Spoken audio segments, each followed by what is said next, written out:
live. Hit the stream button. We're live for real this time. We're live. Oh no. No, I voice cracked on my first sentence. No bamboozle. That's crazy. No bamboozle. Oh, thank you. You saved me. Sorry we're late, chat. We were discussing 2B. It was very important. It was. I was discussing Extremely Kaine, important. to be clear. I was discussing Kaine. Very Kane? pertinent You mean Kane? discussion. No, I don't want to be associated with 2B.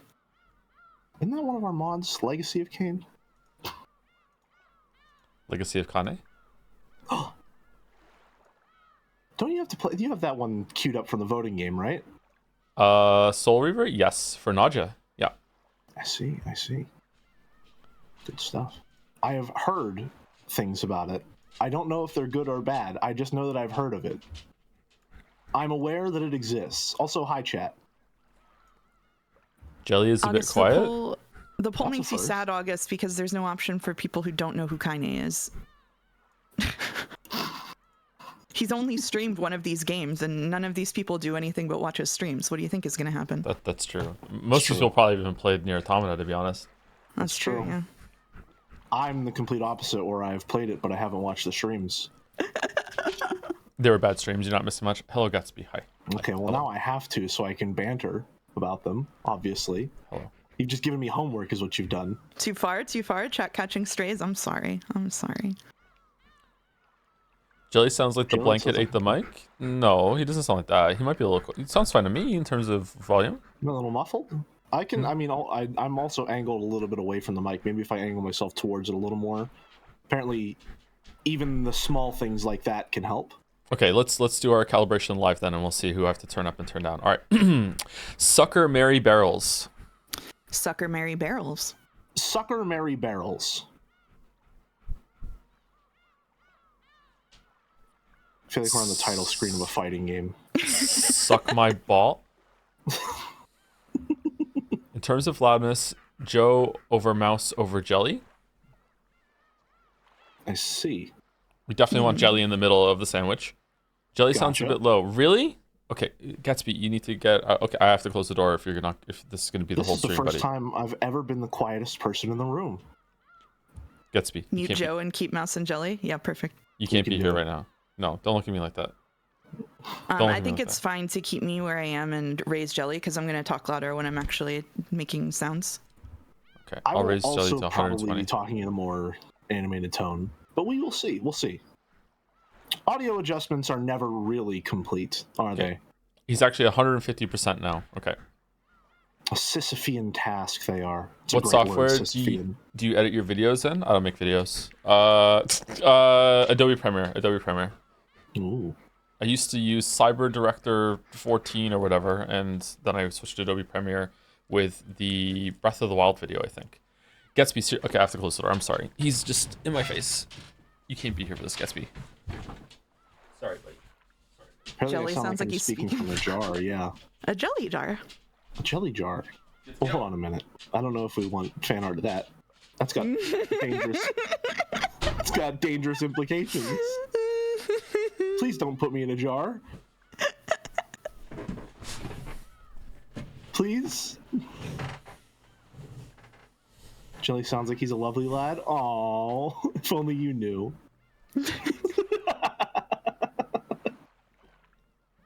How often does it crash with a 12-hour video? I don't make 12-hour video in one file. I do it in around like 60 to 90-minute increments, and then I just piece that together at the end. However, there is way more than 12 hours of like paint palette like clips ready to be used as examples. So I guess there is more than 12 hours in the timeline. I think it was like 20, 23 hours, something like that. It doesn't crash that often, actually.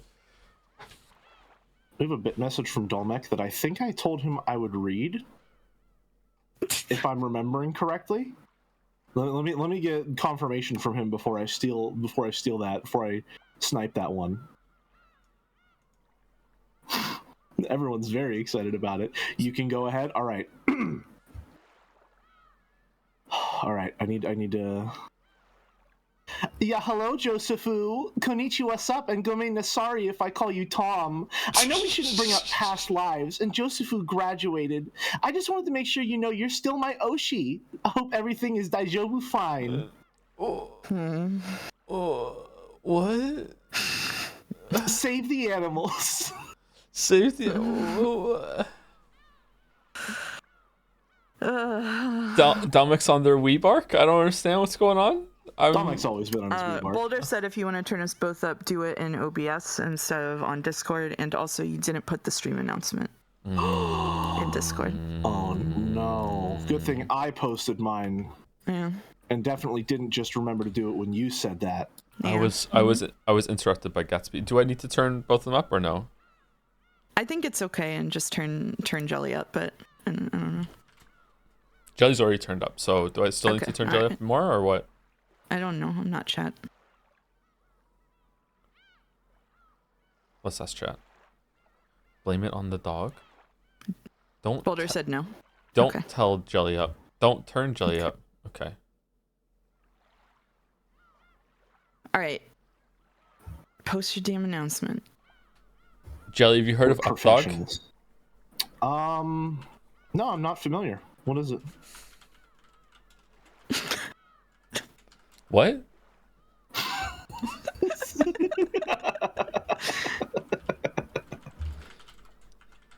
Is this like a sucker Mary barrel sort of thing? Jelly is in a blanket fort and the rest of us are not. Well, no, sorry. Joe is also in a blanket fort. I'm the only one not in a blanket fort. Sorry, I forgot. Sorry, my bad. Is Jelly in the idiot foam sandwich? Not today, no. I meant to build my contraption today, but it wasn't in the stars. I did, however, pilfer a massive cardboard box from a local auto parts dealership. So we're good to go there. And we love that for him. We love that for him. Am I echoing into your mic, by the way? On Discord? Like, can you hear yourselves talking? No. No? Okay. Good. No, but you were echoing Jelly a little bit earlier. Yeah, So, if anything, when he was I feel like Jelly's too loud now on my end, but it's fine on the stream. Yeah. Jelly sounds like he's 1 foot from the microphone. I'll try and turn towards it more. Hold on, can I angle it more? Slight adjustments. Okay. Please don't make loud noises. Okay, that should be fine. That's probably good. Boulder said turn Jelly down to 100%. Jelly, can you do a front flip? Not here. I don't have that kind of visual comedy available. Okay, I turned Discord volume global up by 4 decibels, and I turned Jelly down to 100%. Okay, much better. Chess says much better. Okay. I'm done watching the ad. You can start now. Okay. How, cool. Can you hear the seagulls crying? Why is audio so much trouble? It's so much trouble. I don't know. It's so much trouble. It's not. Half the time it's just chat trolling you. They wouldn't do that. Barely. Okay. Let me turn it game capture all the way up to like max, and you tell me if you can still hear the bells. Here we go.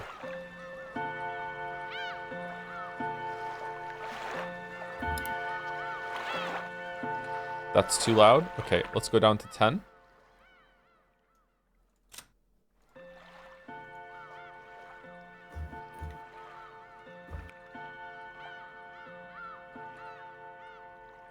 Okay, now let's say Sucker Mary Barrels when we hear the bells. Sucker Mary Barrels. Sucker Mary Barrels. Sucker Mary Barrels. Okay, apparently it's perfect and good. Okay. Okay. Okay. All right. There we go. Retinas. A bit low. Professional streamers, just by the way. ignore it. Just ignore it. It's enough. It's enough. We'll figure it out. Don't worry. I sound quiet now, but it'll start to get grating in a bit.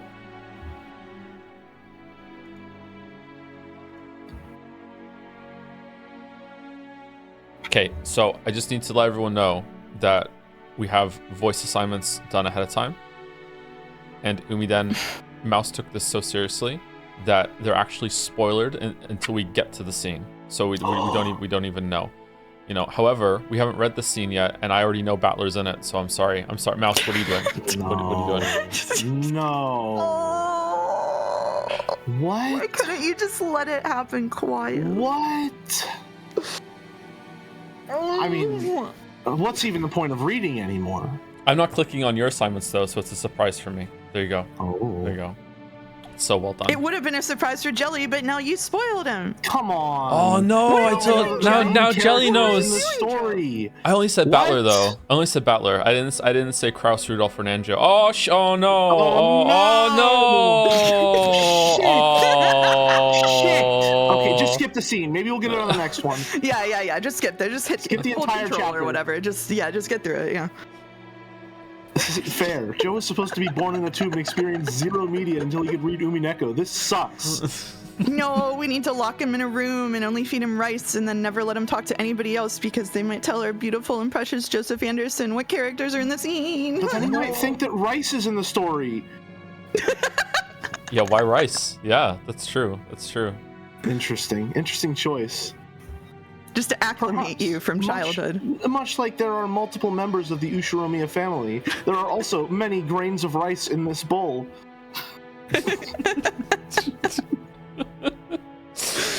Okay, all right. Before we get started, thank you to the following people. Thank you to Scruffix, Uber Super Sloth, On Passant, Osirot92, Vitorici, Funk Dev, all for the resubs. Thank you, Cactus Corpse for the resub as well. With the message, hi Tosif, sad to say I missed the name reveal stream, but no need to worry. No matter what happens, you will always be Piss Boy to me, with a heart. Thank you, Cactus Corpse. Thank you so much.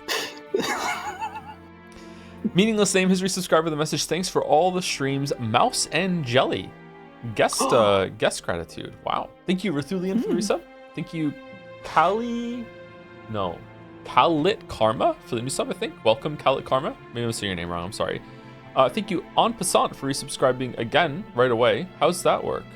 Oh, the other one was continuing their sub, and then they got another one? I don't know how that works. Okay. Thank you, Manic Derek, for the resub with Sucker Mary Barrels. It's everyone's, Sucker Mary Barrels. Everyone's favorite phrase. Left toe or right toe? I don't understand the question, and I refuse to respond to it. Thank you, Shower Pisser 007 for the resub. Iron Wrath for gifting a sub to Mouskateers. That's us. It's us, the Mouskateers. Dalmek for the bits with the message that Jelly read already. Thank you for doing that, Jelly, so I don't have to. Thank you, Voltork for the resub. Wawafi 3 for the resub also. Hi Joe, can you please stream Umineko at the beach so we can get the live Tan Joe reaction? Oh my god. Alright. Thank you, Iron Wrath, for gifting sub to Kill the Animals. I wonder how many people don't know this meme and are like, what the fuck are they talking about?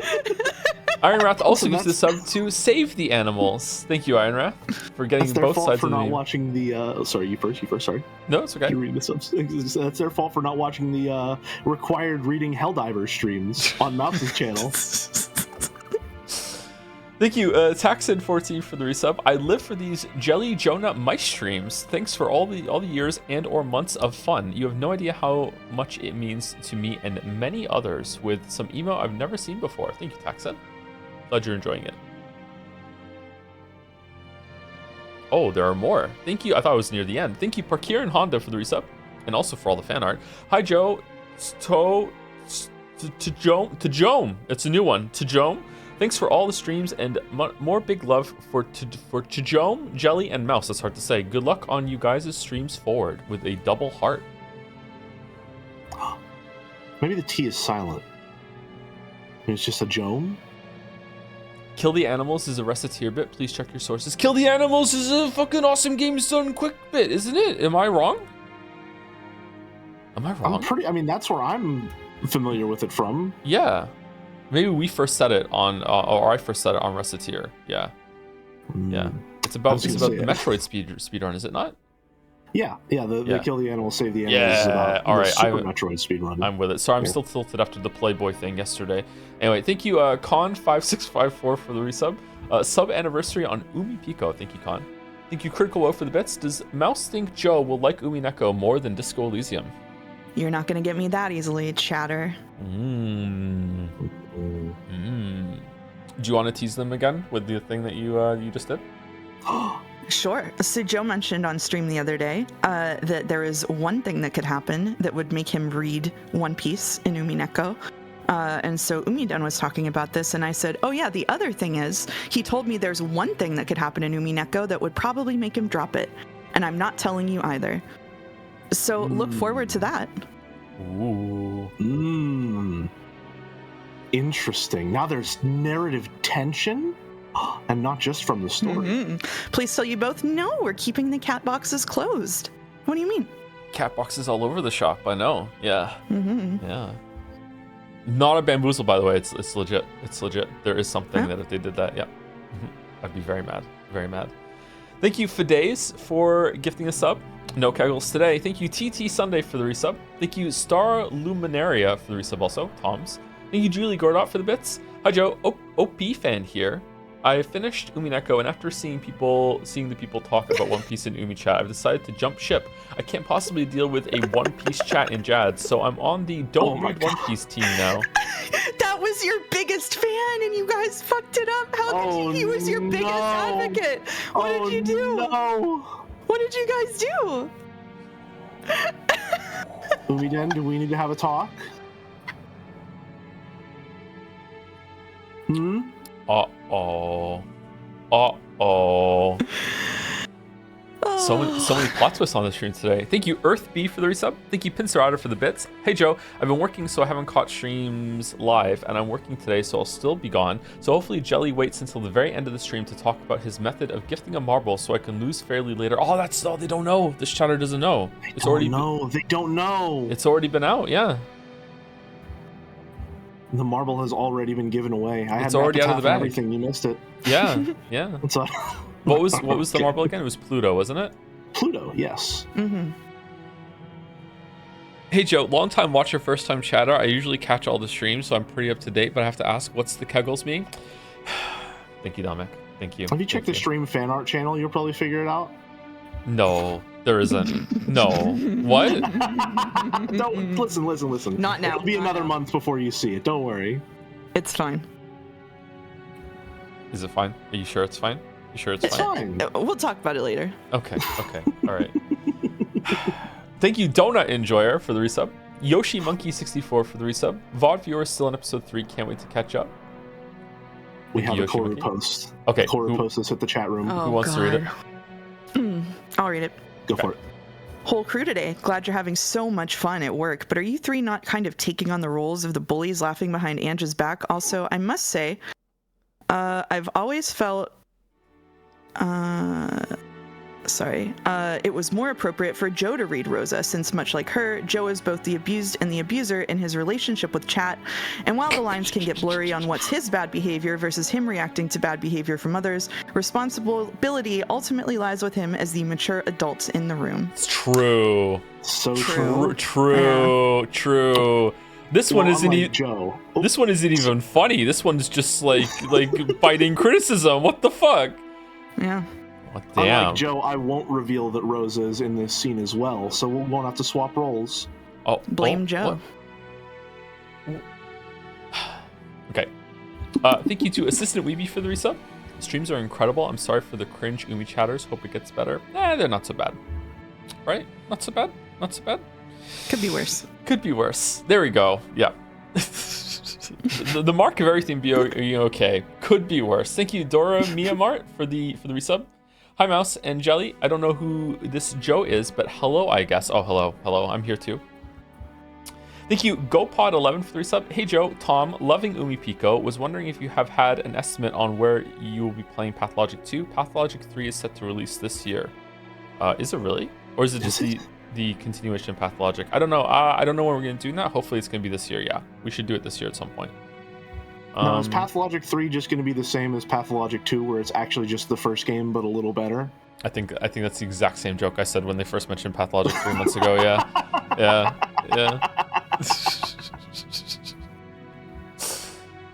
Thank you, Cariel145 for the resub. Mark2326 for the resub. Top Joe versus Bot Tom. Nice, thank you. Thank you, Mediocrities 86 for the bits. Shout out to Avarisi for making sure Tom's Kegel knowledge made it to the YouTube as quickly as possible. Hey, just to be clear again, Kegel knowledge, you should still like look it up yourself and don't take like medical advice from a streamer who can barely read the VN, okay? Like you should always do that. Always do that. Always do that. There you go. I've now provided my disclaimer. Again, thank you, Azrael Cat, for the 10 gift subs. Thank you very much, Azrael Cat. And Terraflop for 5 gift subs as well. Thank you very much. And the last round on my list here with some messages, and then we can start reading. Sorry, Jelly. Sorry, Mouse. Is Zephorix512 with a resub. Hi, Joe. I mean Toe. I mean Jelly. I mean Mouse. Anyways, I have my entire computer and browser set to Japanese, not to learn the language or anything, but so that I can approach but a single iota of the weebery that Joe lives on the daily. Wow. That's true. That's true. His second monitor is still to be. Wow. Hey, low, you're leaking mod chat. What? Shh. What? Thank you. I feel like mod chat has been a little extra leaky lately, oh, especially with the microwave pictures. Oh, sorry, the nano wave. Sorry, who was it that gave me the code to turn the automatic unlock off? Because lock off, because it works, so they get a marble. Who was it? Phoenix? It was Phoenix, right? Phoenix gets a marble. Yep. It took me 3 tries to do it. Phoenix Furion. Yep. Gets a marble. How did it take you 3 tries? Because wasn't it like a combination of like 7 different buttons in a certain sequence? You press 7, then you press 9, and then you hold the unlock button and it did it. But for some reason I pressed 7, then I pressed 9, and it wouldn't accept the 9 input after the 7. For whatever reason, I don't know. Yeah. Interesting. Yep. I know, it's weird. Thank you, Electron Active Area with the bits. Oh no, now every cliff is an abyss, now that we've said that there's a way I could drop it. Interesting. Oh no. Tension is back. Synergize with Big Data used to say, sorry Joe, you're going to drop Umineko 12 hours of Battler boob jokes incoming for the rest of the episode 4. That is not what would make me drop it. I would probably enjoy that at this point. I'm so Battler pilled. Sorry. I'm not sorry, actually. Thank you, Zorgox, for the bits. VOD Squad, because I'm a busy bee. Good luck with being busy, Zorgox. Thank you, Stinky Dude 69 for the resub.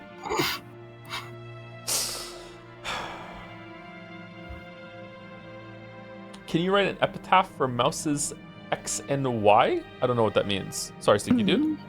Behold the muddy river running through Joe's loathed Moncton. You who seek the cliff, follow its path downstream in search of the X. Good luck. Okay, all right. Doing Mad Libs on stream. Nice. Awesome. Thank you, Pincer, out for some more bits. Okay, I have lost unfairly now. Yeah, sorry, it was during yesterday's stream. But it was day before stream was the Jelly's epitaph. Thank you, Mr. Kiwi, for the resub. 25 months, bruh. It's been so long. 25 months, this is a pretty long time. Thank you, Amicordian, for the bits. Hey, Joe, I feel like the streams have been really parasocial lately. Very true. So I just wanted to say you are a great commodity that I consume on a regular basis. I hope that my contribution will enable you to produce more content for the sake of consumption. Regards, me. Beep boop. Beautiful. Are you one of Tanaka's amazing commodities, perhaps? Great furniture. Great furniture. And the last one on my list. Thanks, kid. Are Dalmek giving us up to Not Koru. Machenti for the new sub. Welcome, Machenti. Axoy122 for the resub. Vindanek for the resub. What if there was a Joms that was the same but even cooler, and his name was even cooler Joms? All right. If you can pull that off, we can have it as an emote. Thank you, Vindanek. Oh, there's 2 more. Ironwrath for gifting us up to read Umineko. We're trying. We're gonna start in like 20 seconds. We're trying. And Pinstar for some more bits as well. As the last one to take us home. Messages took my entire break time. Enjoy the VN. Lol. Jomsy. Jums. Oh, Jamouse in the chat. Mm-hmm. Okay. So many variations. We are ready. Damn, that is a pretty cool looking Joms in chat though, with the sunglasses. Oh yeah, that's true. Damn. That's true. We are ready. Okay, does everyone know their reading roles? Yup. Okay, all right. So I will try to remember who I am. Okay, you know what? Maybe I can move the screen down a little bit and then I can see my roles. Oh, the tech. All right. All right, ready? In 3, 2, 1. 3 months left to live. It was last year when you said that, right, Dr. Nanjo? I only spoke of what I could comprehensively determine from his physical condition at the time. As a result, this year too, it just so happens. So even though it's doubtful whether Dad will last until the end of the year, he's still totally focused on his occult research. And you still say he is only 3 months left, Doctor? Like I said, Kinzo-san's... Shouldn't you be happy that a respected father is still in high spirits? Out of a sense of parental respect, each one of you is so eager to greet Father. I can see how upset you are that he's unwilling to meet you. Considering that everyone has started aiming for the inheritance while the sun is still in the sky, I can understand why Father wouldn't want to see you. You got it wrong once. Oh, is that you? Sorry, my bad. Yeah, it's right? I wrote them. I wrote them. Okay. Oh no! Oh no! It's all you. It's pandemonium. You've got it wrong, Natsune-san. We just, Dad is an immortal, and he'll die someday. We aren't telling him to die, we're just saying that he will die sooner or later. We're just talking together about how to prepare for that. And that is precisely what's so disrespectful. Stop it. You'll make your headache worse. Is Jelly. this... Kraus told Matsui, who had risen from her chair in agitation, to sit down.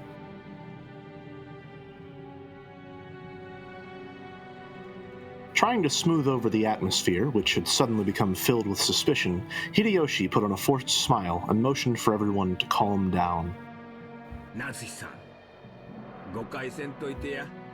Oh, I didn't listen. You can have him, Joe. Okay. Natsui-san, don't misunderstand. People say you should always clean up after yourself, right? We're just talking about seeing him off. We're discussing this so we can see Father off neatly when he takes off on the journey he's eventually gonna make. That's just like you, Hideyoshi-san. Even though you're saying the same thing, you make it sound so intellectual. Yes, that's right. Unlike you, Nissan. Quit it. We aren't getting anywhere. So like we're saying, Iniki, forget all this about the inheritance. I don't even care if Dad hits us. To make a long story short, we want to meet Dad directly and say hello. Even if he says he doesn't want to. If he's locked up in his study, we don't care if we have to borrow a key from Genji-san. Right, Rosa? Oh, well, it's not like we're forcing you. It's just... we haven't said hello to Father in such a long time. If his remaining life really is short, then there's a chance we might never be able to see him again. Today might be our final opportunity to exchange words with Father. That's right, just like Rosa says. If he only has 3 months left, it wouldn't be odd for him to pass away any time now, right? Are you saying that despite that, we don't even have the right to talk with him one last time? Regardless of the circumstances, isn't that just a bit too much? If greeting Father were truly what you wish to do, I'm sure he'd happily allow you to meet with him. But Father has already heard about the disrespectful topic you hope to raise. No one would want to meet with you under those circumstances. The reason you cannot meet with Father is because of your own doing and nothing else, is it not? Jelly. Ooh. Jelly. Huh, I'm scared. How unreliable do you think some of the scenes are? Oh boy. I mean... Because my brain is on fire right now with something that's going to sound crazy. Hit me. Is Kinzo already dead? I don't have a lot of solid evidence to believe that's the case, but I don't think that's an insane thing to think. Like, is that because remember in was episode 2 or 3, like they had this whole entire like wall built up to keep everyone away from the room, right? Yeah. The reason why I think it's crazy is because Nanjo would have to be in on it, and we saw those scenes with Nanjo playing chess with Kinzo at the beginning, right? And then also at one point at the end, Battler goes in and sees Kinzo, right? Well, here's the thing, that's the end of episode 2. Battler is drunk at the end of episode 2. So even the stuff that Battler sees, I consider to be unreliable in that moment. And I don't think Battler has ever seen Kinzo outside of that one scene. Yeah, well, he wasn't drunk until he went. Well, was he drunk before he went into the room? He was drunk at the start of the scene whenever Genji came to get him. Okay. Oh yeah, Kinzo's room. He was drunk at the They had a drink in this room, right? In this room, and then they went up. We all remember the boot sommelier sign or line. Yeah. Yeah, okay. Do you think it's possible? I think it is... I might go so far as to say that it's plausible. Because if that's the case, then that means I don't know if you can see the screen right now. Should I share my screen with you guys, by the way? Just I can see. We're good to go. Good to Okay. go there. I'm Yeah, I can just see it watching on stream. Because Yeah, on stream. because that would make it so I'm sure that there is like actually 18 people on there, or less than 18 people, but like one of these people doesn't count, and if that's that, then that means that person doesn't count, and now the dead body is still here, right? No, that's not it. It can't be it. Shit, I'm wrong. I'm wrong. Have a Fuck. No, I'm wrong. Pretty solid theory about who, like the where the trickery is going down. But I know you didn't want to theorize too much. Yeah, let's. I think we should theorize some, but not too much, because I don't want like two cooks in the kitchen and we solve the whole fucking thing. Okay. Well, do we want to do that? Do we want to do that? I mean, I'm gonna go by your call on this, because I have one that I think is pretty fucking massive.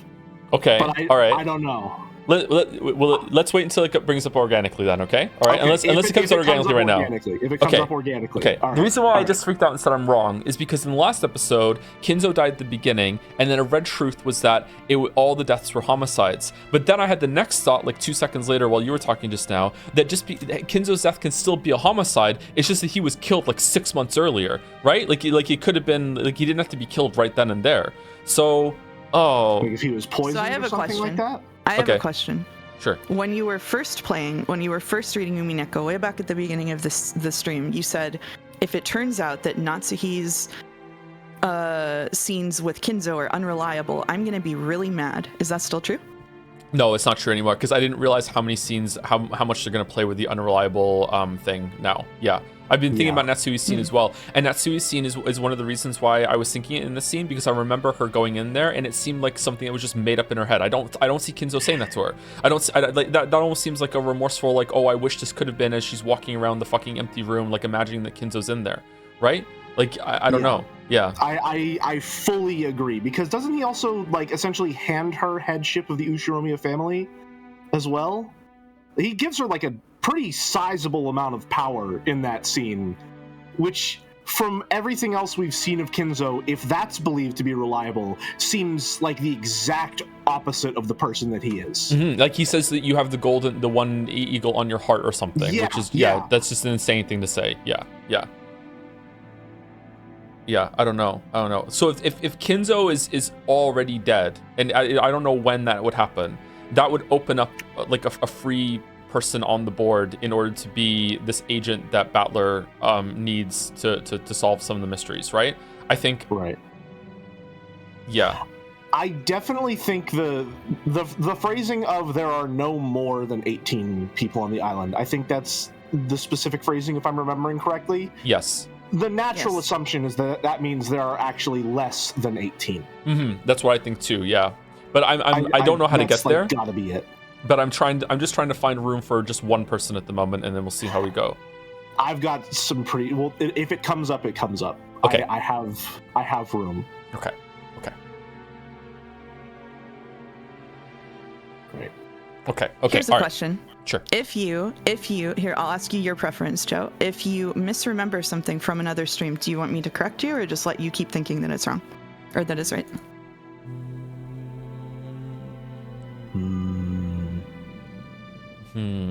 I know what will make chat mad, but I'm interested in what you would like. I think it would depend. I'm happy that chat told me that I had misremembered that. Remember it said that fucking Canon said his name was Kaio, but it wasn't. It was just me joking, and I thought it was real. That sort of thing. I think I would like to be corrected on. Is it in that area, or is there not something I'm misremembering?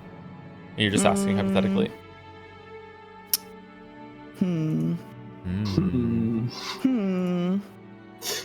Feeling awful tense.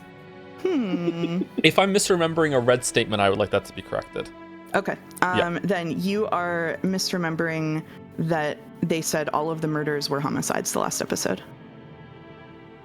Didn't I just say that when I said that? That's why I thought I was wrong with Kinzo, right? Oh, I don't know, but they didn't say that. They didn't say that? No. They said Right, I think. Oh, sorry. None of the 6 deaths are a suicide. They said none of the 6 deaths are a suicide. Yeah. Battler was trying to corner Beatrice with that, and then she tried to weasel out of it by saying that none of them were suicides. Yes. And then Virgilia caught it and said, "That's not what you told him to say."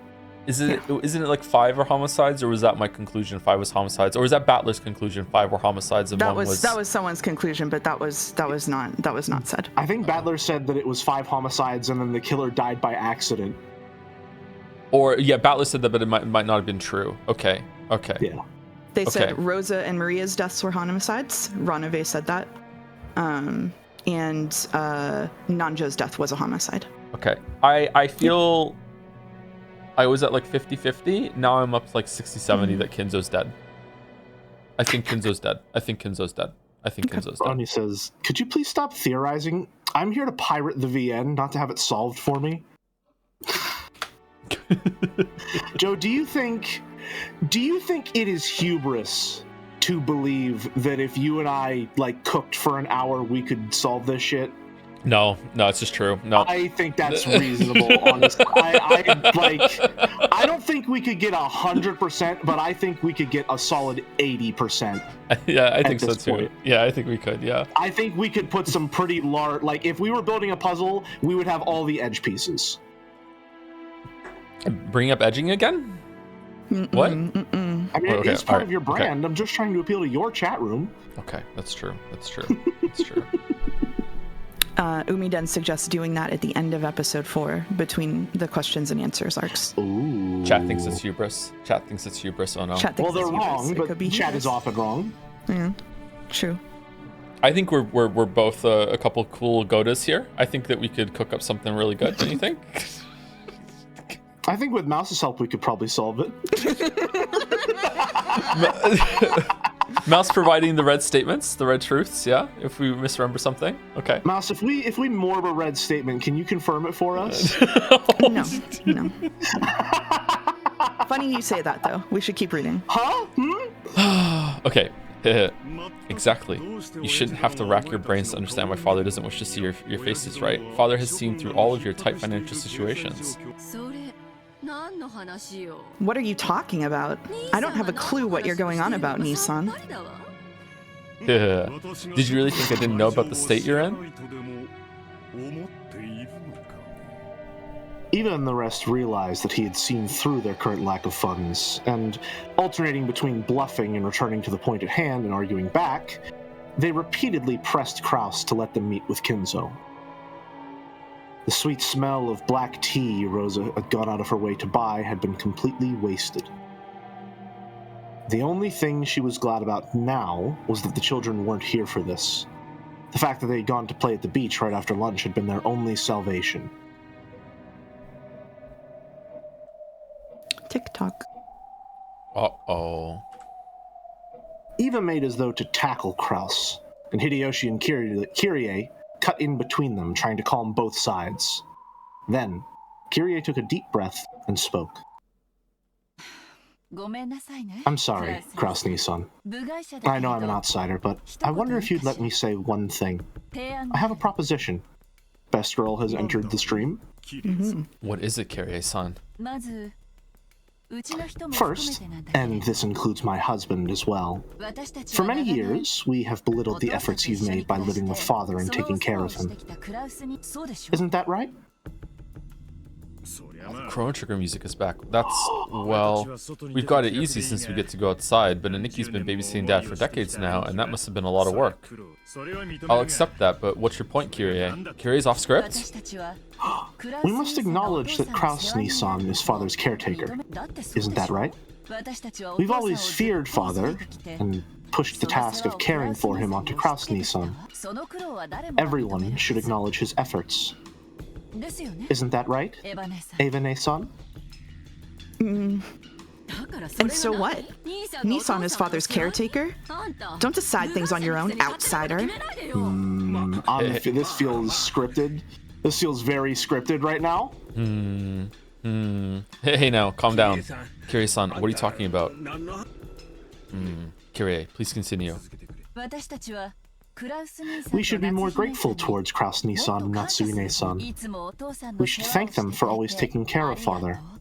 It's our lack of gratitude that's to blame for these wasteful conflicts we keep having. Isn't that right, Kraus-Nissan? I'm surprised. I did not think you, Kyrie-san, would be able to understand our efforts, which even my true siblings have not stopped to consider. It's a natural duty for the successor to the Ushiromiya family headship. That's right. It's your responsibility as the successor to the headship, isn't it? It's because you take care of father that we must acknowledge you as the successor.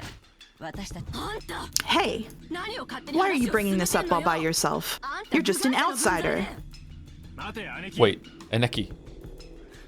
That's right. It's just like Kyrie says. Because you take care of Dad, you're the successor, Aneki. Am I saying these right, by the way? Is it Aneki and Aneki? Aneki, yeah. Aneki? I think it's Aneki. Am I wrong in my order there? No, you were right. I was right? Okay, so... And Aneki, Aneki. Oh my god, I did so... Okay, it's just as it's like just as you said.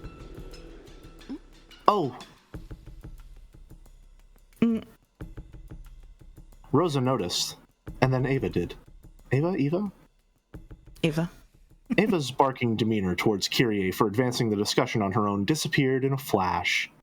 And she instead stared at Kraus and Natsuhi. Look at that fucking... I love that expression on Ava so much. It's so cheeky. Natsuhi couldn't understand that sudden change and was slightly flustered. Kraus-ni-san, if you'll accept just a few conditions, we won't ask you to let us meet father again until he dies. Of course, we won't demand to be present on his deathbed. We wouldn't even mind being absent at the funeral.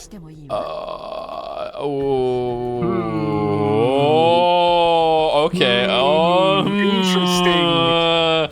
Interesting that they're setting up a lot of conditions where they don't have to see Kinzo. They're giving him a lot of outs, huh? I'm up to 80% at this point. Okay, all right. That's messed up. Holy shit. Okay. Oh, well, hold on.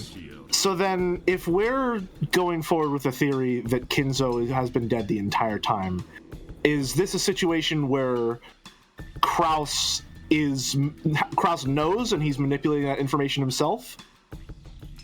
I think yes. I think the reason I just don't see Nanjo going along with it, man. Like I listen. I like Nanjo. He's a great guy. I respect a man with a doctorate.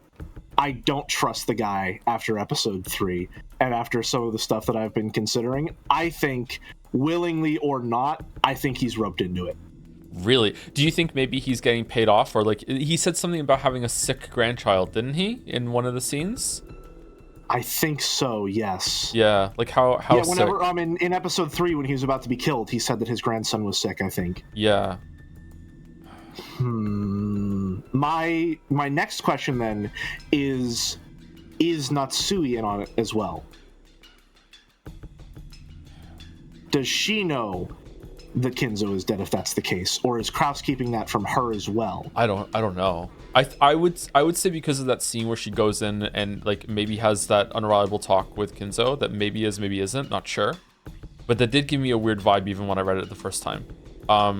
Makes me think that she's in on it. Maybe that's why she's having like headaches all the fucking time, is that she's like the stress of keeping that. What was she like that before? Ooh. Have we seen like the flashbacks that she had the headaches when, like, even when Ava's like, well then again, the only flashback we've seen, like, Kinzo could have already been dead even back then. She didn't have a lot of headaches in episode 3, did she? Did she have a headache at all in episode 3?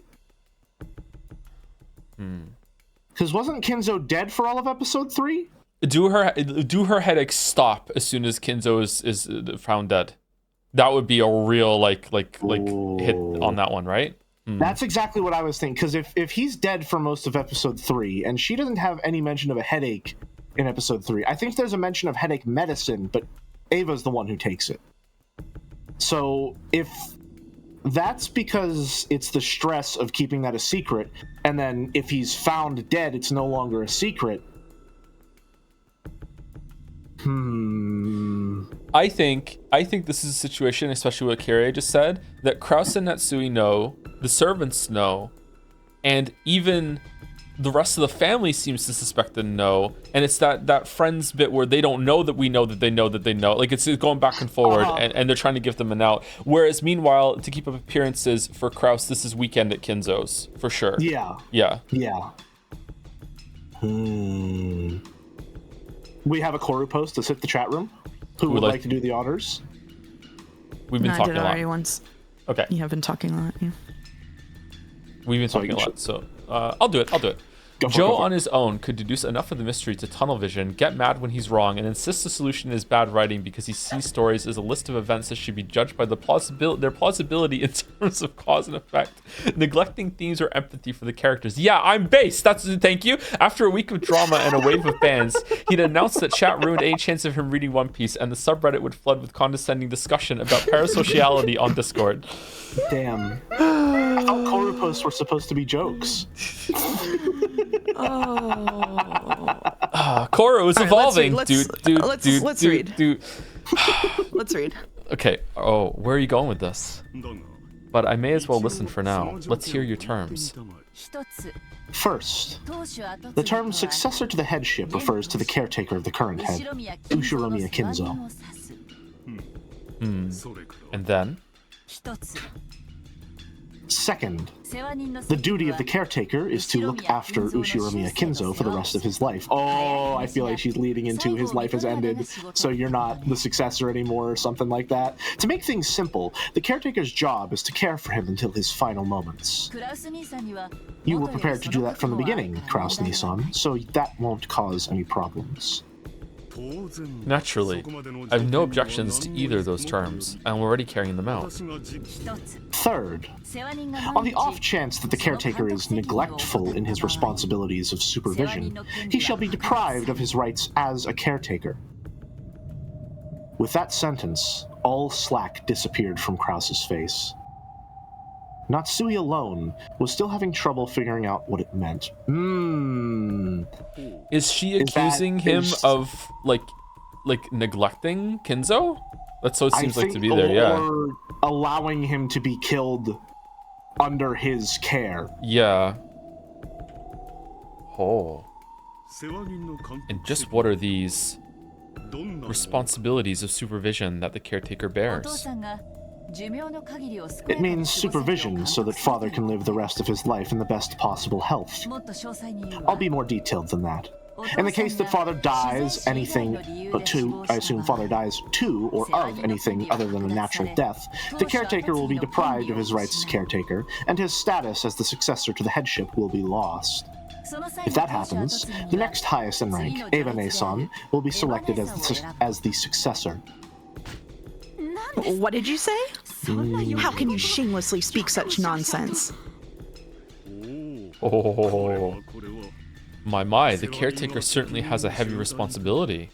However, people can die in many ways. For example, senile old people sometimes die when food gets caught in their throats. Normally, this is called death by old age in its broadest sense. But with your argument, that becomes a death by accident, and I bear the responsibility of supervision. This is unjustly disadvantageous to me. Give me 1 second here. It's okay.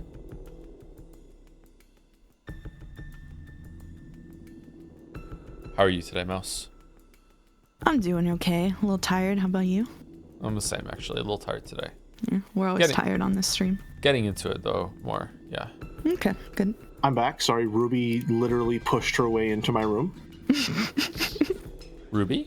Ruby. My dog. What kind of dog? Little corgi. And I mean little. She's the runt of the litter. I somehow always pick the runt of the litter. I don't know how I do it. Could me Ruby... too. 5'11". Could Ruby fit in my microwave? What do you think, Jelly? That's a hell of a thing to ask, Joe. Yeah, I know. You know what? We have the same desk. We'll get a desk for scale, and then you'll need to put the microwave on the desk, and then we'll have an accurate conversion rate. All right. Okay. All right. Thank you for hearing me. If I had to guess, just sort of calculating the measurements in my head, which I shouldn't do because I barely have an English degree, let alone one that involves mathematics, I think she might be the same size as the microwave. Oh, okay. All right. Okay. Bigger or smaller than a Gatorade? Depends on the Gatorade. Bigger. All right. We're reading. Come on. I have no intention of forcing such an unfair argument on you. I'm referring to the kind of thing that the caretaker could have prevented beforehand by taking good care of and keeping his eyes on father. It may be the caretaker's job to carry food to father's mouth, but whether he swallows it or not is clearly outside the caretaker's responsibility. I would have absolutely no problems with the example you raise, Kraus-Nissan. Oh, so what kind of case are you referring to that might cause the caretaker to be blamed for making a blunder? For example, if he disappeared. Oh?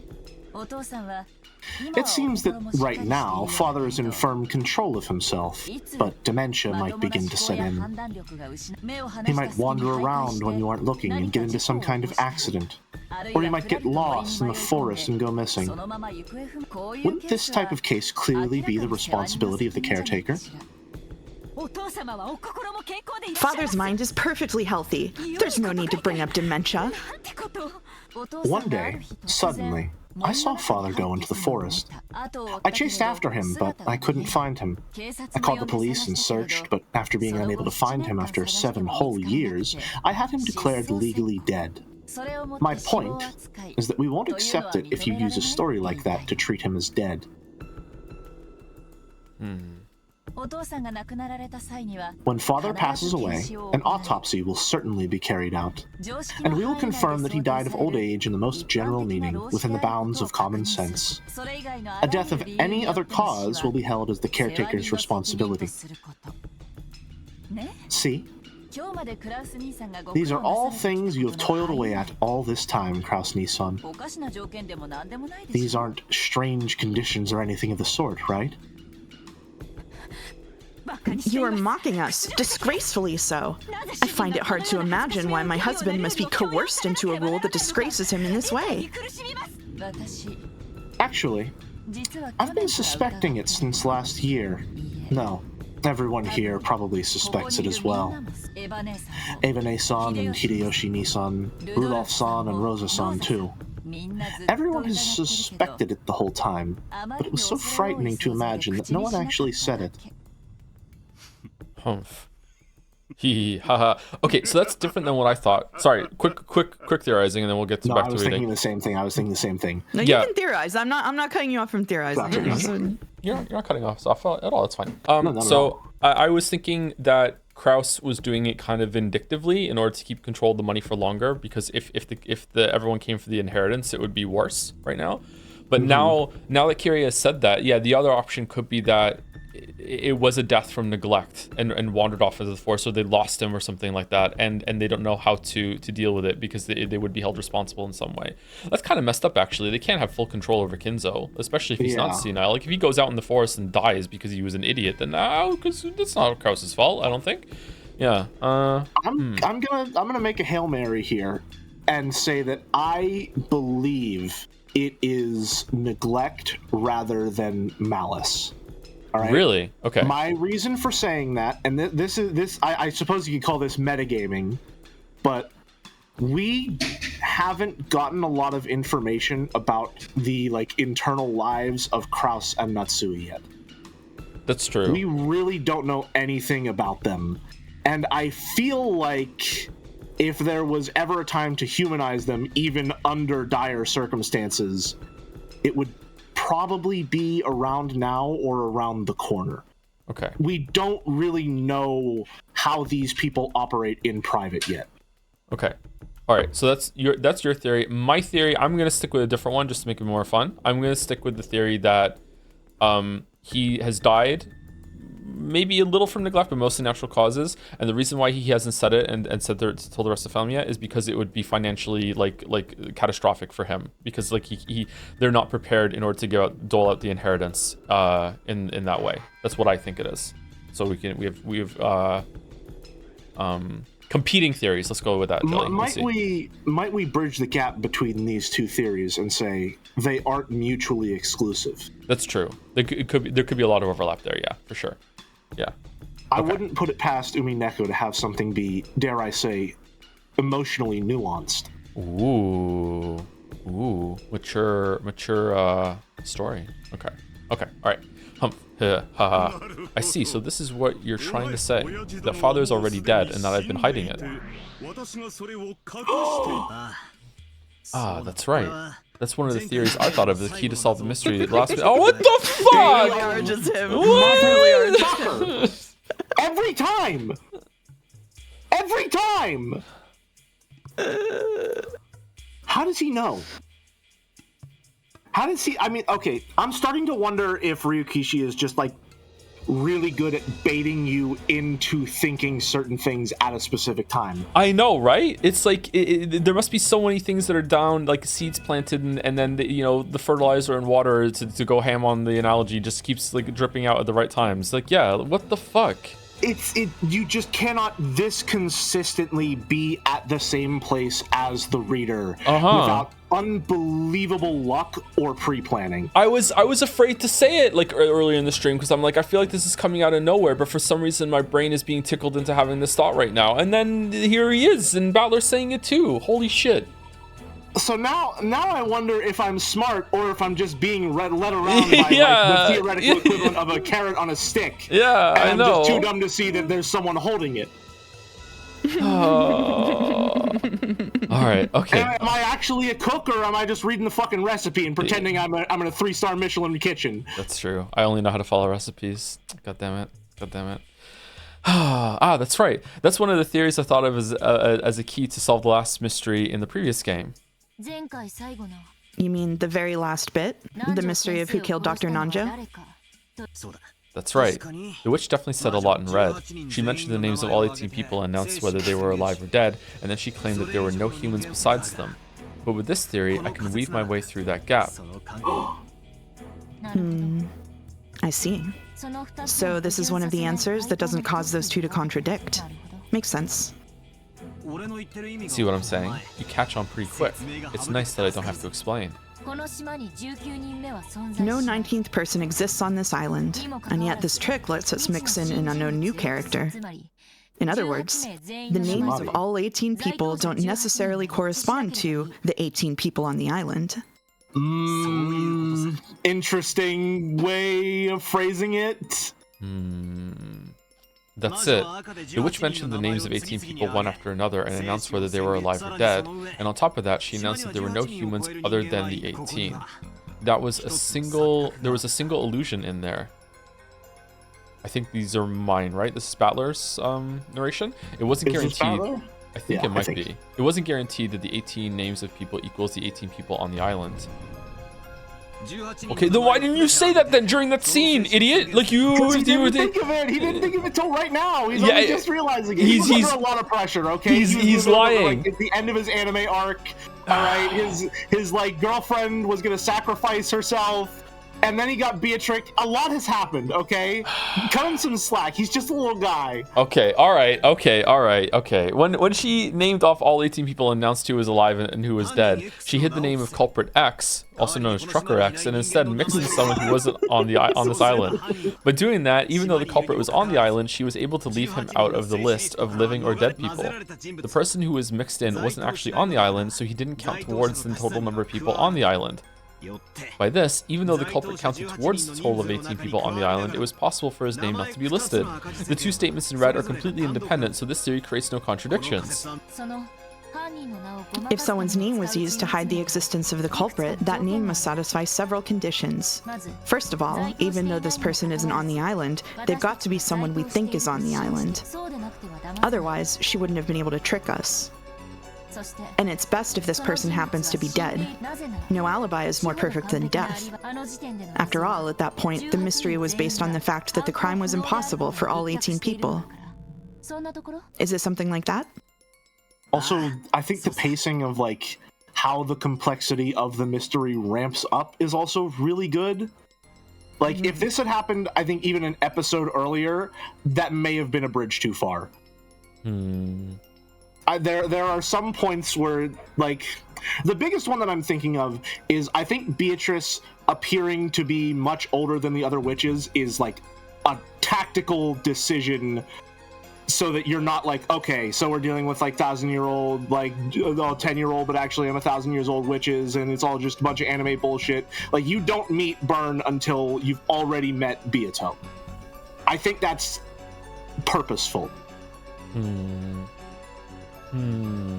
Okay. To be honest, I'm trying not to think of that anime stuff as much as possible. So. I think that anime stuff is something that you are supposed to think about. Especially after episode 3 where the entire trick is, oh, we made you think it was anime.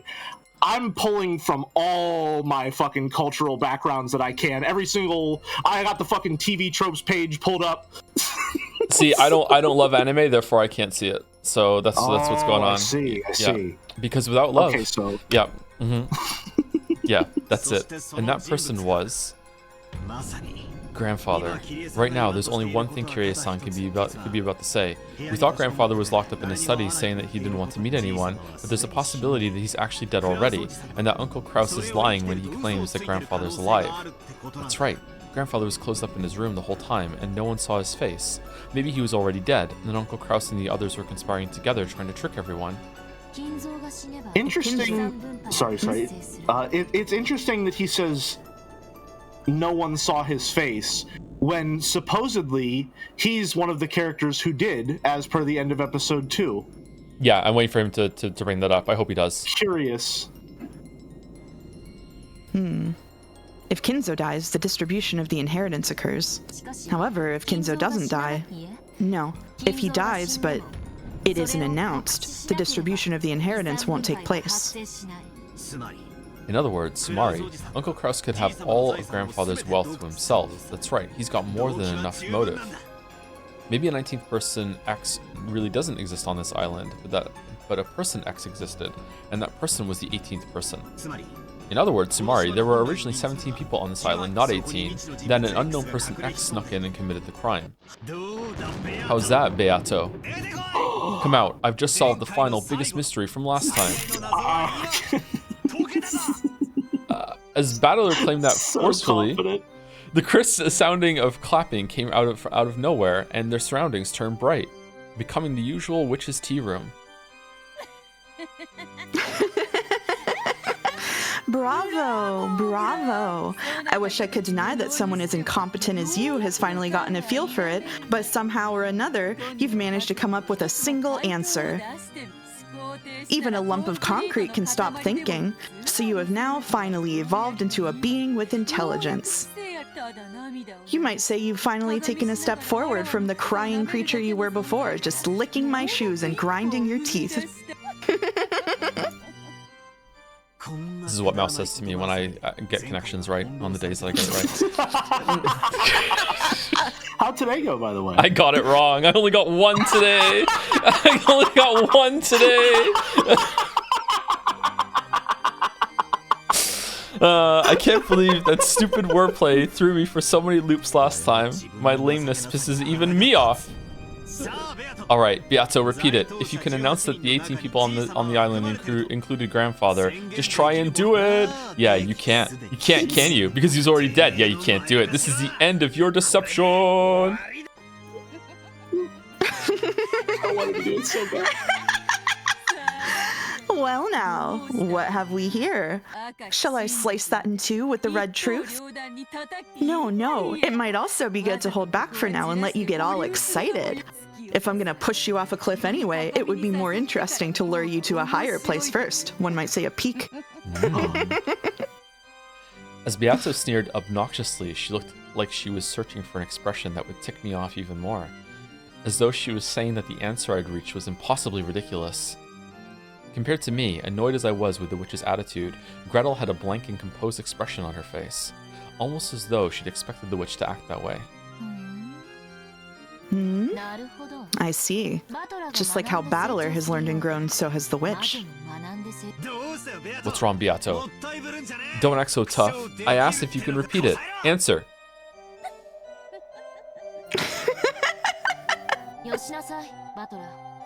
Stop it, Battler. The witch won't answer so easily. She won't do it until she thinks it'll benefit her. What? What do you mean? You've been toyed with by this red truth in the games up until now, so the witch has used it many times. But now, the situation is different. You're trying to draw the red truth out of her, and are instead using it as your weapon. In this situation, there's no way the witch will keep firing off the red without reason. Right? Gretel, or whoever you are, it seems your mind is quite sharp, unlike battlers. What a fearsome enemy I've welcomed in. That's correct. When Battler hopes I'll use the red truth, do I have any responsibility to do so? No! I don't even have a crumb from that croissant you ate this morning's worth of responsibility to please you. I'm so glad. I'm so glad she's finally getting to this. Not only does she not have to, like, she does not even need to dignify it with a response. I've been waiting for this. She's doing what Battler did to Avatris last episode. Not my burden. Yeah. Shut the fuck up. I don't have to. It's not how it works around here. Get fucked. You bastard. Yes. That's the face. I started playing with the red truth just because I wanted to see that face. I have no reason to play around if it won't give me a chance to see you look like that. You just don't like losing, right? Just saying whatever you can to trick me because you can't answer my demand won't work. Don't be so full of yourself. An answer like that could be cut to pieces without any effort. But I won't go out of my way to speak in red. I won't say it because that's what you're asking me to do. Do you know why? You just said it. You want to push him off at the sweetest spot. This ill-natured witch is saying she won't use the red anymore because that's what you want. In other words, she won't go along with this game of telling her to repeat things anymore. Exactly. Unlike Battler, everything goes quickly with this girl with no need for explanations. I will say what I please with the red truth at the time that I desire. That's it. Basically, it's the witch's right to use the red truth as she pleases. She doesn't have to use it at whatever time the human side desires. But even that depends on the situation. I like that Beatrice is simultaneously acknowledging that Angie is pretty smart, but also trying to drive a wedge between Battler and Angie at the same time. Absolutely, yeah. Every compliment for Ange comes with an insult for Battler, as if to say, like, oh, she's better than you, trying to make him feel more and more incompetent every time she gets something right. Yeah, it's really good. And even probably attributing Battler's victories to her going forward, I imagine. The situation? What do you mean? The witch has no responsibility to respond when you tell her to repeat something, but it does become her responsibility if, and only if, your claim can destroy the witch theory. After all, in this trial court without a judge, that which is not refuted becomes the truth.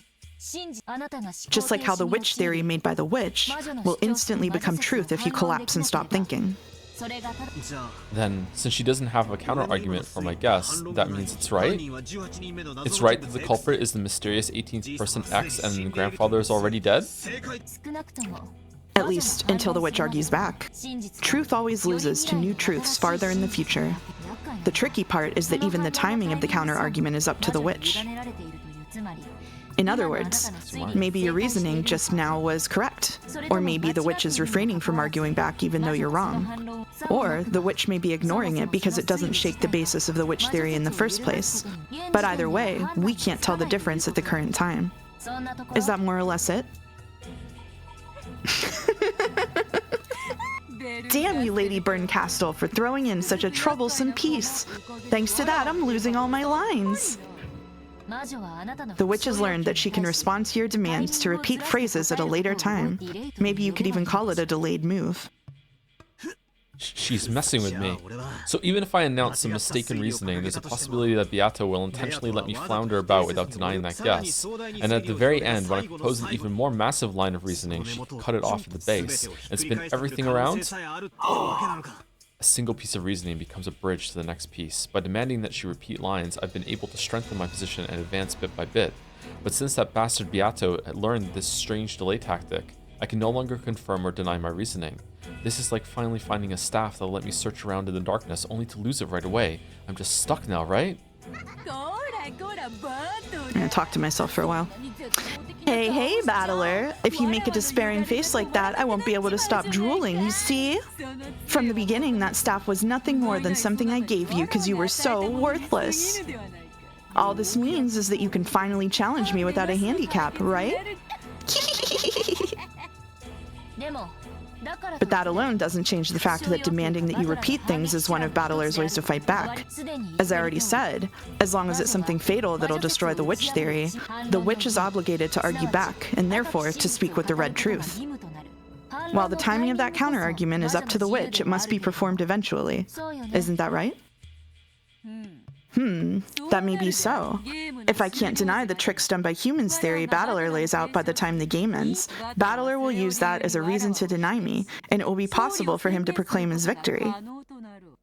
So, should we view this as a restriction on the witch's side? That the trick theory laid out by the human side, in other words, what he tells you to repeat must be countered during the game, during the episode?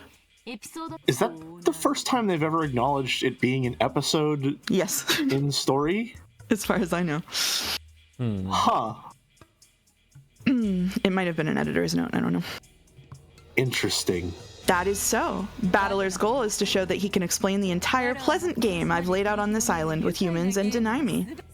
If Battler succeeds in that, at that time, he will become the victor of this game. Do you want to read Angie's lines until Battler talks again, Jelly, so I'm not talking to myself? Sure. Let me confirm the rules.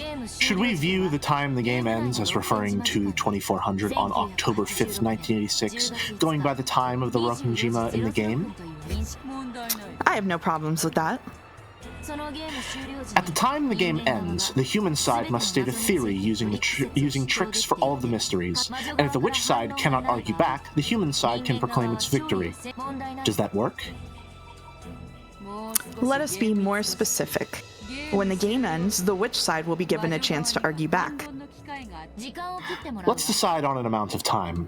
1 minute. If you cannot carry out your counter-argument within 1 minute, victory will be proclaimed. Someone in chat said that the voice actor literally said episode, so yeah, it was in the story. Interesting. Then allow me to impose the same rule on you. At the time the game ends, the human side will be granted 1 minute to counter the mysteries it's been given. If even a single mystery hasn't been countered within that time, it becomes the witch's victory, and that game is over.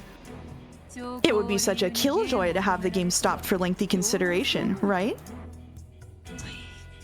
So in our chess metaphor, they've just now introduced a stop clock. Yeah. Yes. Yeah. I'm not really feeling this scene, actually. I feel like they're going over things a little too much. I feel like they could have cut this down a bit. Maybe it's for Angie's benefit or something, or maybe there's something hiding in this description that I'm not picking up on that's more important. I feel like the time limit might be... I think this might be setting up for whenever the time limit actually happens, just to establish the stakes. Yeah. But yeah. I also don't think little... I don't think Battler should agree with the time limit. I think that's more of a weakness on our end than the witches, because we have to explain more mysteries than the witch. Yeah. Okay. Anyway, Yeah. USL moving things along without me, but I more or less get what's going on. Even if the lines that demand that you repeat aren't counted instantly, they've got to be counted eventually. Yes, that's right. And that must happen before 0001 or 12:01 a.m. on October 6th. But be careful. She only has to cut up one of the things you tell her to repeat. You can't proclaim your victory unless you solve all the puzzles. Chat when you're playing a puzzle game and accidentally break one. Just as I can use the red, from now on, I will allow you to use the blue, Battler. Okay. Blue? All right. I was this entire scene. I had been fucking holding back a joke of like, oh, so when does Battler get the blue truth and he can confirm things that aren't true? When explaining my magical murders with human tricks, you may state your claim in blue. I am responsible for countering your blue with the red by the end of the game. Blue. So I'll talk in blue when I tell you to repeat things? Not quite. When you told me to repeat lines, you were able to do it for any trivial thing. But the blue is a little more restrictive. Unless it by itself denies witches, it will not be valid. Huh.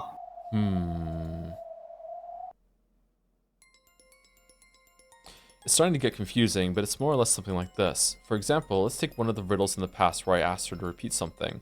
The actual number of master keys is 5. That had That had been to confirm that there really were 5 master keys when she claimed there were no more than 5. But since that by itself wouldn't deny witches, I can't say it in blue.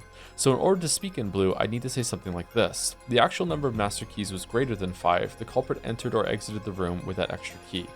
Only then would the witch, who claimed that it was a closed room murder made with magic, be responsible for making a counterargument. Okay, I understand the difference there. Okay. Sumari, I can't demand that she repeats something that merely confirms the premises of my reasoning. That'll probably be a significant disadvantage for me. Crap. It's enough to make the red Beato used to toy with me until now look extremely merciful. Just don't agree to it, Lamayo! I mean, yeah, honestly. Damn it. So even if I create a theory for a particular closed room and speak it in blue, if Beato denies it at the very, very end, I won't even have time to create my next theory? This rule's awful, horribly bad for me. Just say no! Are you going to surrender before the fight begins again? Calm down. No one said you could only use the blue once for each mystery. Do you know what that means? No. What does it mean? You can use it more than once. In the pitiful way you've been fighting up until now, you've made a single theory, glanced at the witch's complexion, and if that one didn't work, you'd then start making another theory. You won't corner a witch like that. Then how should I fight? You don't mean... Yeah, that's right. You don't attack her riddles with a point. You assault them with a wall. You said so yourself in an earlier game, that the force of your reasoning should be like that. Assault with a wall.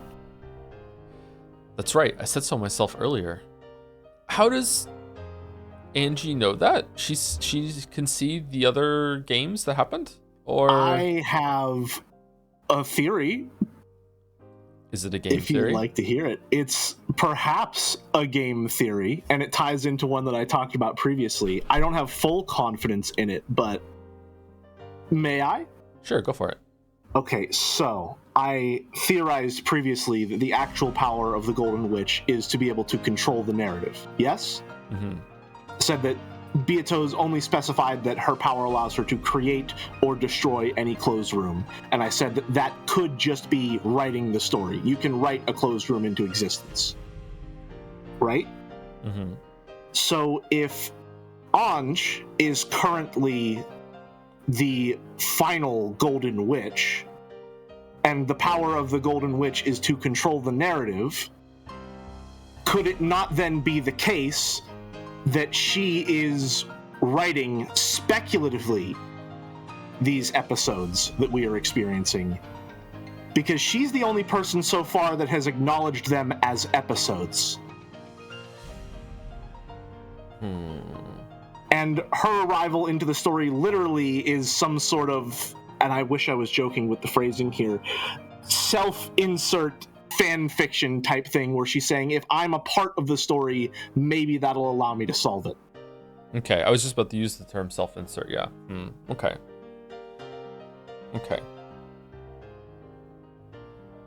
Because the big thing that I'm thinking is we have been led to believe that our point of view character is Battler. But with the end of episode 3 and the introduction of Ownage, I feel like she is predominantly our point of view character now. Would you agree with that? It has been for most of the episode. There's definitely been 2 points of view, and I said, I think, like, even I don't know if I brought it up on the Leap Day stream even, or if it was like the stream after that when we came back. You're definitely not always Battler. Yeah, like you seem to be very seldomly you are someone who isn't Battler, like actually a character, like explicitly, but most of the time you're either Battler or you're someone that hasn't been specified that could just be a floating like omniscient perspective sort of thing, and that could be Angie now that we're there. Yeah. My general theory is that it's heavily established that Ownage has lived a very traumatic life, which satisfies my conditions for what I believe witches are meant to represent.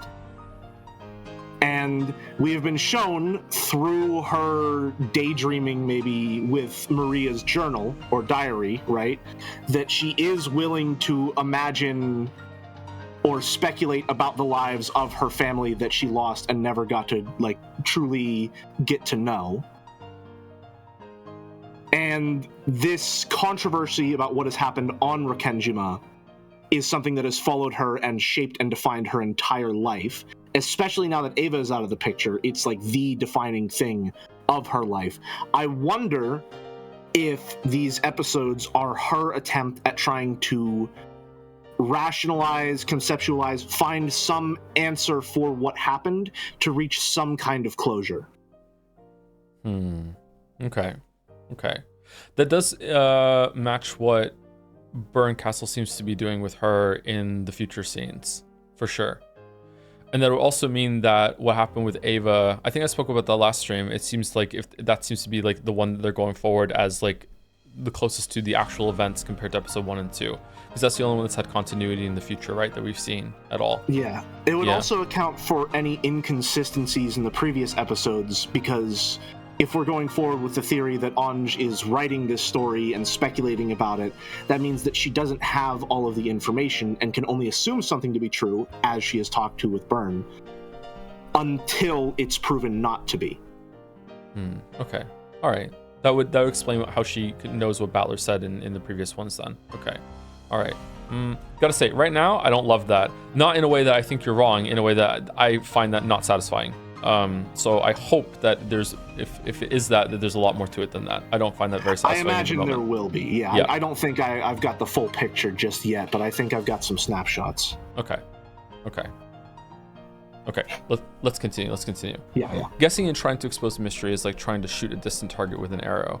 Until now, I've just been shooting off arrow after arrow, asking the witch if I scored a hit, and then preparing my bow again once I'm told that I've missed. There's no way I'll hit at that rate.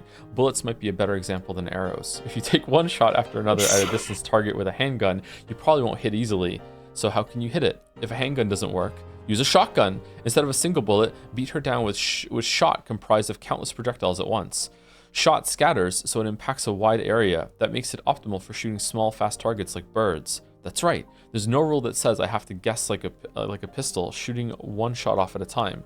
Making a single theory and just hoping that it hits is no better than stopping your own thinking. Blast away with a massive number of bullets of guesses and make them impact like a wall so that only one of them hitting the target is enough. This is actually how theory crafting should be done. I believe this is how you do it. If you want to know why I seem to know what the fuck is going on, it's because I'm firing until something hits. All right? I don't know shit. I'm just blasting into the darkness here. Blue, huh? I get it. If your red truth is a razor-sharp katana, then it looks like my blue is a shotgun. No, a machine gun whose firepower will turn the witch into a honeycomb. It's a machine. I see, so it's an awkward gun that fires many shots. That sort of crude analogy is just like you. Where's Dirk? Where's Dirk? The climax of a detective novel is always the same. The famous detective gathers all the suspects at once and displays a single trail of logic that works splendidly. Almost like William Tell spectacularly shooting through an apple with a single arrow. That's why I mistakenly took that to be a virtue. It probably would be splendid if I could shoot through the truth with a single guess. But that isn't realistic. Look at real wars. Do they really have everyone pull long guns out of the trench, aim really well, and take shots at each other one at a time? What do we do in Battler? They don't, right? They fire rapidly. They fire all over the place. They pin down the enemy with a barrage. Reasoning is the same way. Because of that weird virtue, I've been stuck thinking it's better to take one line of reasoning at a time. We humans can fire off countless guesses and possibilities. The bullet is the power of imagination. This suspension of thought is a clogged barrel. The pathetic way I've been reasoning up until now is like a pea shooter. All right. First metaphor? Truth bullets definitely came from this for Danganronpa. I've been so lame, weakly firing off shots, getting them denied in red, and then taking the next bullet and reloading. My blue truth, which claims that humans and tricks are what's real, will overpower its target, the illusion told by the witch, with its firepower and the force of what I can imagine. This is my Ushoromiya Battler's fighting style. Okay, dude. Thanks to you, I figured out my true fighting style. Thanks, Gretel. He's such a fucking idiot. He's such a fucking idiot. You're welcome. You're so right, I forgot I was reading her. Makes me think of how pathetic I was before. Yeah, That's it's okay, like I'll take care Beato of you. said, I've had a handicap up until now. I'll acknowledge that. New rule, understood. I have my own way of fighting. I'll show you it. That willpower is good. I like it. Then try using it right away, this blue truth of yours. Yeah, I'll use it. With this fell blue for truth, I'll break apart your witch theory, which states that only a witch culprit is possible because everyone had alibis. This is my truth. Ushiro Miyakinzo is already dead.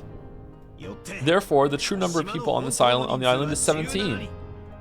By adding an unknown person X to that, it becomes 18 people. By supposing that this person X exists, the crimes will be possible even if all 17 people have alibis.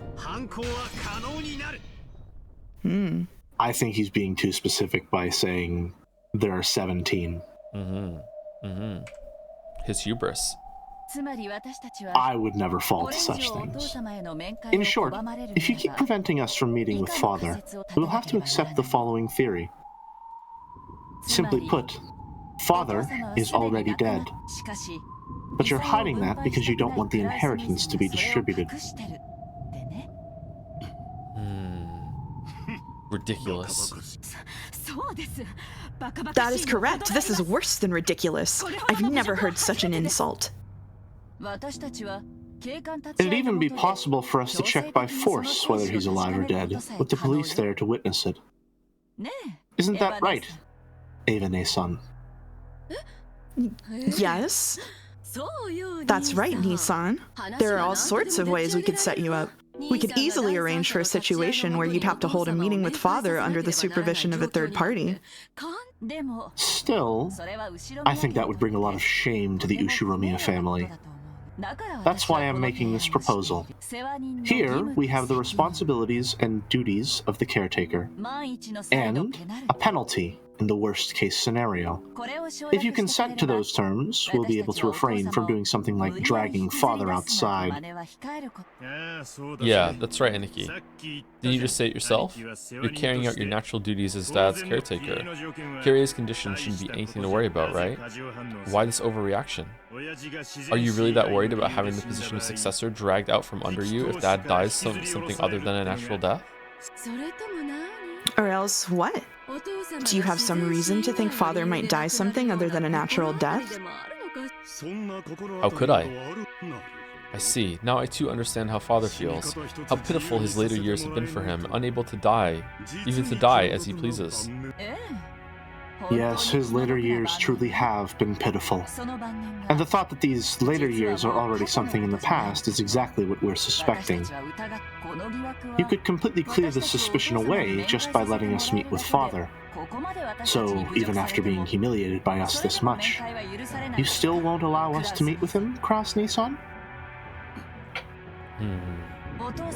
Father is probably already dead.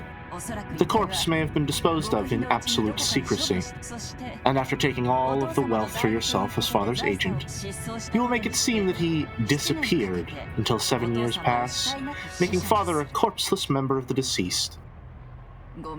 I'm sorry, but please don't take it badly, okay? I'm just playing detective here. How rude can one be? You have no right to stay in this mansion. Leave immediately. I won't permit you to cross the threshold of this house again.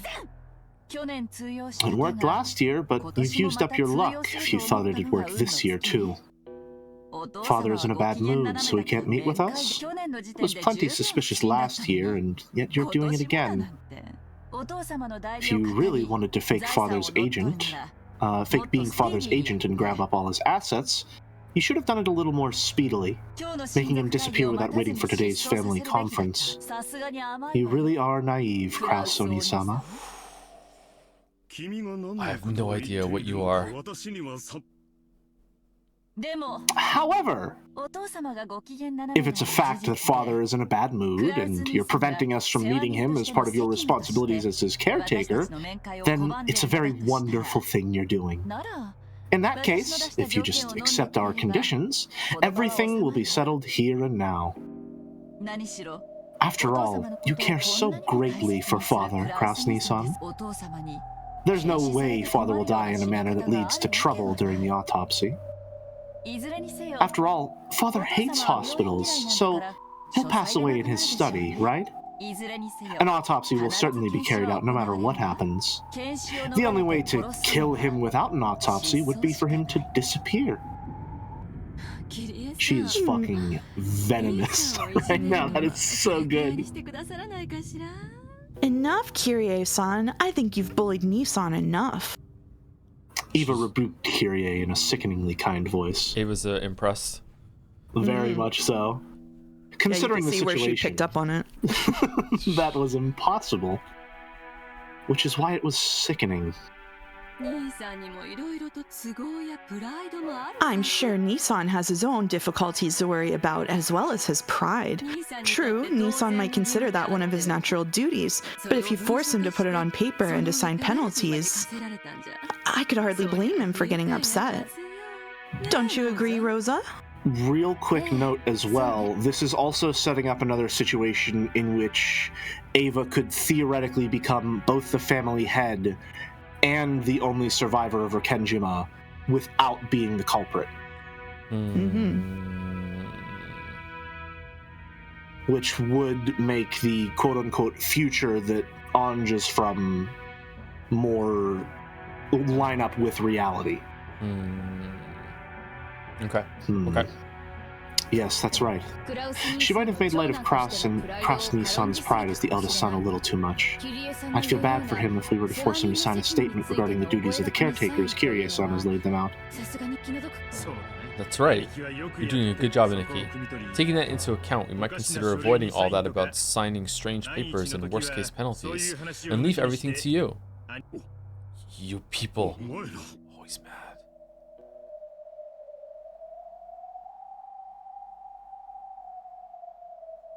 Not just Eva, but Rudolph and Rosa as well, with unnerving smiles on their faces as though they'd planned this beforehand, began closing in on Kraus. They now understood perfectly how Kyrie had cornered Kraus, and exactly where she was prepared to compromise. We were talking about a signed statement regarding the responsibilities of the caretaker, but even without signing such a thing, you can make it so that we'll never demand a meeting with Father again. If you can prove your fitness as Father's caretaker with a form of guarantee other than a signed statement, that is. Are you telling me to pay security money?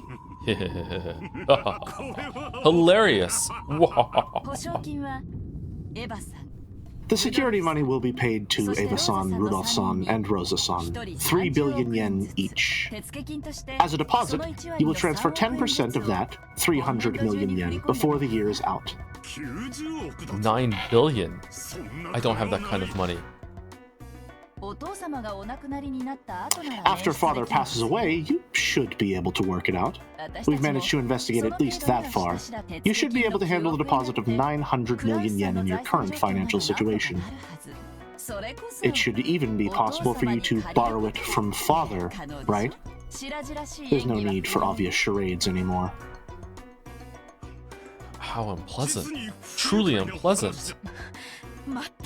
It is, at that. Even just the discussion of Father's inheritance was far too disrespectful. Father is already dead?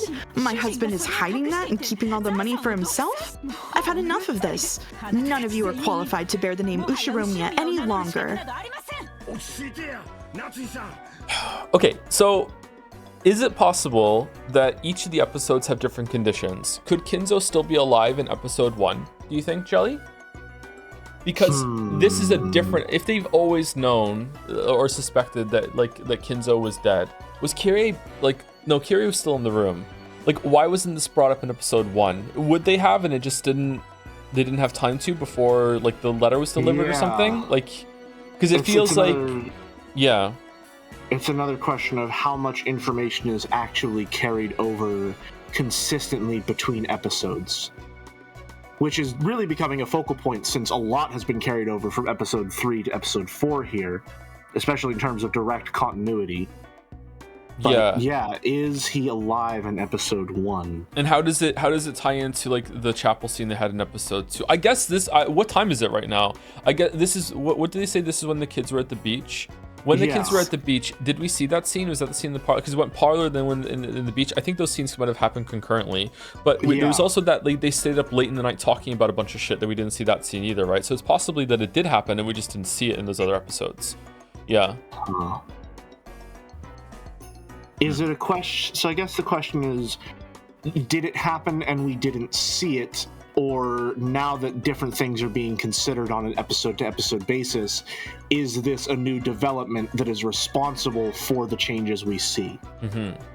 Because some things can definitely be different in terms of like the construction of like in episode 2, Beatrice showed up and was there really early, and whether that was reliable or not remains to be seen, but she actually was shown there, like and Genji interact with her. So maybe things can definitely be different because the murders are different too, but can the starting positions be different? I don't know about that. I'm gonna say no. You first. Sorry. I think the starting positions stay the same.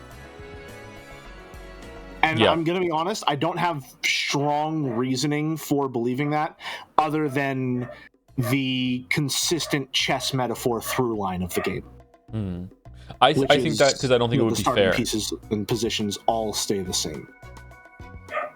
I think it would be unfair narratively if there wasn't some consistent starting point like that. Yeah. Maybe I think that would be a bridge too far if suddenly something changed in the background that we couldn't really be aware of. Also, hi Ruby. There's nothing I can do about that. Everyone say hi. Someone Chaz asking, I even have a custom emote. Who am I reading with? Who am I reading with? Did we do shoutouts for Jelly and Mus, by the way, on their channels? Have we been doing that throughout the I don't think we did. thing? No. We should do that. If mods can take care of that, please. And my channel name finally changed, so the wrong one won't get shouted out, except for right now when Rodney does it as a joke. Anyway, all right, calm down, Natsui-san. We've all said all we need to. Why don't we leave it at that for now?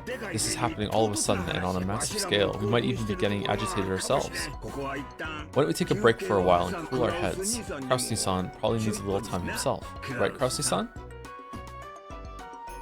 Time? Why would I need something like that? Don't worry. What was that voice acting? That we aren't thinking of anything shady. We're just so eager to see Father that we've started grumbling a bit. And Krusty-san, I know real well how you're dying to get back at us for the things we've said. If you're willing to go so far, then you just need to let us meet with him, right? Isn't that right? You just got a bit stubborn, and it felt awkward to say you let us see him after saying we couldn't all those times. He's just a little guy, isn't that right? Right?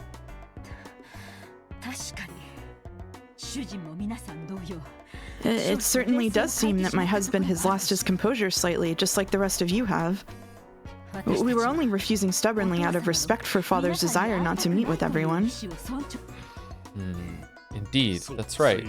It was turning into another sibling fight like the old days, and I started feeling stubborn as well. Let us cool our heads. I understand how much you all want to meet with Father. I will pass it on to him. I'll find some way to convince Father to meet with you. Will that do? Interesting. Yeah. I think it'd be okay to give Krasny-san some time to persuade Father. Yep. Counting on you, Nikki. Please persuade him to meet with us. After all, you're Dad's caretaker. And as for persuading him, let's set a limit on it to sometime tonight, okay? When tomorrow comes, we'll confirm Father's well-being, even if we have to break down the door to his study. You have no problems with that, I take it, Nissan. And then later in the episode, suspiciously, Kinzo-shaped corpse gets wheeled out on a dolly at the top of a large staircase behind a light. And it's like, oh, hi, everyone, it's me, Kinzo, patriarch of the Ushiromiya family. I'm just here to say, hi, I love you. You're all my children, and I care for you a lot. Anyway, no, don't come up the stairs. Match with Nanjo, and I have a pizza coming. Let me know if it gets here. Bye. I'm also really alive, I promise. All right, bye. Do as you like. I see. It seems even the time I've been given to persuade him is short. Let us go, Natsui. We shall ask him to join us for dinner at least. Right. Kraus left the parlor with Natsui. Once their footsteps disappeared, Hideyoshi took a deep breath, smirking and flopping onto the sofa.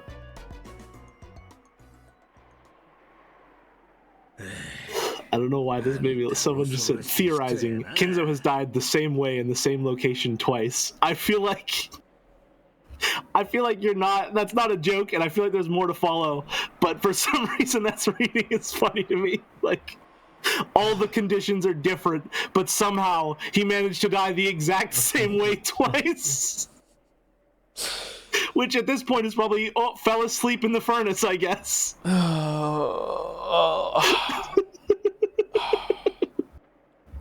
There's the weird smell in the study. I wonder if they're covering up a smell of a corpse. I don't know. That might be it, yeah. Kirie-san, you're a frightening person. Sorry for speaking out of turn. I apologize. No, you didn't corner him like you'd originally planned, but in the end, this was even better. Just like always, I've got to bow my head to you. But can he really prepare 900 million? I believe we estimated that 750 million would be most Kraus-Nissan could afford with his current financial situation. Isn't 900 million gouging him too much? If he can't do it, that's fine too. If we do something like lowering it to 750 million so Kraus-Nissan can save face, it'll look like we're compromising and it'll be easier to settle, right? So fucking smart. Art of the deal. And if he really does come out with 900 million, that's even better. Nissan is probably having a strategy meeting with Natsuhi-san about now. It really will be interesting to see what kind of twisted logic our proud Nissan comes up with as an excuse. Convince father? There's no way he can. There's no way to convince someone who isn't even there. Unless time to have a scene with Kinzo, and then Bieto is like, actually, he's alive. Yeah, the right truth. Yeah. Kinzo's alive. Yeah. The siblings have all come despite the various circumstances for this annual family conference. Kraus and this is you, Jelly. Kraus and Natsuhi could be seen in Kinzo's dimly lit study.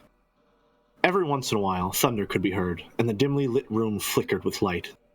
It seemed that the island would be closed off by the storm very soon. Father, please, just this once, show those disrespectful people the majesty of the head. It's useless. What?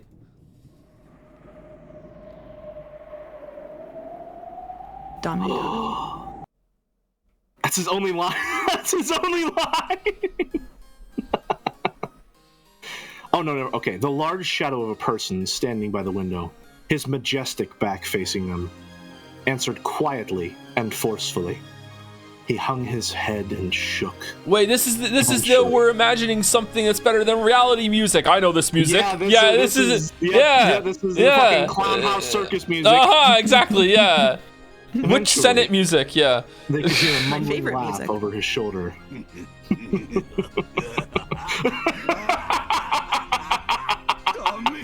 It's useless. It's all useless.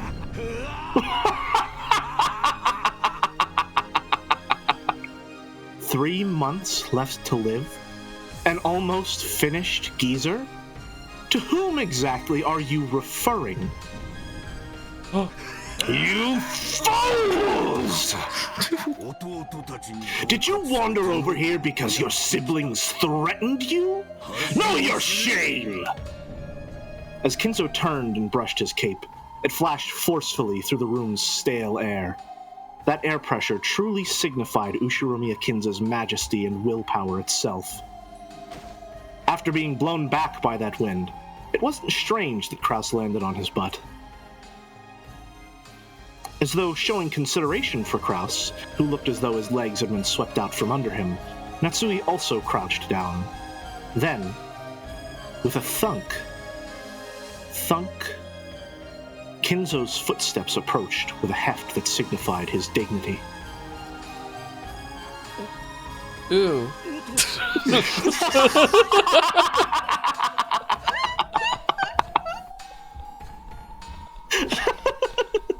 Single ooh.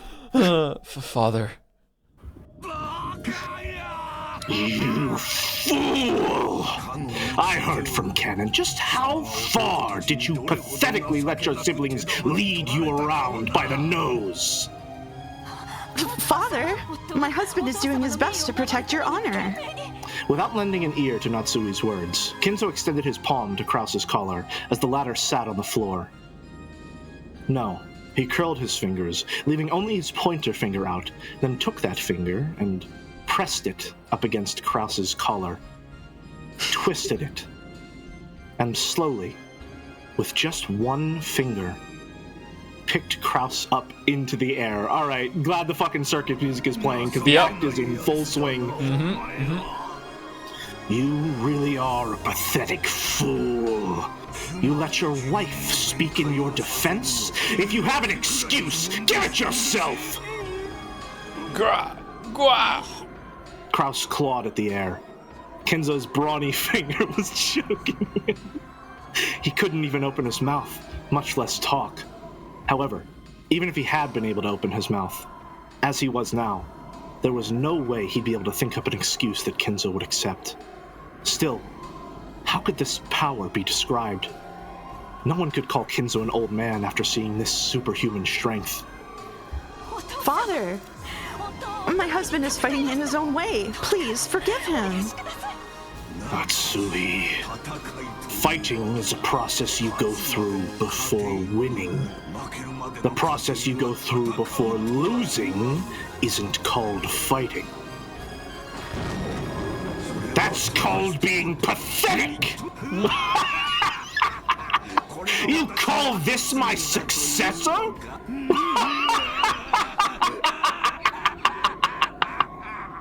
As thunder roared, Kinzo laughed heartily as though nothing could be more pleasant.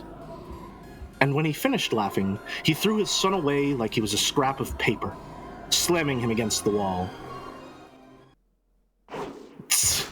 Jesus, man. Okay, so is this just Krause thinking about this, how pathetic he would be in his father's eyes or something like that? Or is Natsui in here too? Do you think they're both like having a combined like speculative meltdown? Or something like that. Yeah, I'm thinking that this is more so meant to represent like the mental power that Kinzo has over Krause. For sure. Like in his mind as this abusive, all-powerful, all like everything father figure. This is what like the level of strength that Krause has imagined Kinzo to have, and the level of control he has over him, even in death. Yeah. Also, damn, he was never the same after switching to Pizza Hut, says the pin. Pizza Hut's better though. Anyway. Whoa. Okay. Yeah. I guess I think I could even see Natsui viewing this from her perspective, like considering how much she's built like Kinzo up as this like monolithic figure in her mind as well. It could be either of them. It could be both of them. But for some reason, I'm leaning toward this is in Krause's head right now, not Natsui's. Well, that could also be the case that. Again, I am expecting somewhere down the line we will get some Krause Natsui humanization. It could be the case that, like, he has been living his entire life as the sole successor to the Ushiromiya family under an incredibly abusive, incredibly aggressive patriarch, and maybe Natsui is the only person that he is allowed himself to confide in on any level. And so she understands fully how he views Kinzo, and maybe as an extension of that, also views Kinzo as that. Jelly, so as to not kill Boulder, can you do me a favor and leave Discord and then rejoin, and I'll drag you back in here? Your sound is more distorted on stream than on here. Huh. Sorry. That's fun. Is it really? Do I have to change Back in a tick. Yeah. Okay. I was going to wait till on break, but then the Kinzo is happening, so I want to have good Kinzo. Hello. Any better? I don't know. We'll find out. I suppose so. Could also be that they're experiencing a ton of guilt and they've built this up in their mind that maybe they did lose him and they're like, we let him down, we let him die like in this undignified way in his final years when we should have looked after him better. Yeah, it could be that. Okay. Either way, I feel strongly that the presence and strength that Kinzo has in the scene is purely metaphorical. Yeah, for sure. For even his eyes are different. Like he's a different character in here. Yeah. It's definitely. Yeah. Anyway, Gwa. Ooh. Oh, it's back. Ooh. Dear, are you okay? Krause slid down the wall, rubbing his throat as though in pain. Natsui ran up to him and looked after him. But without showing any interest in the two of them, Kinzo returned to the space near the window, as though he had been there the whole time, and looked up at the thunderclouds of misfortune. I thought I would have no regrets in my life. If only I could meet Beatrice. But it seems it won't go so smoothly. It was promised from the beginning that nothing received from the witch would remain. However, the Ushiromiya family name is not the property of that witch. Who is fit to succeed that name? It seems that this alone must be resolved by my own hand. Rejoice, Kraus! I have changed my mind. Father? So? I have no desire to have dinner with you, cowards. However, I will attend the family conference afterwards. Father, thank you very much. There I shall make a great announcement regarding the succession of the head. I will resolve your foolish quarrel myself.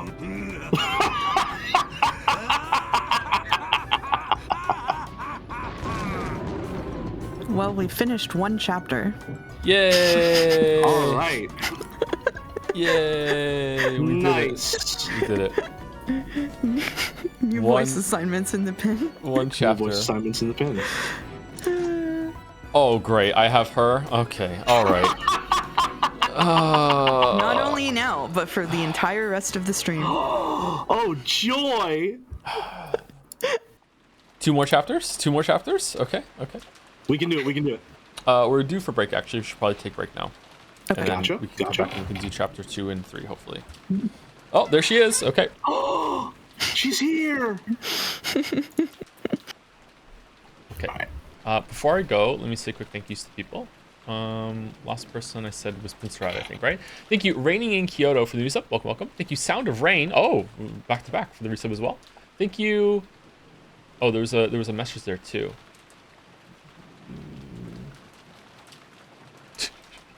I feel like the streams have been really parasocial lately, so I just wanted to say that you are a really great personal friend and confidant, and I enjoy the company on a regular basis. I hope that my contribution will enable our friendship to deepen further for the sake of our personal relationship. Regards, your best friend. Thank you very much, Sound of Rain. Thank you.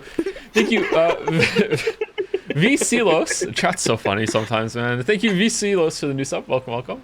Clawfest. Thank you, Mr. Silverstrike, for the resub. Finny H04 for the new sub. Welcome as well. Thank you, Ari Shamari, for the resub. Thank you so much for the Umi Pico. Umi Pico, it's today. Thank you, Skunky Emerson, for continuing their sub, also known as a resub. Thank you, Sorini, for the resub. The wall is here. I think that was during Battler's thing. Thank you, Mouseflop, for the resub. New mouse name. I too am furniture. Beatrice, please sit on me. All right. All right. Thank you, VaultBoy127 for the resub. Parnick for the bits. Kraus and Kinzo had a misogyny battle, and the stronger one won. Oh my god. Thank you, Annie for Prez, for the bits. Just like Battler, Jotler needs Mouse and Jelly to carry him through his fight against Ryu Kishi. Thank you, Annie. Thank you. Thank you, Julie Gordoff for the bits. We would win. What a sublime performance. What delicious subtext. Jelly's performance is adding so much. At the rate we're going, I'll be happy with our coming 2 years with Umineko. Yeah. Yeah. We're and just also passionate about literary analysis. yeah, Man. yeah, man. There we are. We are. And thank you, Big Pat, for the resub as well. This is what happens when Kinzo gets wings with his dominoes. Oh shit. Oh shit. Okay, we have to talk about the misogyny comment with Jelly and only Jelly after the break. Yep. Yeah, Only. great. Thank you. Oh, great. Okay, good. I'll just go to the kitchen and make you guys a sandwich. No. Gluten-free sandwich, right? Gluten-free sandwich? Yeah, absolutely. Yeah. Okay. All right. All right. If you've been seeing the whole time, please get up, walk around, go get some water, go to the bathroom. Yep. See you soon.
Hello, hello. Ooh. Hi. Trying new tech today, chat. I only steeped the tea for like 2 minutes, and we're gonna see if it's a drinkable tea instead of having to take a second break after I the mean, first it's break. tea, so how could it be drinkable in the first place? You don't like tea? Not a fan of tea, no. Too subtle for my palate. Wow. I will read the Koru pin. By the way, am I louder than Joe now? We did some audio adjustments. How are the sound stuff? I will read the Koru pin. We all like to have fun here in chat, and you can't begrudge people who are friends, IRL, having chemistry on screen, but I'm going to be the bigger man here and say that Mouse's sandwich comment was completely out of line. That kind of talk in DMs is one thing. You're all streamers, so I assume the worst about your private lives anyway. But there are little girls who grew up watching Joseph Anderson, excited to finally see female representation in the series. Think about the example being set. You're right, Coro. It wasn't my place to make that joke. I'm sorry. I'll be quiet from now on. Oh Man. Oh. The silence speaks volumes. Balder says can afford to turn OBS capture down 1.5 decibels. It's so specific. How is that even a measurable thing? Oh, they said I'm a bit loud. Yeah, you can probably turn me down a little bit too. Meow. Is that a meow? Yeah. You guys are way too loud now. You were good before. All right, there's a volume slider on twitch.tv. Stop listening to Balder. My weeb, we specifically set up like meetings with Balder to do audio tests. Like we're gonna listen to Balder. We're asking him to do this. Balder getting a little bit of the mouse experience for stream, huh? Like whole damn. God damn. Main characters often come under fire. You want to sit with me and read? Come on. There we go. All right, you're part of the show now. Part of the show. Professional cat fan says cat. You're correct. Casey? Orange cat. Yeah, Casey. Yeah, I got it right. Okay. We have a tier 1 sub. Can I read this tier 1 sub here from Devoidy? Sure. Joe and Mouse gotta face reality at this point. Fact is, the overwhelming majority of self-identified weaves have never touched a VN in their lives. They easily sit at the deepest level of weebiness, and here he is reading a 140-hour-long one with the protagonist screaming about his fighting style and Bunny Girl shooting guided missiles. Truth can only be denied for so long. Yeah. I don't know if I take kindly to being automatically lumped in with weebs. I mean, it's true, but I don't know how I feel about it. And yet, Steensgate was worse. Oh no. And yet, you still have a microwave. Curious. I guess you don't hate it all that much, do you? Gotta put some bananas in them. Thank you, the Sigia for the resub with ooh. Down my query with some bits to say. I'm in the middle of carrying a feminist discussion about to close it out, and my muted witch co-host brings me a gluten-free sandwich not asked for with a singular french fry as I hit the generational misogyny talking point. So how is your day going? Very nice, Dominic. Very nice. I recognize this tweet meme. I recognize it. Thank you, Julie Gordot, for the bits as well. Hey Joe, I have some criticism I hope you don't take the wrong way. I love this game, but I wish y'all didn't spend so much time reading. Most of the audience is just here for the theorizing and microwave jokes and are actually very triggered by mouse clicks, keyboard taps, and any sort of action that progresses the story. Please understand this as you go forward. So Umiden is having a day, huh? Okay, all right. We'll have to keep it in mind. Thank you, Julie. We'll have to keep it in mind. Wow. Thank you, Julie. Let me scroll back up to the, it's Gatsby. Let me scroll up to the assignments. Okay, so... It is pinned, too. You can use the pin. All right. It is pinned. Mm-hmm. Oh, no. Oh, no? Oh, no. Oh, yes. We're just going to pretend I didn't do what I just did. Okay. Mm-hmm. All right, so... All right. Bring us home, Jelly. All right. Forcefully opening the door with a clunk, Rosa flew in with Maria.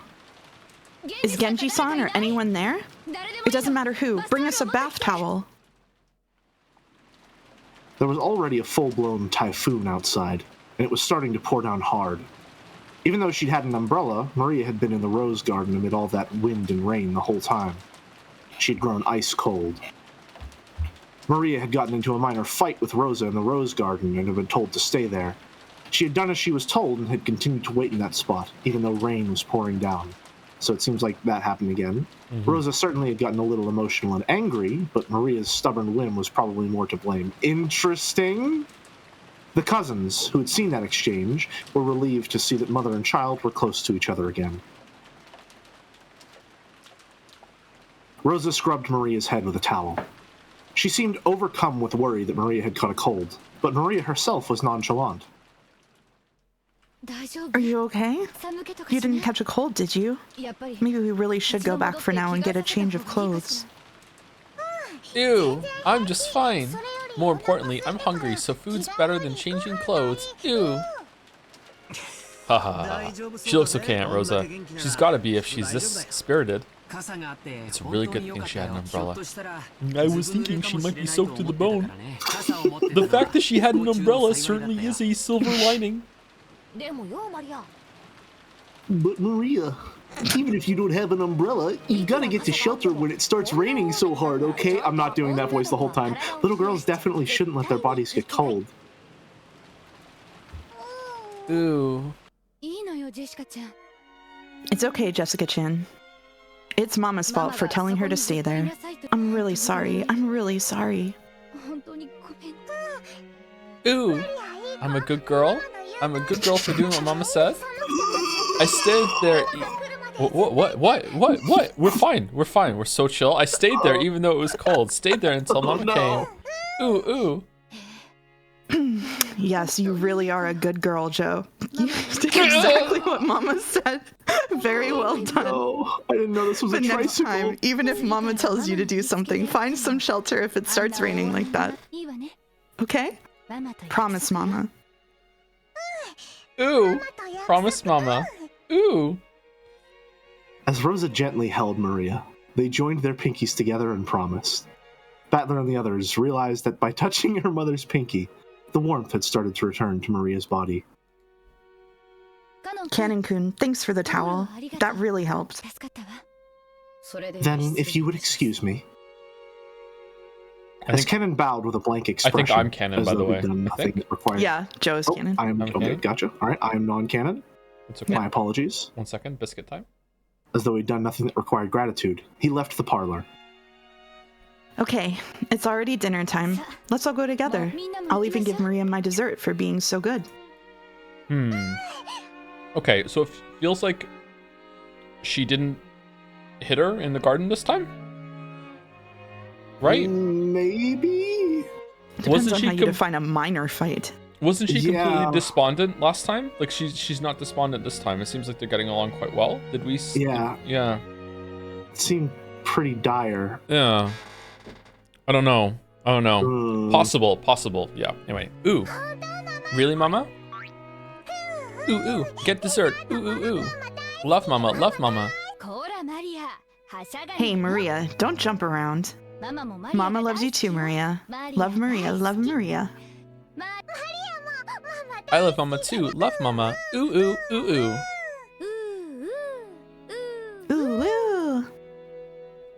What is happening? Rosa and Maria looked really close. Even the cousins who watched started to feel a long-forgotten warmth fill up their chests. You know, that might be the age when you're on your best terms with your parents. It wasn't like that for me. Mom was always yelling at me to study. That's because they love their children. Parents' love isn't always gentle and indulgent. My mother was strict with me too, but now I realize it was just because she treasured me. So shut up, George. Ooh. Love Mama. Love Maria. So shall we get some food? Let's be friends and hold hands. Ooh, be friends and hold hands. Mama and me, friends. Yes, that's right. Maria and Mama are friends. We'll always be like this. I love you, Maria. Okay, alright. I'm glad something is happening, because what the fuck? What's going on all of a sudden? What's up? The sudden sound had come from the teacup Gretel had been holding, which had fallen and smashed. Oh, the glass actually... Okay, nice. Sorry. I got careless. Sorry for dropping it. The cup on the floor had smashed to pieces. Would it really have made such a sound and smashed to pieces just by being dropped from that height? Even someone as thick-headed as Battler could realize that she was in a bad mood over something. But he couldn't understand why she had grown suddenly grown so displeased. When she made to bend over and pick up the fragments of the cup, Renove appeared out of nowhere and stopped her. Apparently I'm Renove this time. Oh, you're Renove? My bad. I think I need to... Am I? Let me reread. Yep, okay. We're all scrambled up this time. We're all scrambled. You will injure yourself. Leave the cleaning up to me. Shall I bring you another cup of black tea? I don't need it. I guess a demon's black tea just doesn't match my tastes. Oh, to think there's someone whose tastes aren't satisfied even by Renove's tea. I must respect your discerning palate. I'm getting bored, so I'll go out for a second. Bored? Wait a sec, this is where things start to get interesting. About now, Maria's probably going to say that she got an umbrella and a letter from Beatrice again, right? This is the essential part. You're missing the best part. Sorry, I'm counting on you to clean this up. Leave it to me. Without saying anything else, Gretel disappeared of her own accord. Her form literally melted and disappeared into thin air. There was definitely a displeased expression on her face. But neither Battler nor Renove, and of course not Beato either, could understand why her mood had so suddenly worsened. All that remained was the scent of the black tea she'd spilled.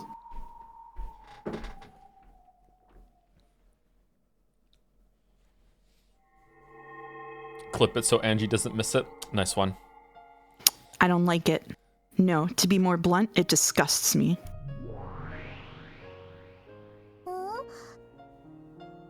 Ooh? Why are you so irritated, Angie?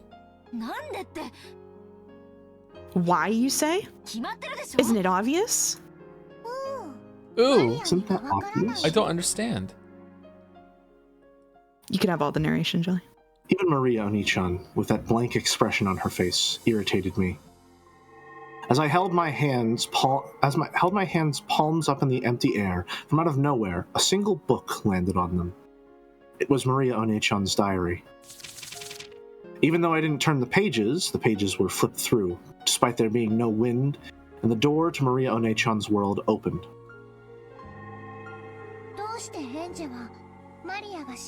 Why do you think I'm not happy, Angie?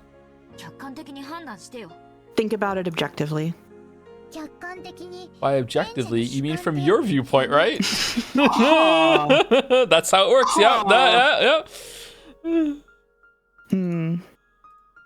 Are you trying to say that the truth is different for me and you, Maria Ownage-chan? Truth can change its form depending on the observer, and observers from the future always overwrite that form. Angie, what are you trying to do to my happiness? Pages of the diary were flipped through at greater and greater speeds. Then, a brilliant light poured out from the depths of the diary, swallowing everything up and painting over everything with white.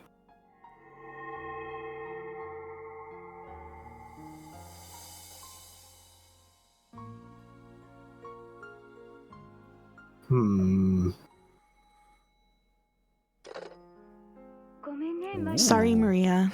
Mama has to take care of some urgent business that's piled up, so I need to stay holed up at the company for a while. I probably won't be able to come back home until late at night the day after tomorrow. Does a candelabra count as a chandelier? Ooh. Sure, why not? No. Then what about your promise to go to the movies with me on Sunday? The movies? Judging by Rosa's tone, she had clearly forgotten that promise. But Maria's response to that was an apology for asking. I'm sorry. Maria apologized for troubling her mother by asking that question. I'll stay home. I'll definitely wait patiently. I'll take a bath every day and change my underwear. and I know where the money is. I'll go to a different store every day. I'll try not to go out too late. If a policeman asks, I'll say I'm running errands for Mama. I'll do what Mama says, like Mama says. That's right. You really are being a good girl. If you do that, I'll buy you a present, okay? Go to bed by 9. You mustn't tell the teacher or any adults that Mama isn't coming home, okay? Yes. So, Mama, do your best at work. Do your best, finish your work, and come back as soon as you can. I won't cry all night and annoy the neighbors anymore. So come back quickly. Well then, I'm busy, so I'll hang up. Be a good girl and wait. Don't do anything you shouldn't. Goodbye. Click. With a tone of finality in her voice, Rosa hung up the phone without waiting for Maria's answer. Maria politely set down the receiver and returned to the sofa. There sat the stuffed animal Sakataro, with whom she'd been watching TV until a second ago. Sakataro was holding the remote control to the TV. The TV had been turned off because of the phone call. He looked like he was telling her to push the switch because he wanted to watch TV again quickly. Sakataro, wanna watch TV? Who do you? You don't want to watch anymore, Maria? If the actors' team gets all the questions right, they can still make a huge comeback. Who do you? No, that's enough TV. Again, Mama was busy with her work and didn't come home. Mama works so much overtime that she doesn't come home until late. Because she has dates or something, she always comes home after drinking a lot of alcohol, even though she's not good at drinking. And with a pale face, she'll go straight into the shower and then to bed. And because she has overtime, even on the weekends or something, she says she has to spend the night there and almost never comes home. Recently, she started saying something about how she's got a big job she's working on, so this sort of thing happens a lot. The pictures I did my best on during drawing time were laughed at by everyone, but even so, I wanted to show them just to Mama, and once again, she won't be able to look at them for me. And I could talk about the time everyone pushed the job of cleaning up onto me, but I did my best by myself and was praised by the teacher. Or the time I went shopping, and the man at the shop said I'm always such a good kid and gave me a free canned coffee. Then there was the time I wanted to encourage Mama because she worked so hard on her job, and did a card for her under her pillow. And there's a lot of other things I want to talk about. Mama's working really hard at her job. She's working with all of her strength so that we can eat every day. I hate her job. If only she'd just quit. Job is an important thing for adults to do.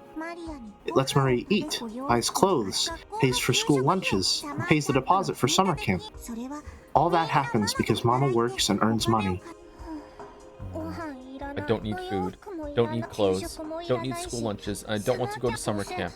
It's not like any of the groups will let me join in. Who do you?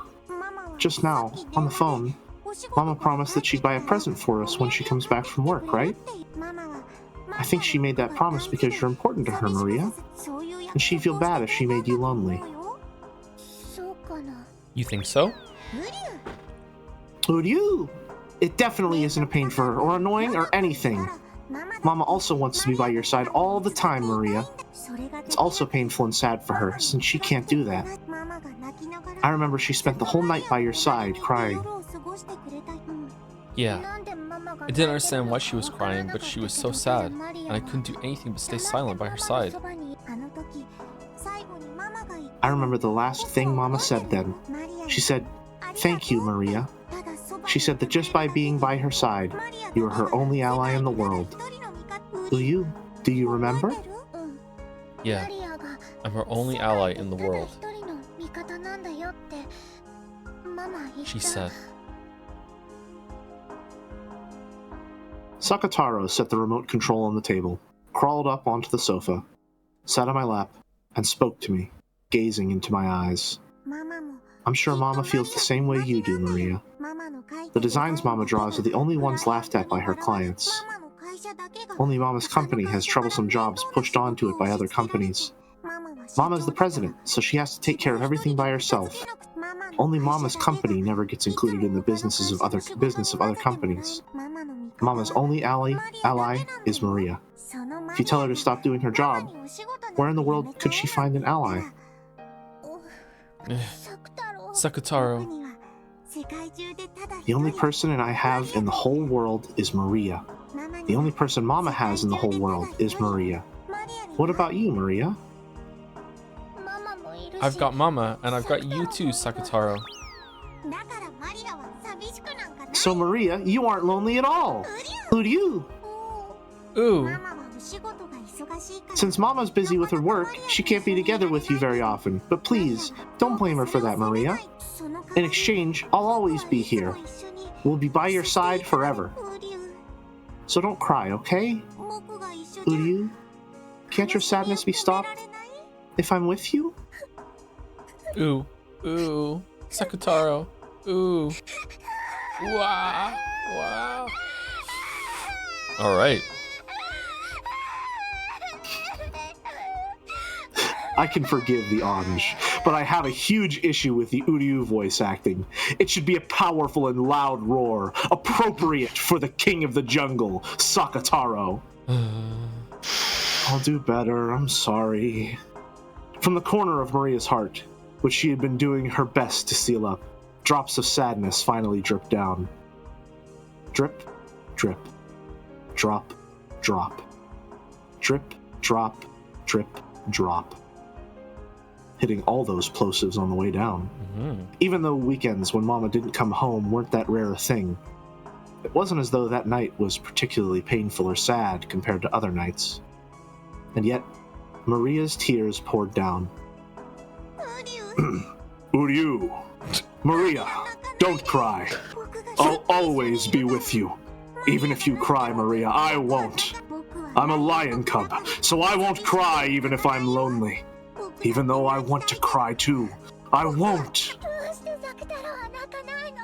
Why won't you cry, Sakataro? Even though you're so sad that you can't hold back the tears, you won't cry? Uryu. But if I cry, who will make you feel better? So I won't. After all, I want to get your spirits up. If I get my spirits up, will Mama come back? When Mama comes back, if she's welcomed by a happy Maria, I'm sure she'll be happy. Uryu. Mama will be happy? Uryu. If you do that, then I'm sure her fatigue from work will also be healed. Then, I'm sure she'll start feeling better sooner and will play with you a lot. When you come home and Mama's waiting for you there, and she's in the kitchen in high spirits, don't you feel really happy? I'm sure Mama feels the same way. So if I watch over the house in high spirits, Mama will be happy too? Uryu! Sakataro nodded deeply with his big head. The tears couldn't stop falling from Maria's eyes. If she greeted Mama with a tear-stained face, Mama would probably get sad too. You know about it, Maria. You can't use the magic that creates smiles if you aren't smiling too. Yeah, I know. So I won't cry anymore. Hey, Maria. I have an idea for how to have a fun time. Uryu, want to hear it? What? Is it shoplifting? Mama won't come back until late night Sunday. So let's have a pajama party and keep it secret from Mama. I even got us face masks with eye holes and everything. A pajama party? Until you get tired late tonight, eat candy and drink soda in bed. And play with me. Pajama party! Yeah, sounds fun. I don't have to go to bed at 9, right? Mama won't get mad if I don't sleep? This is a secret between me and you. Only for when Mama isn't around. So tonight, until you get sleepy, let's have fun the whole time. Let's eat jelly beans and try to guess what color we'll get next. Let's split open peanuts and try to guess which half is the grandpa. Let's search for treasure in the closet. And more and more. I wonder what it'll taste like if we mix cola and melon soda. Ew. Ew. No, it's pronounced ooh. I wanted to try it once, but asked Mama if it was okay, and she got mad. Uryu! Let's keep it a secret from Mama and try it out. Tonight, let's play a lot, laugh a lot, and blow away our tears with happiness. Don't worry, it'll definitely be fun if I'm here. I'll definitely make you happy, Maria. Yeah. It'll definitely be fun if Sakutaro's there. I'll definitely be happy. Thank you, Sakutaro. I won't cry anymore. Let's play all we can, get happy all we can, and say welcome back when Mama gets home. Uryu! Tonight, let's play a lot and feel a lot better. Let's have the kind of secret party we can only have when Mama isn't here. If we're noisy enough, I'm sure plenty of friends will come to play from the land of the Looking Glass and Wonderland. Then, we'll have so many friends that we won't be able to get bored. Uryu! Uryu! I fully expected them to start repeating it back and forth for a bit there. I'll read this big chunk of narration to give you guys a break. Gotcha. Okay. Then Maria began her pajama party all alone with Sakutaro, having fun until late into the night. She played by sticking her hand into the bag of jelly beans without looking, trying to guess which color she'd pull out next. Sakutaro had good intuition and got it right a lot. Maria also had a brilliant streak where she guessed right 4 times in a row. The game where she split peanuts open and tried to guess which was the grandpa was easier than guessing the color of the jelly beans, so she got it right a lot. Sucking her salt-covered fingers was impolite, but that was the yummiest part. She liked both Colin and melon soda on their own. She hoped by mixing her 2 favorite drinks there might be a flash of light like alchemy, and a new drink that no one had ever tasted before would be created. She got excited about how, if it turned out really delicious, she'd call it Sakutaro soda and sell it. But unexpectedly, it had a weird taste that she hadn't hoped for, and the color was somewhat dull and thick. Maybe I shouldn't have been surprised that black and green mixed together would make this. Too bad, I imagined it'd become a sparkling pineapple color.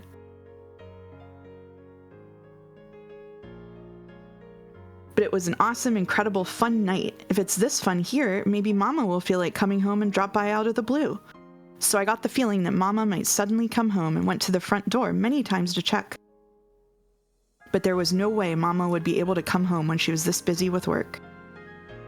But rather than a feeling of loneliness, it felt just a little disappointing that Mama couldn't join in on this fun late-night party. Sometime soon, I'll do this when Mama is around and let her join in.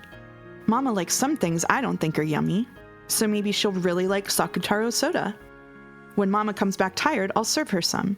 And more than anything, I want to at least write about this fun night in a letter and tell Mama about it, so that these feelings of happiness will reach Mama too. Her work is always so tough, and she comes home so tired, so I hope I can share this happiness with her. Mama will almost certainly come home tired late Sunday night, and I hope I can brighten her day even just a little by sharing this happiness. I gently placed that letter on Mama's desk. To Mama, good job with your work again today. Let me share my happiness with you. From Maria. Then, I decided to give a present to Sakutaro for proposing this wonderful party. It was a small red muffler I found when searching for treasure in the closet. When I was still very young, Mama knitted this tiny thing. Maria was embroidered on it with knitting wool. I softly wrapped that muffler around Sakutaro. It really suited him, accenting his yellow with red very well. Uryu, does it look good on me? Sakutaro looked embarrassed as he wore his first present ever. Hey, that's the same pin that, the bunnies have. Yeah. Yeah. Interesting. Same kind of toy area then, I guess, yeah. Perhaps, yeah.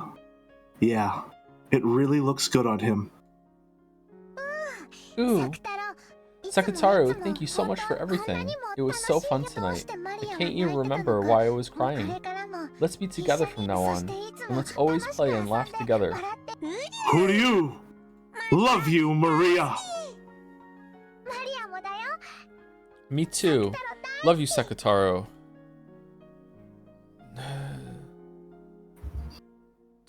After playing so wildly, Maria's room was a mess. Maybe she played a little too much. But I'm tired for today, so let's sleep together. And tomorrow we'll clean up together and welcome Mama with a clean room. All right, Sakataro. Who do you?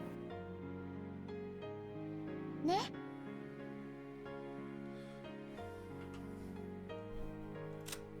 Sorry.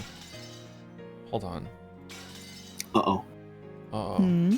Uh-oh. Uh-oh. Uh-oh. Uh-oh. Uh-oh. Uh-oh. The bunnies aren't here. Okay. Toy furniture? They haven't showed up in this episode, yeah. Toy furniture? Toy and furniture? Toy and furniture.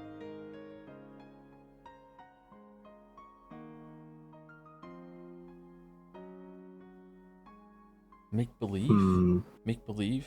Sewing is make believe. Give me So one second. The Chester sisters have that.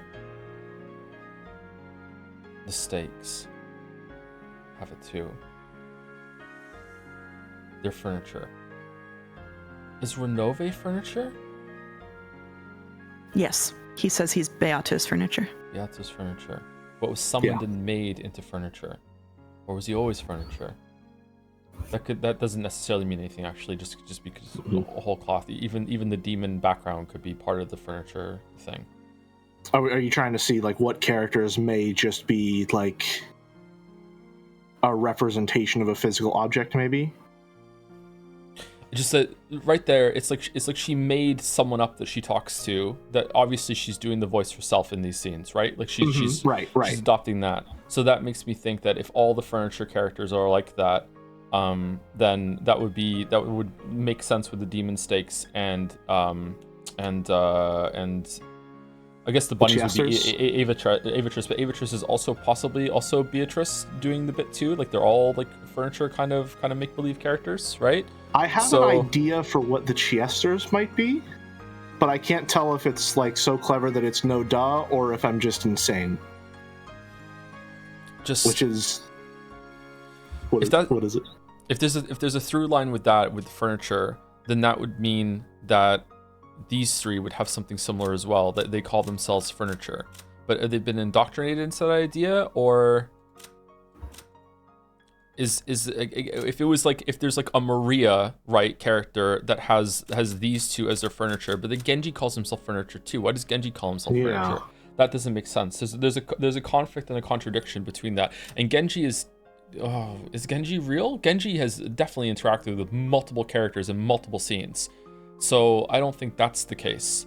But maybe it's like furniture can also mean like a servant kind of thing as well at the same time. Yeah, it could be a little bit of column A, a little bit of column B. Chad is yelling at me for me to explain myself. Is that all right? About what I think the Chiesters are? Yeah, sure, go for it. Okay. I think they're Kinzo's Winchesters. Because it's Chiester, Winchester. And they serve the same function as a gun, essentially. And it would work in the scene with the fight between, what is it? Rudolph, Kyrie, the Stakes, and Hideyoshi. I think were 2 guns present there, or 3 of them? Did Hideyoshi have a third gun as well, or did just Kraus and Kyrie, or just Rudolph and Kyrie have guns? Just they had the guns. Yeah, I think there's 2 gun present. Okay. But that doesn't mean the other team might not have brought some guns with them, right? Like, that's what I'm thinking. Is the Chiesters are 2 of the other guns as well. And it also ties into the idea of if those guns are Kinzo's prized possessions, which they are stated multiple times to be, and we know that Kinzo is this very stereotypically misogynistic, domineering patriarch. It would make sense for his prized possessions to be wearing bunny girl outfits. He would chanify the guns for sure, yeah. Absolutely, yeah. Not that I would, but yeah, we'd never do something like that. We would never. But I think that makes too much sense for them being to the Chiester to Winchester, and also apparently it's pronounced Chiesta. Might just be a coincidence. That's what I'm thinking. It's a cool idea, though.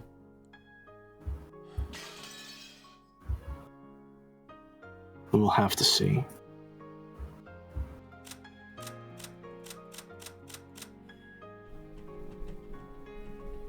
The Beatrice that was in episode 2 had a thing on her leg, right? She did, yes. Oh. Can I see Shannon's other leg, please? Do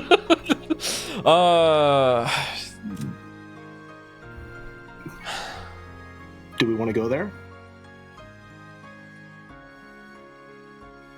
Again, I'm having a conflict around the boobs. I'm conflicted on the boobs. I have a that's your sticking point? Boob-based conflict. Yeah, because like it's not just about that how if these people are the same person, right? Uh-huh. If like it's not just about how does she hide them if she becomes canon, or how does canon gain them when he becomes Shannon? She was gonna let Battler touch her there. So if here's the thing. I think that is, and I feel insane saying this, I think that's a clue. I think that's supposed to be a clue that he almost does, but doesn't. I think that him almost groping Shannon might be one of the most informative scenes for, like, in terms of just the sheer efficiency of communication. I think it's insane. In a red herring way, or you think that was explain. I feel like, and I sound so fucking stupid saying that, if he had groped her, maybe he would have been able to tell they were fake. Yeah, that's why I think I'm wrong, is because why, if she's trying to pass herself off as something that she's not, why would she stand there and just be perfectly ready for him to let him fondle her? A servant of the Ushiromiya family, and she has to comply with that request.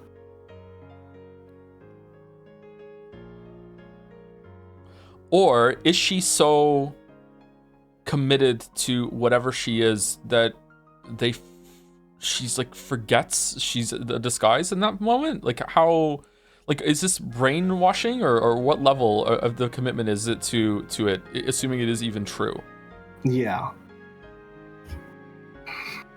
I don't know. For me, I don't know a lot about, like, I don't know, there's a lot of stuff in the minutia that I don't get, but there are a lot of, like, large scale things that make so much sense if they're the same person that I have to assume it's true. The biggest one for me right now is the episode 3 closed rune chain. Do you remember that? I remember. The first one in the chain is Shannon. The last one on the chain is canon. All right? And I remember we said, or I might have said it, that it feels weird to me that it's set up in such a way that everyone moves from one place to the next, to the next, to the next. There's a lot of downtime during that chain for something to happen in the middle. And we theorize that the thing that happens in the middle is Shannon goes to where Canon's body is. I remember we riffed off that. Yeah. That was your proposal, and then we spoke about it, and we said about how, like, yeah, that would be a time for someone to go and set up another room, like while they're doing that. Yeah.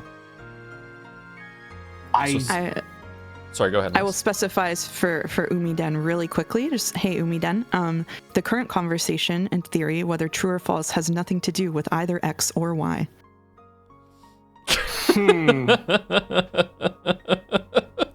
So many layers. Interesting. What the fuck does that mean? X or Y is referring to the two states that if we were to reach them, I would potentially drop the whole entire VN. Okay. Or I would be so impressed with it that I would have to say, okay, they pulled something off. I will now have to read all of One Piece. And X and Y, just like in the alphabetical order, are very related and interlinked. Are they not, Mouse? Gotcha. Okay. They are, yes. And it is a red truth that neither of them have to do with this conversation. So it is neither peak nor cliff. In that sense. Okay. All right. I keep saying I need to go back and do it. I need to go through all of episode 1 and see if Shannon and Canon are ever in the same room at the same time with Battler present. My guess right now is that whatever entity, be it, I don't know if, assuming it's reliable, my guess right now is that there is another person on the island who actually does look like Beatrice in the portrait, but the portrait might be changed around it. And whoever she is actually did show up in episode 2. Carrie saw her. But then when she went to the room and Shannon and Cannon visited, I would say that Shannon and Cannon are her alter ego furniture in the same way that Maria has made Sakutaro. That is where I'm going with it right now. That's what I think. Shannon and Cannon are her furniture in the same way Sakutaro is furniture for Maria. But the reason why I'm only I have 60% conviction on this theory right now is that I cannot make Genji fit.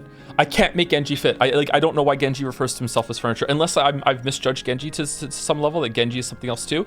Genji is throwing a wrench in this whole entire fucking theory right now. Yeah. I don't understand it.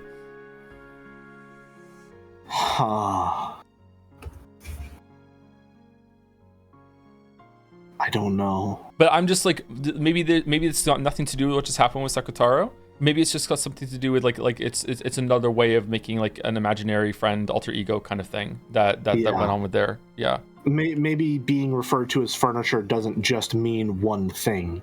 Yeah.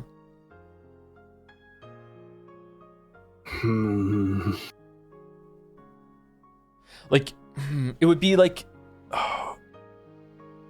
all those scenes can become recontextualized where it's there's the dominant real person who has the alter egos that they adopt when they need to or they want to, and they're fighting in a way. I don't know. Oh no, I don't like that.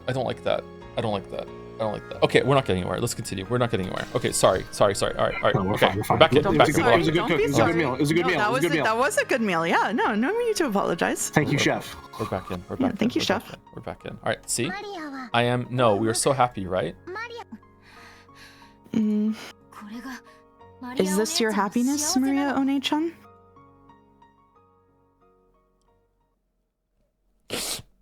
Sorry. What's up? It's for Simple. Give me some lube and a shot of tequila and I could make Genji fit. Simple said that? Simple said that. What the fuck? What is his heel turn? Huh? Simple. What? I mean, +2, but for you? I want to go to Rikenjima.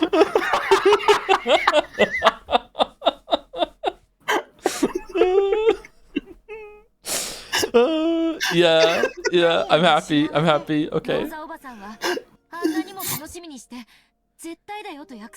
Even though you were looking forward to that movie so much, and Aunt Rosa promised she'd definitely take you, she completely forgot. She just happened to forget because she was so busy with work. Even if she remembered with her work, there'd be nothing she could do. Whether she remembered or not, Mama would have spent the night at work. She couldn't go to the movies. Whether she remembered or not is a minor issue. There's no way that's a minor issue. After all, when Aunt Rosa answered movie on the phone, it was obvious that she'd completely forgotten her promise. And when she heard that, Maria Ownage-chan's mood definitely darkened. Well, like you say, even if Aunt Rosa had remembered her promise, you wouldn't have been able to go to the movies in the end. But even so, to think that your mother just forgot her promise to spend one of her few days off with you, it's sad. I'd be mad. Yeah, it was sad, because even if she had remembered, we wouldn't have been able to go to the movies. But after that, I had a very, very fun night with Sakutaro. You must have thought that that pajama party looked really fun too, Angie. There's no way that would be fun. I mean, all that messing around you did that night was just intentionally making a big fuss about nothing. Also, you could forget that you were lonely and that your mother wasn't coming home. That's not true. I really did have a fun party with Sakutaro. No, that's wrong. You were just so sad and you hated your mother so much for forgetting her promise that you made a mess of your room. Where was something like that ever written in my diary? It isn't written anywhere. But by reading in the gaps between every line, I can understand your feelings. You didn't have a good time at all that evening. And you stayed up late when you were told not to, broke the strict rule about eating sweets outside of snack time, and when even that didn't bury your sadness, you went wild in your room and made a mess of it, right? And after you made a mess of your room and were all tired out, all you did was claw at the bedsheets and cry yourself to sleep, right? The VN just provided a subtext tutorial. Thank you very much, Angie. I was going to say thank you very much. Twitch chat, pay attention. Thank you not only for explaining what subtext is, and also what an unreliable narrator could be. Considering that I still think a lot of this is going to be from Onage's perspective. Meanwhile, the Persona 3 script has like the kerning and fucking space between the lines set at fucking negative. There's no space between lines whatsoever. It's just overlapping. Fucking, like, it's not that kind of story. To invoke Persona 3 on. Yeah, it's true. Yeah, the diary does say that Mama probably forgot her promise about the movie, and that I stayed up late having a pajama party with Sakutaro, and I made a mess of my room searching for treasure. P3 still getting strays. Oh no, we're taking aim. Yes, and this is what it means. You were starving for Aunt Rosa's love, Maria One-chan. And Aunt Rosa always put her work and her public image first, always keeping you on the back burner. That's what disgusts me, because I know just how superficial Aunt Rosa's words of love for you were. You should realize this yourself. So how can you say you're happy despite that? I don't understand that part of you, Maria One-chan. Even at my age, I can't understand it at all. Why aren't you sad? Why is it that you can experience a reality filled with misfortune and call yourself happy? I can't do it. I can't understand it. She's 9? You're a sad kid, Angie. I don't get it. Why are you pitying me? Even though a fact about a really fun pajama party is written about in my diary, if the same fact is observed by different people, it has a different form. I remember talking about something like this with Berncasto. Truth is unfixed and changes its form every time it's witnessed. By the way it's perceived, in other words, sumari, depending on the person who perceives it, a single truth can become different truths. And truths of the past are painted over by the truths of the future. In this diary, I wrote that what happened that night was very, very fun. You described the events of that night as something very happy. And yet, when you read the diary, the events of that night sound very, very sad. Even though you describe it as a happy scene, I read between the lines, or I read between the lines and realized that that wasn't true. Stop it. Huh? This tells of a happy night. This is the truth of that night. Please don't take this happy truth and paint over it with a new, different truth. Oh, Joe! Joe, I really think we hit the nail on the head, man.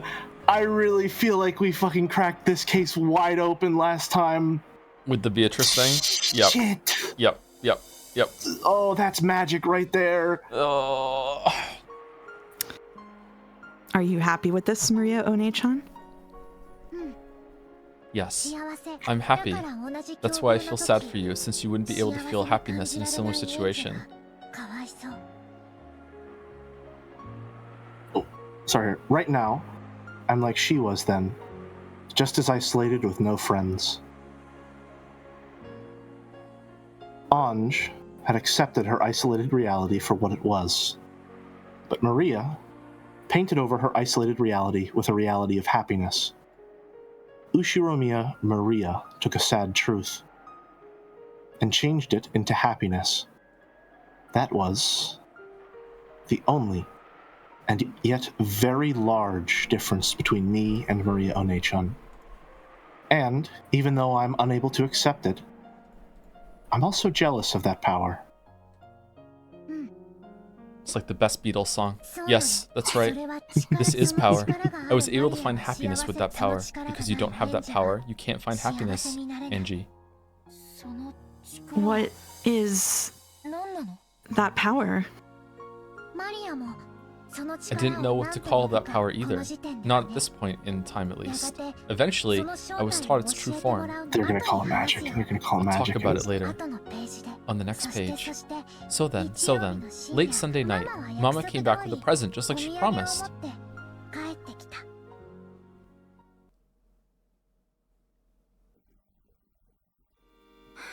I'm back. Mama, welcome home! Uryu! Mama came back! Mama came back! Waiting to greet Rosa as she returned home all tired out was Maria, in an unbelievably good mood, holding Sakataro. Most likely, Rosa's worn-out expression was partly because she really was tired, but partly because it would be a pain when Maria, who should have been grumbling after staying home alone for several days, would cling to her, sobbing. However, when she was welcomed by an unbelievably happy Maria, and found that her fears were unbelievably needless, Rosa couldn't hide her surprise. What's going on, Maria? You're in a great mood? Is someone here? It was strange enough to make Rosa think that a friend had come over, and that she'd come home right when they were having a good time playing together. But there were no other shoes by the entrance. Even though Maria was in such high spirits, she'd been home alone. At first, Rosa was suspicious that the cause of this unexpected good mood could be nothing good. But that really was a needless fear. And in any event, Maria had been in a really good mood while she watched over the house. Even if Rosa's heart had been cold and hard as a rock, after being welcomed with a smile like this, Rosa started to honestly accept that smile, and a smile rose to her own face automatically. In that smile, you could no longer see any of the weariness of someone who'd been unable to return home for several days. Maria kept talking about what a fun time she'd had playing with her stuffed animal, Sakataro. Rosa really hadn't imagined that the stuffed animal she herself had given would be so appreciated, and she couldn't hide her pleased surprise. I see. So you spent the time together with Sakutaro. Well done, Maria. Here's a present for Maria and Sakutaro for being so good. Uryu! A present! A present! Ooh, what is it? What is it? Both Maria and Sakutaro started jumping around. There were two presents. One contained an assortment of Western sweets. Inside was a Scotch cake. It looked to be very high quality. But Maria was more interested in the other one. The other was in an even bigger box, and it was pretty heavy. Uh-oh. She had pilfered it from a local auto parts dealership. Go ahead and open it. They might become new friends for you and Sakutaro, okay? What? What's this? What's this?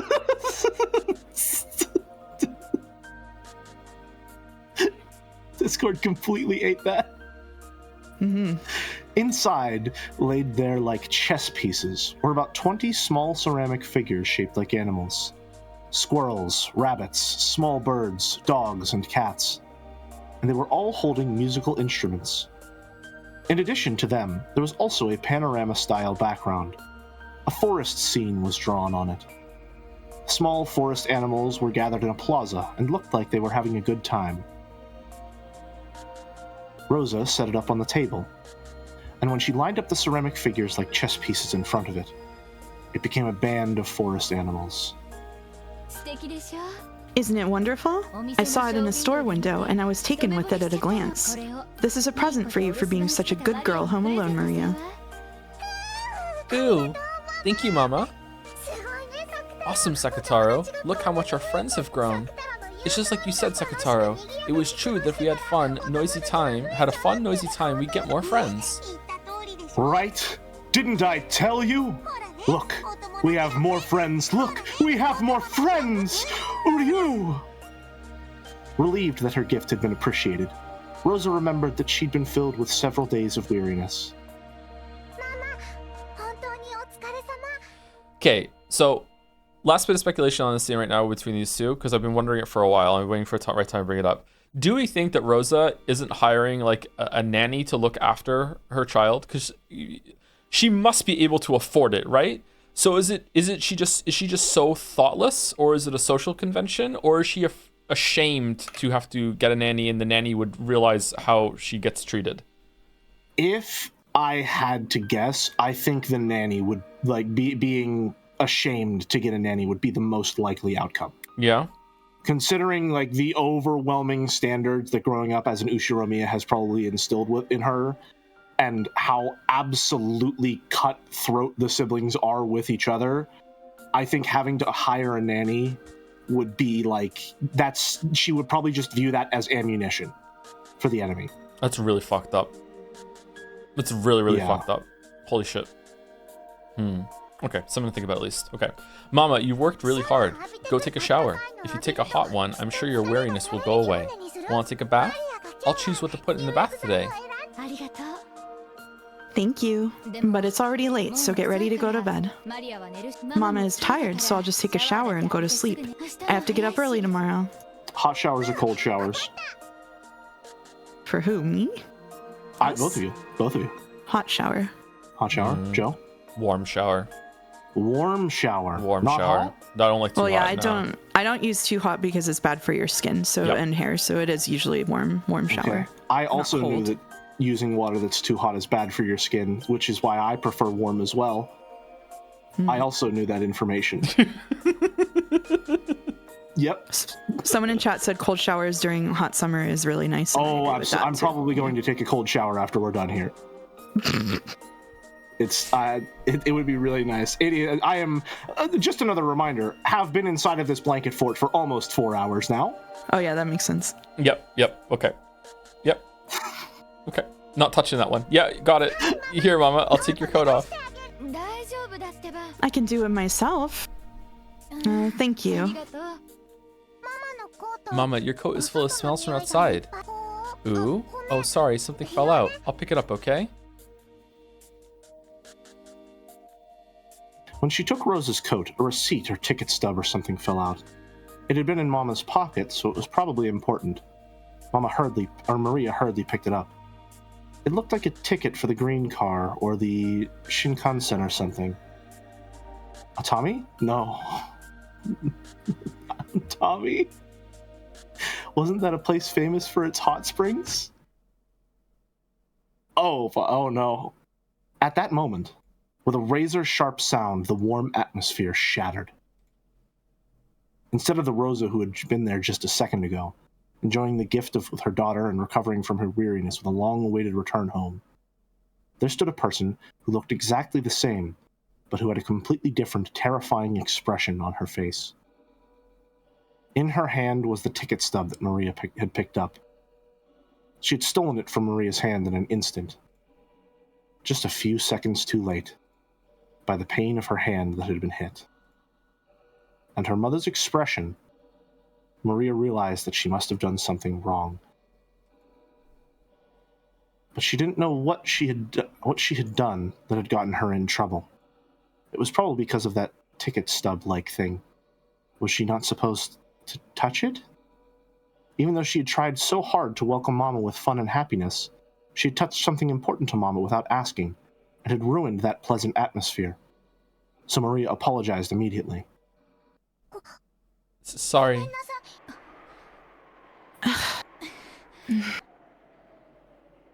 Even though she must have heard those words of apology, Rose's expression actually darkened. Maybe those weren't the words she had been hoping for. Maria didn't know what to do, and stared at her mother's reaction. Then, even though it should have been an important ticket stub, Rosa crushed it up and hurried off to her room. Maria didn't really understand what she had done wrong. Ooh. I must have done something I shouldn't have. That paper must have been something important for Mama's work, and I touched it without asking. You didn't do anything wrong, Maria. That's why tonight was so very happy. Yeah, happy. And when Mama takes a bath and clears her head, she'll go back to being the normal, nice Mama. So you mustn't worry about it. Uryu. You're right. Mama's tired too. Ooh, mustn't worry about it. After all, we were so happy tonight. Uryu. The rare, serious, and somber Uryu. Just stop it. I can't watch this. Angie, I think you're looking for happiness in the wrong way. You're the one who's wrong, One-chan. How can you call this happiness? It's so pitiful that I can't watch anymore. What is? That Mama suddenly got mad? That happens sometimes when humans get tired. Condemning a person because of a momentary misplaced emotion isn't very adult of you, Angie. Oh my god. I can't. This scene is a lot. Holy shit. Okay. I mean, it's very good, but holy shit. there's a lot going on. I can't stop thinking about the fact of like, I don't have any way of knowing that we have an accurate idea of what Maria and Rosa's relationship is actually like. Now that I'm thinking about it, because if it's coming through Maria, I have to assume that it's a more like childish perspective, which might not understand all the nuances of what exactly is going down, and she's probably trying to make a lot of excuses for Rosa, or she just doesn't understand why the shift is so sudden. So maybe that could account for why the shift seems so sudden when we see it, right? Like it really does seem like she snaps in between perfectly normal and abusive without a lot of understanding of why that happens. And is that because we're seeing it from Maria's perspective, or we're seeing it from Anja's perspective and her interpretation, which is a lot less charitable because of what she's gone through? Or is it actually what just happened? Someone in chat is asking what the mirror just say. Maria is so abused that the abuse has become so commonplace and normal for her that she is now making excuses on behalf of her abuser in order to make her abuser feel better. Is what's going on. Like she's so deep into like this, and also she's 9, so she doesn't know any better either. Yeah. Right? Like she's it is unbelievably fucked up. Like yeah. Damn, man. Anyway, let's continue. I can't believe I'm hearing this from a 9-year-old. But that's not the problem. That ticket stub you picked up was clearly strange. What was? There was nothing strange about it, and it has nothing to do with the happiness of that night, right? Aunt Rosa called because she'd be staying over at her company because of work, right? Why a Tommy? Isn't that what you call a vacation? It means she left you and went on a vacation, right? And you normally don't go on a vacation by yourself. Even if that was a ticket for a Tommy, that alone doesn't make it proof that Mama lied and went on vacation, right? She lied on the phone, and then she changed her expression so drastically and grabbed it from you. What more proof could you want? It might have been from a business trip long ago, right? Or maybe she just happened to pick up some trash and put it in her pocket. It might have been a receipt from someone who worked for her who went on a business trip. In that case, it would be important for her work. It wasn't a toy, so I can understand why Mama took it away. This evidence you're talking about is only circumstantial. Imagine, oh man, imagination and delusions. It's the parallels with the Velvet Room murder things as well in this background at the same time too. Fucking hell. It's the fact that she's saying this all with the most delightful smile on her face too is fucking evil in the best possible way. I don't know why you're interpreting it in a way that makes our relationship worse. I'm the one who doesn't understand why you're interpreting it in a way that's so convenient for Aunt Rosa. As I thought, you're a pitiable child, Angie. Even though there are so many fragments lying about you that could make you happy, you can't find them. Instead, you only look at unhappy fragments and continue to get hurt. That's why you're scared of being hurt, and only start looking for happiness after you check to make sure there's nothing around you that could hurt you. When I talk with you, One-chan, it gets hard to tell which one of us isn't making sense. You know what? There are lots of happy and unhappy fragments, and they fill the world up, so people who can't find happiness right beside them won't be able to find it no matter how hard they look. Like Tiltil and Mytil searching for the blue bird. Okay, VLR flashbacks just flooding my body right now. Oh yeah, that story with a moral. You're the complete opposite, Angie. You're searching for a world without a fragment of unhappiness, but that's the same as the bluebird, so you'll be unable to find your happiness for all eternity. Is it Battler Hansel, or is he the bluebird? Give it a rest already. In any event, I understand that a night of happiness was wasted because of a single scrap of paper. It sure is scary that a single scrap of paper could do that. In that case, maybe the power to get your happiness back can also lie in a single scrap of paper, right?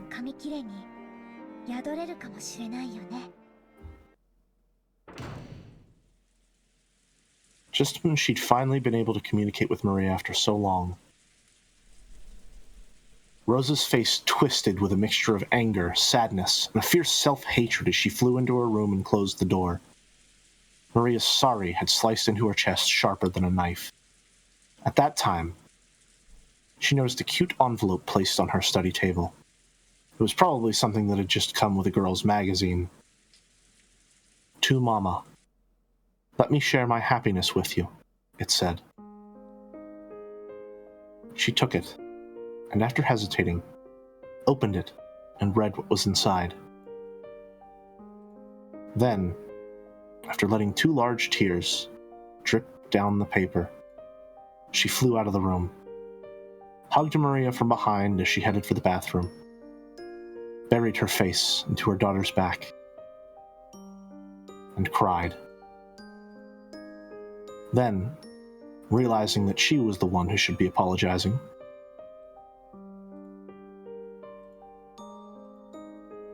she apologized. Why is Mama apologizing? There was no answer to that question. Look, we already made up. Something like that was absolutely nothing to worry about because of the friendship Mama and I share. Real quick, I don't want to get too in the weeds. Am I insane for thinking there might be a connection between that envelope that Maria is giving to her mom and the envelopes that always seem to be a part of the game on Rakenjima? I don't think there's a plot connection, but I think it's like symbolic, thematic, whatever. They're tying That's it what back. I'm thinking. There's Yes. a lot of things going back. Like a piece of paper is what caused the fight. A piece of paper that was planted in the room resolved the fight. It's written quite well in terms of like the mechanics of the scene that's been setting up the larger Yeah. story. Yeah, for sure. There's definitely symbolic parallels. Yeah. What are these themes? To me, your happiness is too painful, Maria One-chan. I understand how you feel, more or less. Before I realized I had that power, even I was a pitiful child who could only find fragments filled with misfortune, just like you are now. What is that power? This power that I don't have but you do. Are you saying that I'm unfortunate and you're blessed because I don't have that? Just what is this thing you can't describe except with an abstract word like power? Don't say love. Don't say love. Yeah, you do want to know that, Angie. That's why you've been reading my story so far. Of course I'll teach you. I'll show you the secret to that power. And it's something I taught you about long ago when you were little, right? Did you forget? It's okay, I remember. Now I... No, she. She will teach you. She? Who's that? I shall teach you in Maria's place. All caps Maria? Beatrice? The power Maria has, but you do not. Yeah, the power I have, but Angie doesn't. It's magic. Maria and Beato said it together. And then they started giggling because they'd said it at the same time. It was an innocent reaction, one that didn't seem like Beato at all.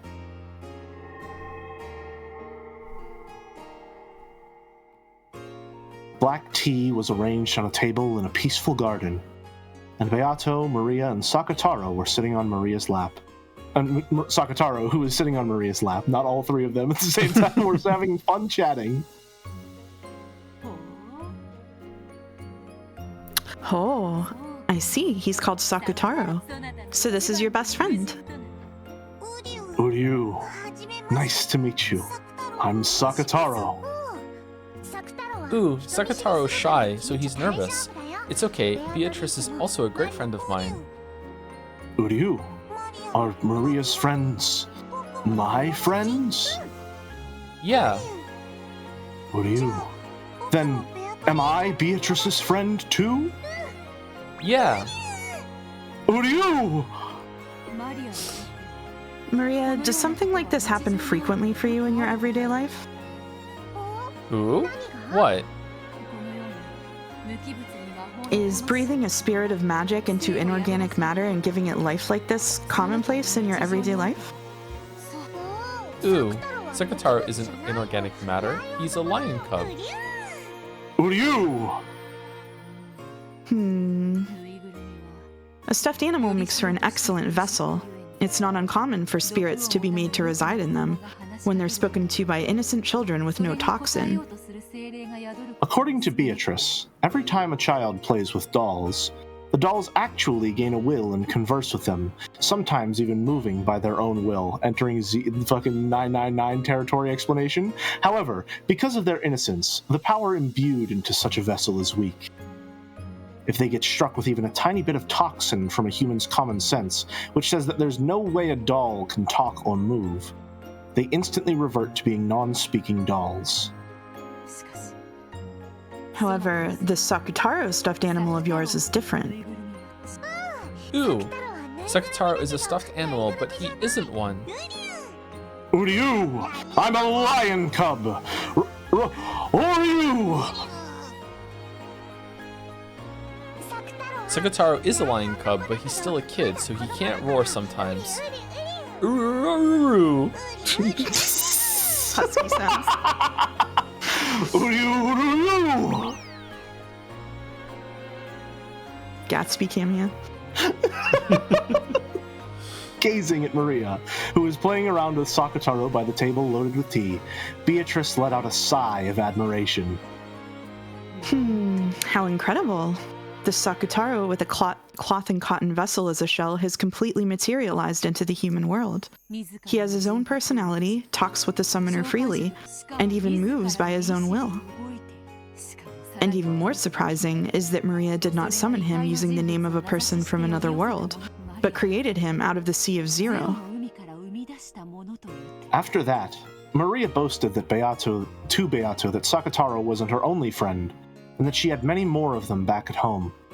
It seemed that there were other similar stuffed animals and dolls who could talk and move of their own will like Sakutaro. It was something natural for Maria. It was natural for stuffed animals to talk, move, and become her friends of their own will. When she saw that Maria accepted this as something natural, as a witch, Beatrice felt a respect bordering on awe. Maria, without a doubt, that power of yours is magic. It's magic? I'm still a witch apprentice, so I can't use magic yet, right? No, it is magic. Because you cannot use it consciously, you're still an apprentice. But even so, what magical power it is! The materialization of your friend Sakutaro is excellent proof of that. Materialization? Indeed. In your case, it may even be fitting to call it creation. A piece of inorganic matter that would have no soul at all in another's hands can have a soul sent into it through your magic. Furthermore, that strong magical power lies in the human world. In this era so filled with the toxin that denies magic, summoning a magical power that can materialize a single life form is not easy, even for me. It is hard to give birth to any number of soulless beings. However, giving birth to a being with a soul is very difficult, or it isn't hard to give birth. This is what Beato asserted. I don't really understand what you're saying, Beato. You're saying Sakutaro is amazing? Both you and Sakutaro are incredible. You should be proud. I see, that which Kinzo desired above all else seems to dwell most strongly within you. I don't have a clue why Beato is praising Maria so much. Right, Sakutaro? Uryu! What should be truly admired is not only that a soul has been made to reside in a stuffed animal, even more significant is the fact that you've changed your own worldview. When it comes to giving birth to something from nothing, you stand out from the crowd. It's easy to make 100 from 1, however giving birth to 1 from 0 is not. When you do become a full witch, beyond just becoming a match for me, you might grow into a great witch that even I must acknowledge as superior. A witch of origins, perhaps. I'm really looking forward to your future. I'm noting this down verbally so that it takes up permanent space in my brain. I think it's interesting that birth is the specific creation metaphor they're using here. I'm just thinking of the perspective from the theory that the Beatrice that we see is also come from an abusive place under Kinzo and might have been in a similar situation as from Maria and has made up her own make-believe thing at the same time. Yeah, there's a lot of overlap between the two, and it seems to make sense considering that even from episode 1 they have a very strong relationship with one another.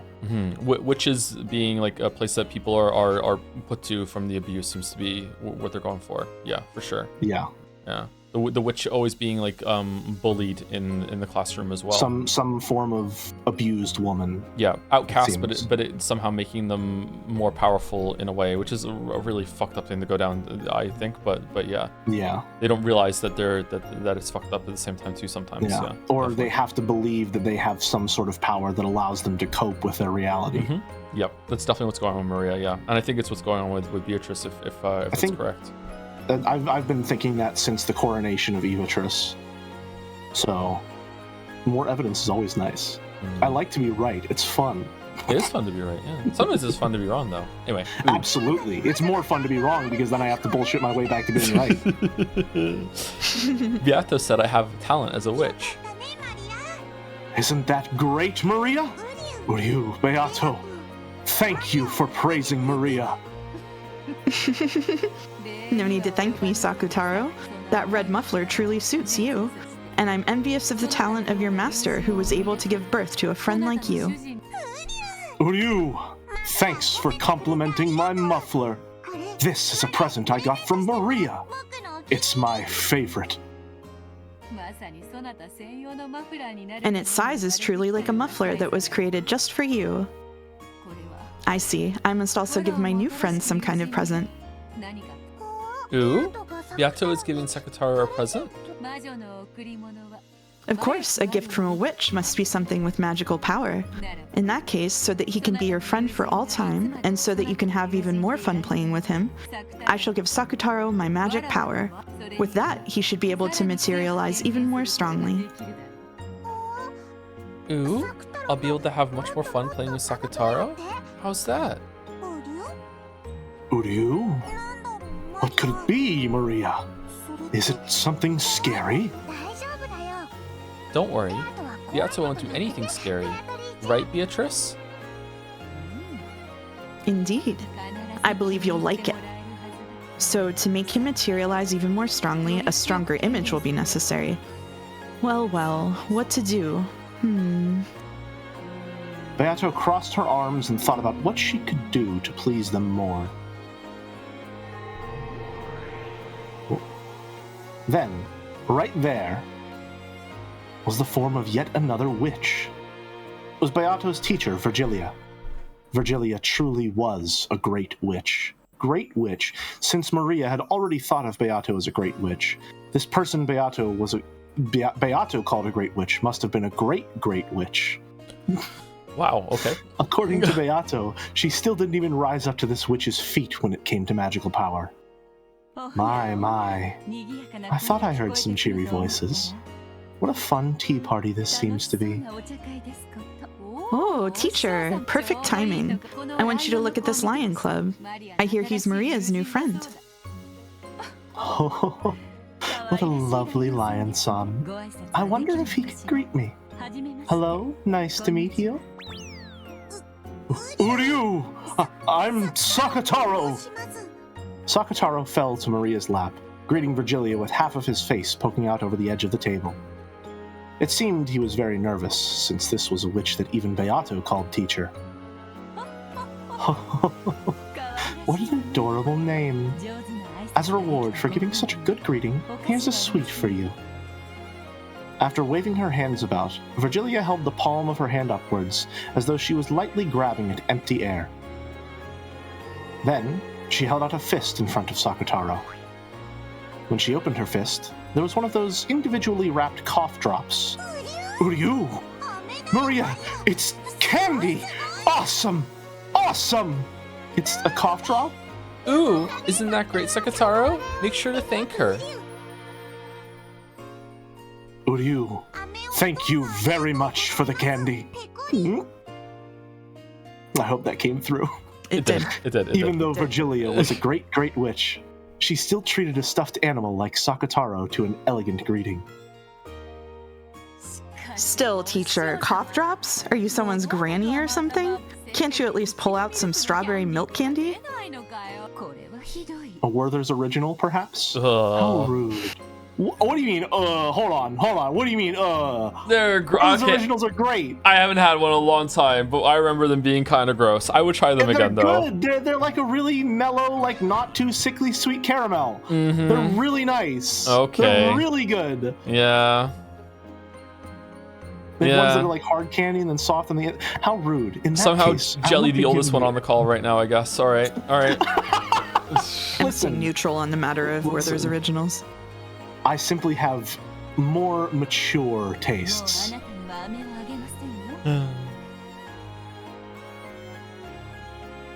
In that case, I won't be giving you any more. Sorry. Well then, Maria, take out your grimoire, and of course your writing tools. Ooh? Yeah, I'll take it out. What should I write? Oh? What are you starting? I will use a magic I learned from you, teacher. Magic to make a resident of another world materialize into a vessel. I think that by applying that, we may be able to further strengthen the power that makes this friend of Maria's materialize. I wanted to give that as a gift to Maria and her friend. I see. For a being that has already materialized, it shouldn't be that difficult. That would become a wonderful gift. Well then, I shall help too, if only a little. It would be very reassuring if you would sign for this magic as a witness, teacher. Be glad, Maria. This will be a wonderful gift. Senate-approved chanification. Senate approved, yep. Uryu? What's happening? It isn't scary, is it? Is it? Don't know, but I don't think it's scary. What could it be? I can't wait. Beato borrowed the grimoire from Maria's handbag and majestically flipped through the pages. Then, she found an empty page among those with magic circles drawn on them, and flattened it out. After gazing at Sakataro with a grin, she suddenly started moving her pen. It was something like a written declaration made by witches to a high-order world. It was magic whose effect could be controlled if Beato wrote and Virgilia signed. Maria didn't understand what Beato was writing at first, but partway through, she figured out the wonderful magical power of this document, and her eyes began to sparkle. Uryu! Uryu! What is it, Maria? What's she drawing? Uryu! Sakataro was on her lap, so he didn't know what was being written on the table. But, even if he had seen, Sakataro probably wouldn't have understood. Awesome, Sakataro. Wait a bit. Almost done. It's amazing, Beato. Amazing. When it comes to writing documents of power, this child's talent is magnificent. He might even serve well as a secretary in the spirit world.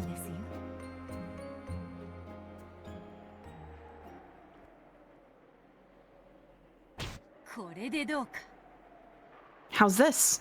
Not so bad, right?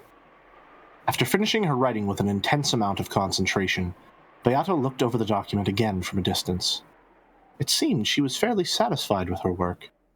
And Maria, who was also peeking in at it, let out a cry of wonder. Awesome, Beato. Cute. Ooh, ooh, ooh. By the name of the Golden Witch, Beatrice, I now acknowledge Sakutaro, Maria's child. It really is chanification. Teacher, if you would sign as a witness? Yes. By my name, I witness and acknowledge this oath. It is done. Virgilia signed, completing the written declaration. It was a document with the power to proclaim to the beings of the higher world that Sakataro had most certainly materialized in the human world. Sakataro, who had been born from Maria, was nominated by the two witches, Beatrice and Virgilia. And just now, his existence had been acknowledged by the higher world. That itself was the great magic of materialization. According to Beato, it was apparently quite fortunate that Virgilia was there. After all, depending on the number and quality of witches that signed proclamations to the higher world, the power that resided in them could change drastically. Virgilia in particular had many friends in that higher plane, so her signature gave the proclamation a power with which Beato couldn't even compare. By this proclamation, I accept you, Sakutaro, as an individual with his own ego, and I welcome you as a friend in accordance with the contract of marriage sorcière. From now on, Sakutaro is our common friend. No, lion. And for that, I shall bestow upon you a fitting form as a gift. Accept it. With the grimoire still open to the page with the proclamation, she turned it around and handed it to Maria. Maria showed it to Sakutaro on her lap. When Sakutaro beheld the proclamation, he felt something hot and bright begin to dwell in his body made of cloth and cotton. Even as he looked around, nervous at this sensation he'd never felt before, that power strengthened, and eventually, a bright light completely swallowed him up. Is this what Joe's fan artists go through when they're chanting household objects? Yes, there's witnesses and everything. It has to be all Senate approved. Yep. Uryu. Just.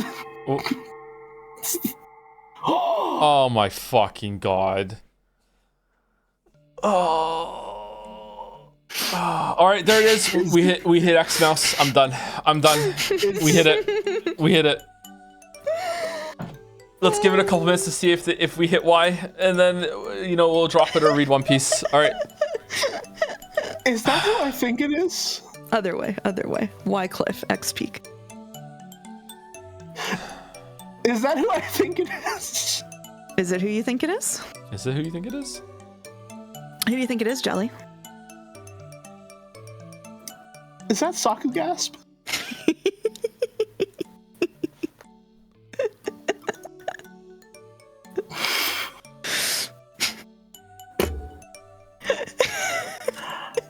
Are they in here? Are there any other Umineko emotes and Jads that we should be aware of? Well, that would be spoilers, Jelly. You can get strung up for spoilers like that in Umi Fulden. They've been losing their shit over this one for weeks. Oh my god. Have they really? Yeah. They were like, when has Joe ever, somebody looked up your post history to see if you'd ever used the Sakugasp emote. They're like, did he know? Does he know? Does he look at it often enough to know? Yeah. And I gave him that voice? Yeah, you did. That's...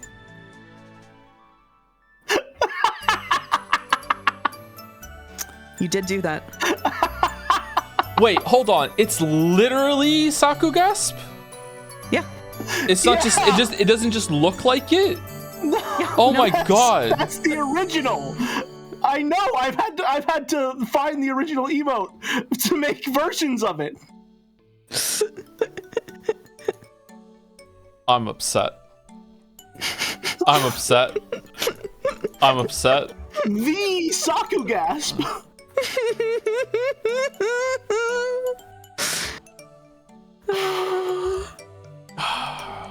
Okay, so at what point do I find out that I'm from Umineko? Yeah, like, what the fuck? Yeah. Where does it end?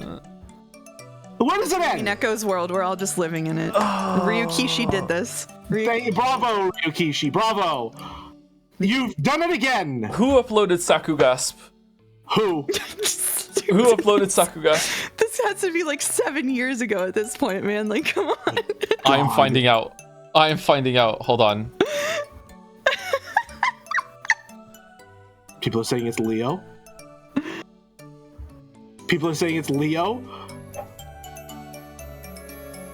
Where is it? Sakugasp.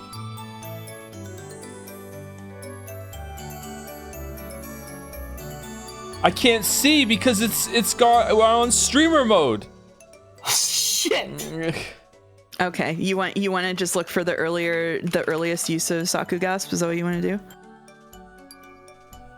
Leo. It was Leo. Leo is the first one to ever post it. Leo is the first one to ever post it. Now this is important.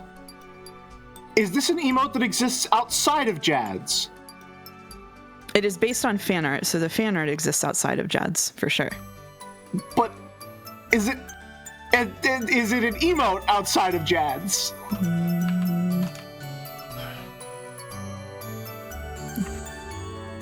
Ashcan. Ashcan uploaded it. Oh, okay. Ashcan. I can't Also find evidence that it uploaded- exists outside. Also of Jens. uploaded Winchester. Oh. That's no, that's that's fine. That's fine. That's fine. Fine. That's fine. That's fine. I'm so fine right now. I'm doing okay. Everything's you guys great. are fine? You guys are fine? Everything's all right. It's so good, actually. My worldview is very stable. Leo I'll have you made know. the emote. Do you mean to tell me that Jad's? What are you gonna do now that you have these people's names? Are they getting permabanned? Like, It's the shitty guns they use in Umineko. Excuse me, Baldur. That gun is really powerful in Hunt Showdown. It's one of the best all-rounders that exists. You don't know what the fuck you're talking about. Bunny girl. I do bunny hop when I'm using it, so yeah, makes sense. I'm so normal right now. I'm doing okay.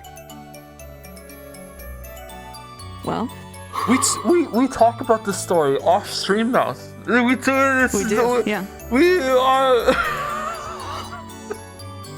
The people flipping out about me spoiling minor things don't understand how much I don't tell you. You've used this emote in our DMs while talking about Umineko. I have. No! I'm fond of this emote. I like this emote. It's a good one. It's a good emote. Really good. Wait, I love this one. you like it too, Mouse. You've reacted to so many of my fucking posts with that fucking Saku Gasp emote. I always like, is the Gasp gonna show up? Oh, there it is. Mouse has seen the comment. Fucking hell. I've made 3 versions of this emote. I can't believe I can't believe how slow I was on the uptake here. I thought you were just saying it kind of looks like it. I didn't realize it was literally. Oh my god. Should I use my sticker power in Umidun? I will. I'm not owned. I'm not owned. I'm fine. I'm so cool right now. I'm so cool right now. I'm not owned at all. I'm not owned at all. Is that what the Saku and Saku Gasp is short for? Yes. Yeah, it would have to be, huh? It would have to be. Of course. I'm uncomfortable. I'm legitimately uncomfortable. Why are you uncomfortable? I feel like I have been walking for days, and I suddenly found the bars of a cage. You think this is the bars? I'm worried that when I slip through, I'll still be in a cage.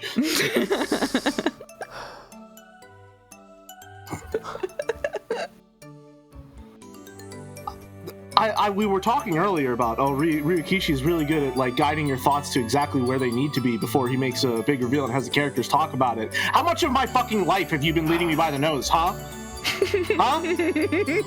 Mouse, How much? You and me are together because of this fucking story, okay? Like, you don't understand. I feel so uncomfortable owned right now how much has been circling. Like, what the fuck? How? Okay, we gotta stabilize, okay? It could get worse. Is Mouse real? Mouse, are you real?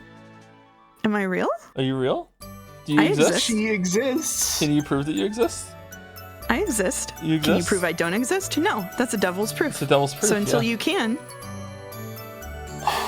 I just know that it's like a very small handful, about 5 or 6 people in chat right now. They're just like arms crossed. Be like, could they just fucking move on already? I want to see what they're. All right. Listen, Okay. all right. They've reacted. I've had enough of their reaction. Move on. And by moving on, I think that means that we say thank you to people. Thank you very much to Hipster Birds for the new sub. Welcome. Thank you to Hazy Nocturne for the new sub as well. Welcome. Thank you Mew Nelly for the resub. Thank you Krootler for the 1,000 bits. Hi Toe. Toe's just not going away, huh? Episode 4 is my favorite Umineko chapter. Very excited to see your reaction to it. Here's a very quick reaction for you, Krootler. So far, I think every scene has actually been really good and really important. It's building the story. However, without exception, every single scene, including the one that they just had with Kinzo, every single scene has been at least 33% too long. They could have gotten like this one too. They could have chopped off like a third of every single scene so far, and it would have been better in every single way. I still like the scenes. I still think that they're worth it. I don't wish any scene would be cut. However, I do think that they could have trimmed off a lot of each of the scenes so far in episode 4, and that's kind of tragic, but that's how it is. Thank you. Sorry, go ahead. As a slice of life fan, they could be 30% longer, and I would still enjoy it. Ooh, okay. All right. All right. Thank you, Sisadace, for the 200 bits. Oh, I don't know if anyone has ever pointed this out. All the economics talk, especially the stuff in episode 1, is really funny with how a murderous recession is looming in Japan's future 7 years ahead of 1985, with the poor investments that lead to that literally starting in 1986. That was probably on purpose, I'm guessing, yeah. Also, did you pronounce it Sis ID Ace correctly this time around? Hoo-hoo, I'm not sure. Maybe I was closer than usual. I don't know. No? Nope, Okay. did it exactly like normal. Okay. Krutler says, I absolutely agree with you on length. It's a running problem with the episode. Yeah. I hope that it balances out More a little of bit a walking problem, I guess. All right, take your +2, motherfucker. I will, and I'll walk with it. Thank you, Cheshi8, for the resub. Yippee! Thank you, Anonymous Gifter, for gifting a sub to Tom's Diner. Oh, should I open a diner? What would I sell? Serve Lemon good cakes. takes. Lemon cake. I have some lemon We cake can't left. have this conversation on stream. We can't That's have this true. conversation on stream. We're That's already true. derailed. It would be too long. Thank you, John Squid T, for the resub. Hey, Toad Jamler. Episode 4 is my personal favorite. Hope you enjoyed the emotional moments as much as I did. They have hit so far, yeah. Again, just a touch too long in every case, I think. Thank you, Ironwrath, for giving sub to Cakewalking Remastered. Kurai for the resub as well. Gotta catch up on the stream, but I'm loving y'all's readings. Oh, thank you very much. That's a nice message. Thank you, Fredo Credo, or Frito Credo, one of those, for the resub. Yanko Sek for the bits. Okay, so at what point are we getting an anime fight scene where Sakutaro transforms and beats up the ghost? Hey, we got half already. There you go. It's on. Yeah, here we are. There. Yeah. My God, he's gasping. Oh no, goats, run away. Thank you, Truther, for the resub. Thank you, Snarkarino, for the resub too. Kozan K also for the resub, just in time for peak with a bunch of fucking R version of the Saku Gasp. Thank you, Pincerata, for the bits. I quite literally pulled over. I asked Merrick to make their own version of fucking that, so we wouldn't have whatever the original was based on the stream. So it wouldn't. Oh my fucking God. Even the joy that persists from Persona 3 fans is based on Umineko. Oh, fucking hell. Fucking hell. I remember having that conversation with Merrick. Did Vixit make that one, though, before Merrick got around to it? I can't remember if Vixit made that one. I think Vixit did make that one, didn't they? Or is that Merrick? Mouse, you mean you commissioned me for 2 Umineko emotes? Yeah. That's fine. You know what? I can incorporate this into my worldview. I'm so normal right now. Thank you, Pizzara, for the bits. I quite literally pulled over on my drive home from work to see Sakutaro reaction and submit my Joseph Anderson Sakutaro fan art. Fucking Jomsy, enjoy Mouskateers. All right. It was drawn by Vixit. I checked the wiki. There you go. Thank you. Thank you, Sis ID Ace, for the bits. If it wasn't Mouse, it would have been someone else. The Umi agents have been around you all along. Wow, that's troubling. I was going to ask if they're in this room right now, but I guess there's a mouse in the corner, an elephant in the room. The streaming career has always been leading to this. Thank you, I guess so. Dunking Dog, for the resub. Bo Shio for the new sub. Welcome during this. Thank you, Ruben Bunny. I want to say Bunny, but it's not. It's different. Why do I want to say Bunny? It's a funny internet misspelling of bunny. Oh, okay. That's why. Okay. Thank you very much Like for the new doggo. sub. Annoying. Thank you, Pedro in the bathroom, for the new sub as well. A bunch of new subs in a row. Thank you very much. Thank you, Annie, for Pez for the bits. Not even a joke. We have all been owned, so unbelievably owned. So owned, completely owned. I mean, yeah. You know what? They set up so far ahead of time. They learned from the best. They learned it from Ryu Kishi. Like, it's just all this laying in wait, ready to come out. This is fucking hell. Rodney says, I'm really enjoying your retirement streams. There's no coming back from this. Yeah, I know, right? I know. Oh, man. Thank you, Dominic, for the bits. Can't believe some brain genius devised a 7-year delayed Saku Mary Balls joke. Oh, my God. Truly, Kojima has done it again. Thank you, Sergeant Biggs, for gifting out 10 community gift subs. Do I still need to do the kegels? Thank you, Sergeant Biggs. Thank you, Julie Gordoff, for 1,000 bits. You've been reading a lot of 100-bit messages of mine, and you seem to be having a rough time. So here's an extra tip. Hope you get better soon, Ryu, with Sakugas. Ryu. Ryu. Yeah, voice fits him so well, by the way, Jelly. I guess so, huh? It doesn't fit anymore, but Fits okay. almost as well as that muffler. Nah. Some Metaphor Fantasio type voice casting. Oh, okay. I won't explain. Okay. Okay. Right. Thank you, Beatrice. You can explain in 7 months when I get to Metaphor. And last four on my list are Snorbler Princess Kimmy for gifting a sub to K Illegal. QB D3 for the new sub, welcome. Acria Zero also for the new sub, welcome to both of you. Clawfist, and thank you Parnik for the bits with Joe Umineko. And now we can continue after that 20-minute fucking crash out. Well, hold on, sorry. Mayo, how did you tank the Bunny Girls reveal? But this is breaking you. You're so funny. Fucking it's been an emote on our Discord for 7 fucking years. What do you mean? The Bunny Girls just showed up and it's like, okay, whatever. I guess they're Bunny Girls now. Let's just keep moving on. Let's not fucking ruin the time for everyone. What are you talking about? 7 fucking years. Fucking like I've seen that emote fucking all the time for fucking like over a year now. Fucking like what the hell? It's like one of the most popular emotes on the fucking Discord. I've used it. I see it used on my comments all this fucking time. We have an emote all the fucking chat. Dude, it's like someone stuck a Joms in without even knowing what Joms is. What do you mean? I'm so funny. What? This emote has existed in jabs for longer than I consider myself to be a person.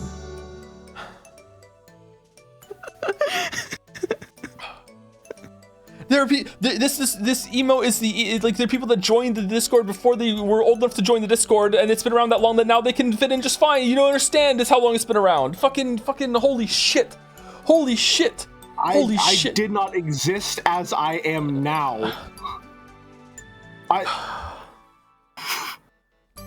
The Merrick video of that rant is gonna go so hard. Oh, fucking hell. You enjoyed it, Merrick. All right, okay, all right, let's continue. All right, who is this? It's Jelly's line. Okay. Two of his kids. It's been around for longer than 2 of his kids. Sorry. Can't. Go ahead. You can't just say things like that. Go ahead. Maria's friend Sakataro held a new form and existed, as he always has. Ooh, you're cute, Sakataro. Really cute. Who do you? Does it really look good on me? It isn't embarrassing. It's a very lovely form, Sakataro-chan. I'm getting angry every single time I see Saku in the fucking text box. I figured the muffler was his charm point, and the ears. This is actually what designing a Chan is like. Animal ears sure are nice, truly cute. Let me nibble them later. Merrick, did you know? Is chanification just this the entire way? Is that how deep this goes? Okay, all right. Let's lock in. We're locking in. We're close to the end of the chapter. We're locking in. We're locking in. We're locking in. We're locking in. All right. Okay. We're locking in. We're fine. Okay. Sitting up straight because I'm not by. We're just gonna one shot this all the way to the end of the chapter now. Okay. Here we go. Okay. Just reading. Here we go. Okay. Thank you, Beatrice. Thank you very much for the wonderful present. There is no need for thanks. This is out of respect for your wonderful magic and your friend. And now that you've reached this level, it would not be odd for you to graduate from being an apprentice at any time. From now on, I shall instruct you on even more new and fun magic. From this point forward, you may call yourself Maria, an apprentice witch of origins. A witch of origins? Indeed. It's the title of a witch who seeks to become a creator. Right now, you're just an enchanter, a magician specializing in forms of magical enhancement, who's only enough strength to breathe magical power into the small objects around her. But after 1,000 years of training, you could conceivably use the magical compendium that resides inside your heart to create a galaxy. The talent of a witch of origins is very rare. Even though everyone has it when they are young, no one can continue to hold on to it. This title is also proof that you have not lost your untainted heart. Ooh, a witch of origins. Awesome. I'll become one. I'm Maria, an apprentice witch of origins. Maria, that's so incredible! A witch of origins! Incredible! Amazing! Uryu! Eventually, you'll be able to call yourself a full witch, Lady Maria, Witch of Origins. It may be a good time now to give not only Sakutaro, but you as well, an appearance fitting for your rank. Here, I shall give a proper outfit for one who, while still an apprentice, is worthy of using the title of a witch. When Beato waved the pipe that was her cane, many golden butterflies that had appeared out of nowhere grouped around Maria, giving her a wonderful dress.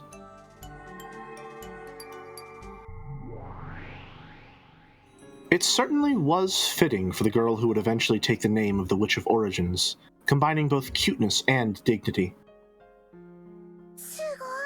Aw, amazing. Awesome, awesome, awesome, awesome. Cute, cute. I want to show these clothes to Mama too. Can I? The full dress of a witch must not be shown indiscriminately. Its value increases if you're stingy with it. Then the Great Witch, the Witch's Apprentice, and their new friend, Sakutaro, enjoyed a lively tea party. See? Look how happy I am, and look how fun this is. Please, don't be afraid of being happy. Becoming happy isn't the same thing as accepting your current misfortune. It means creating a new happiness out of your current misfortune. That is the magic of origins. I didn't want to acknowledge my current world. I couldn't bear to accept such an isolated and painful world. That's why, even though I was entranced by your world, Maria Ownage, I couldn't cross the final line. I'll teach you about my magic of origins. No, I taught you before, right? And you used it before. Did you forget? You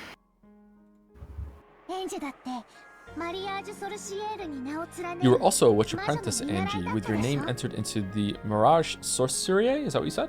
Weren't you? Sorcier. Sorcier. Like, okay, all right. Sorcier. Yeah, that was true. Marriage Sorcier. That takes me back. I also had my name entered in there at one point, didn't I? Okay. You can go recover. We can probably do one more chapter. Which would make 3 of the planned 5.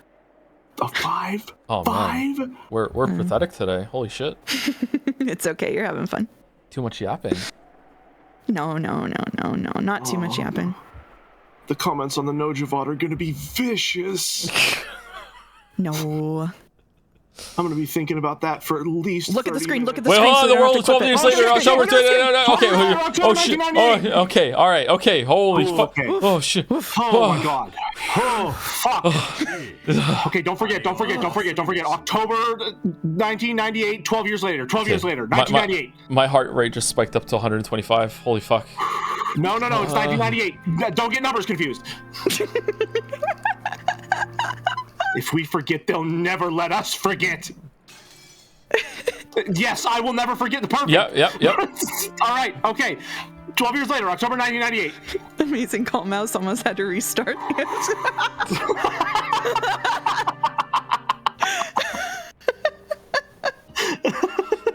wonder if anyone was there ready to clip it just in case. Well, hold on. They know the white screen's coming. Okay. Anyway. Okay, time for break tea. Time for a break. Yeah, break and maybe another tea. Go punch air or something about it. Yeah. Oh, before I go, they used to call me Mir with the resub. Finally, Teddy joined the Umineko roster as well. Don't. Dolmek said that Sakugasp has existed for roughly a third of the time that I have been alive. Please don't play with numbers. That scares me. All right, we're back in about. It's going to be a little more than 5 minutes this time. I'm sorry. We'll be back soon, and then we'll continue, and we'll do one more chapter. I think one more chapter. Yeah. Sounds good. Get up, walk around. See you soon.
Hello, chat.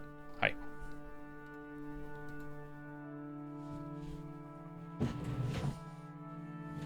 Hi, chat. Read pin. It's the final Umineko stream, episode 8. Joe has figured out who the culprit is and has pledged to read the entire One Piece manga because he was so thoroughly enjoying himself. Suddenly, Mouse's voice changes. She tears off the wig. It was Ryukishi all along. Zen Zen Dameda, Tosufu Anderson-san. You have fallen for the greatest long con in history. Todd Howard has done it again. Seems likely.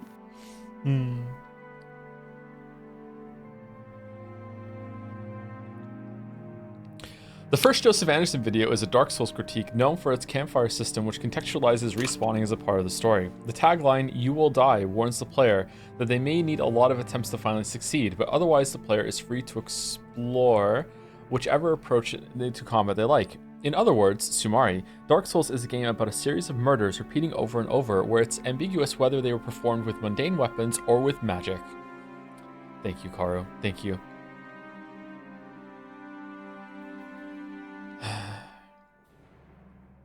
How you feeling? Me? Yeah? Oh, I'm feeling great. I'm feeling great. You feeling great? So great. So That's great. good. Mm-hmm.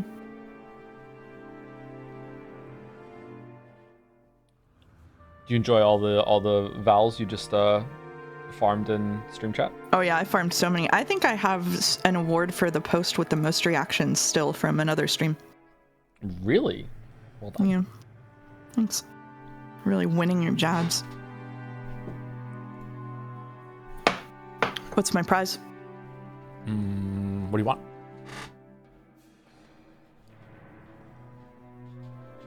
I want us to stream a co-op game that you fucking hate. What? That's your What do you prize? mean? Yeah, that's my prize. I hate Dark Souls 2. All right. No, you don't. Night Rain? Ooh, we could do Night Rain. That would be a game that we both hate. Oh no, not Night Rain. Not Night Rain. No, you don't want to play Night Rain? Okay. I'll play. We have to have 3 people, so Jelly would have to come along for Night Rain. Sure. All right. Well, there we go. Split Fiction time? No, we are streaming Split Fiction, unironically. Yeah, we're doing that next week, aren't we? Probably, yeah.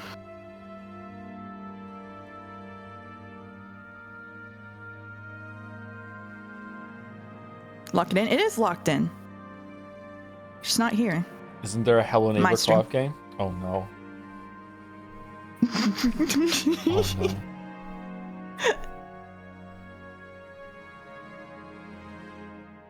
Hi, I'm back. Hello.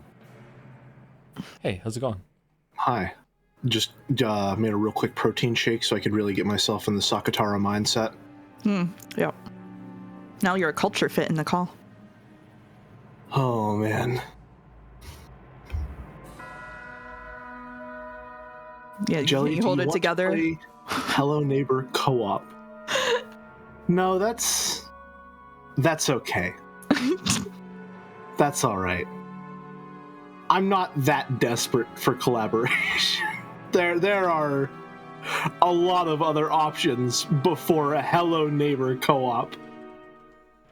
Do you all prefer a Mouse and Jelly Joe Witch or a Joe and Jelly Mouse Witch for fan art purposes? I feel like Mouse Witch would be more on brand because of the pun. Mouse Witch would be that the wordplay is nicer on that one.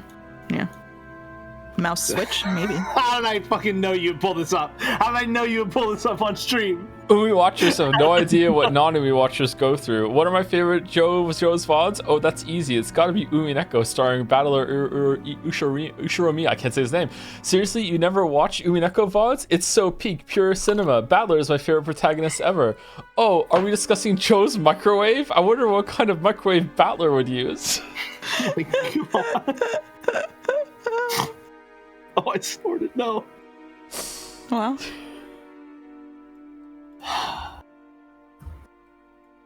Who made this so I could give credit? Was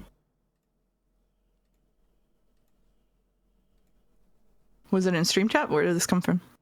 It was in there. Reddit. Yeah. Oh, it's from Reddit. Okay. Big Pianist 3587 posted it. Well, thank you, big pianist. If you want a co-op game that you'd hate, play Dead by Daylight co-op. Would I hate that one? That's not co-op. No, it's the opposite of co-op. Well, depends. Am I thinking of the right game, Dead by Daylight? That's the one that's like Dead Island, right? Don't fucking play Dead by Daylight. How am I going to explain this shit to my therapist? No, okay, Are you okay, Annie? You doing all right?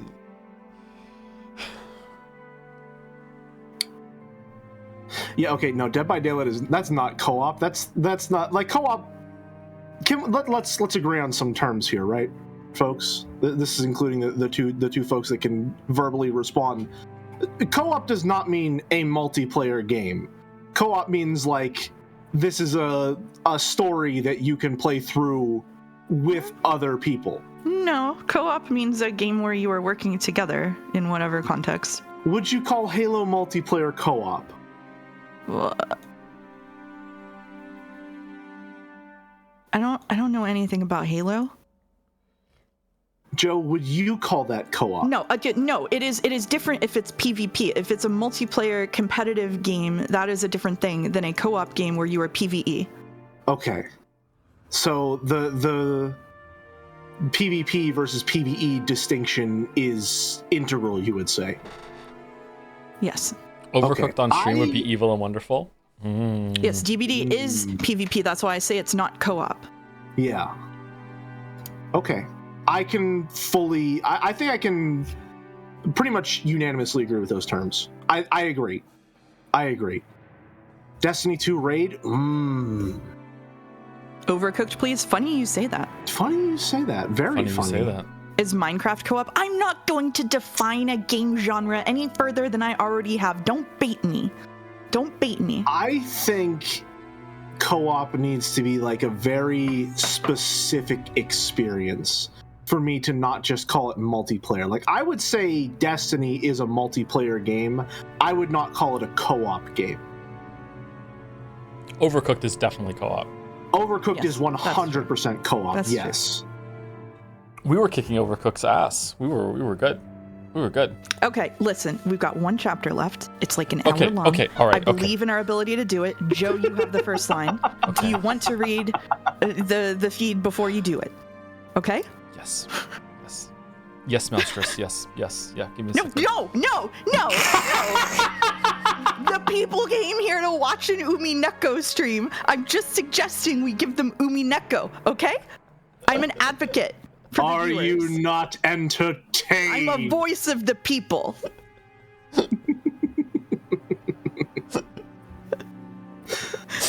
You came here to watch whatever the fuck this is? Well, okay then. I'll just shut up. Right, Back to the kitchen. Alright, I guess we'll get back to the Umineko mines. I'm sorry, Mouskateers, it won't happen again. It's not looking good for the Homestuck stream.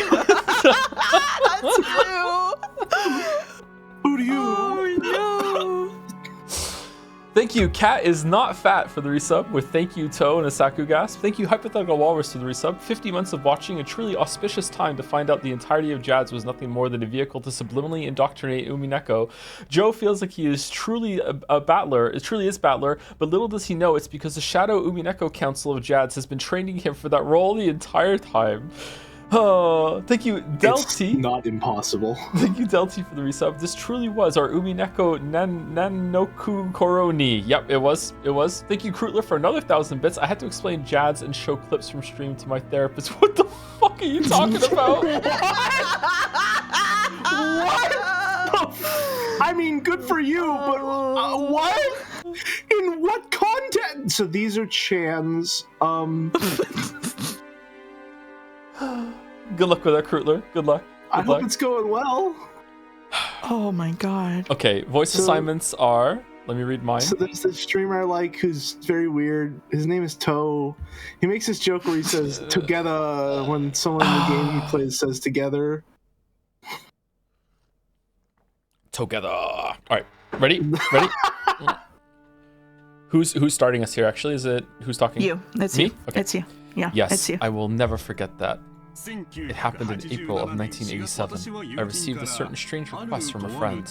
There was a large collection of books, the former possessions of a very rich man, that were being sold at auction, and it was thought that some of them might have been extremely valuable to the study of archaeology and folklore, as well as in a cult sense.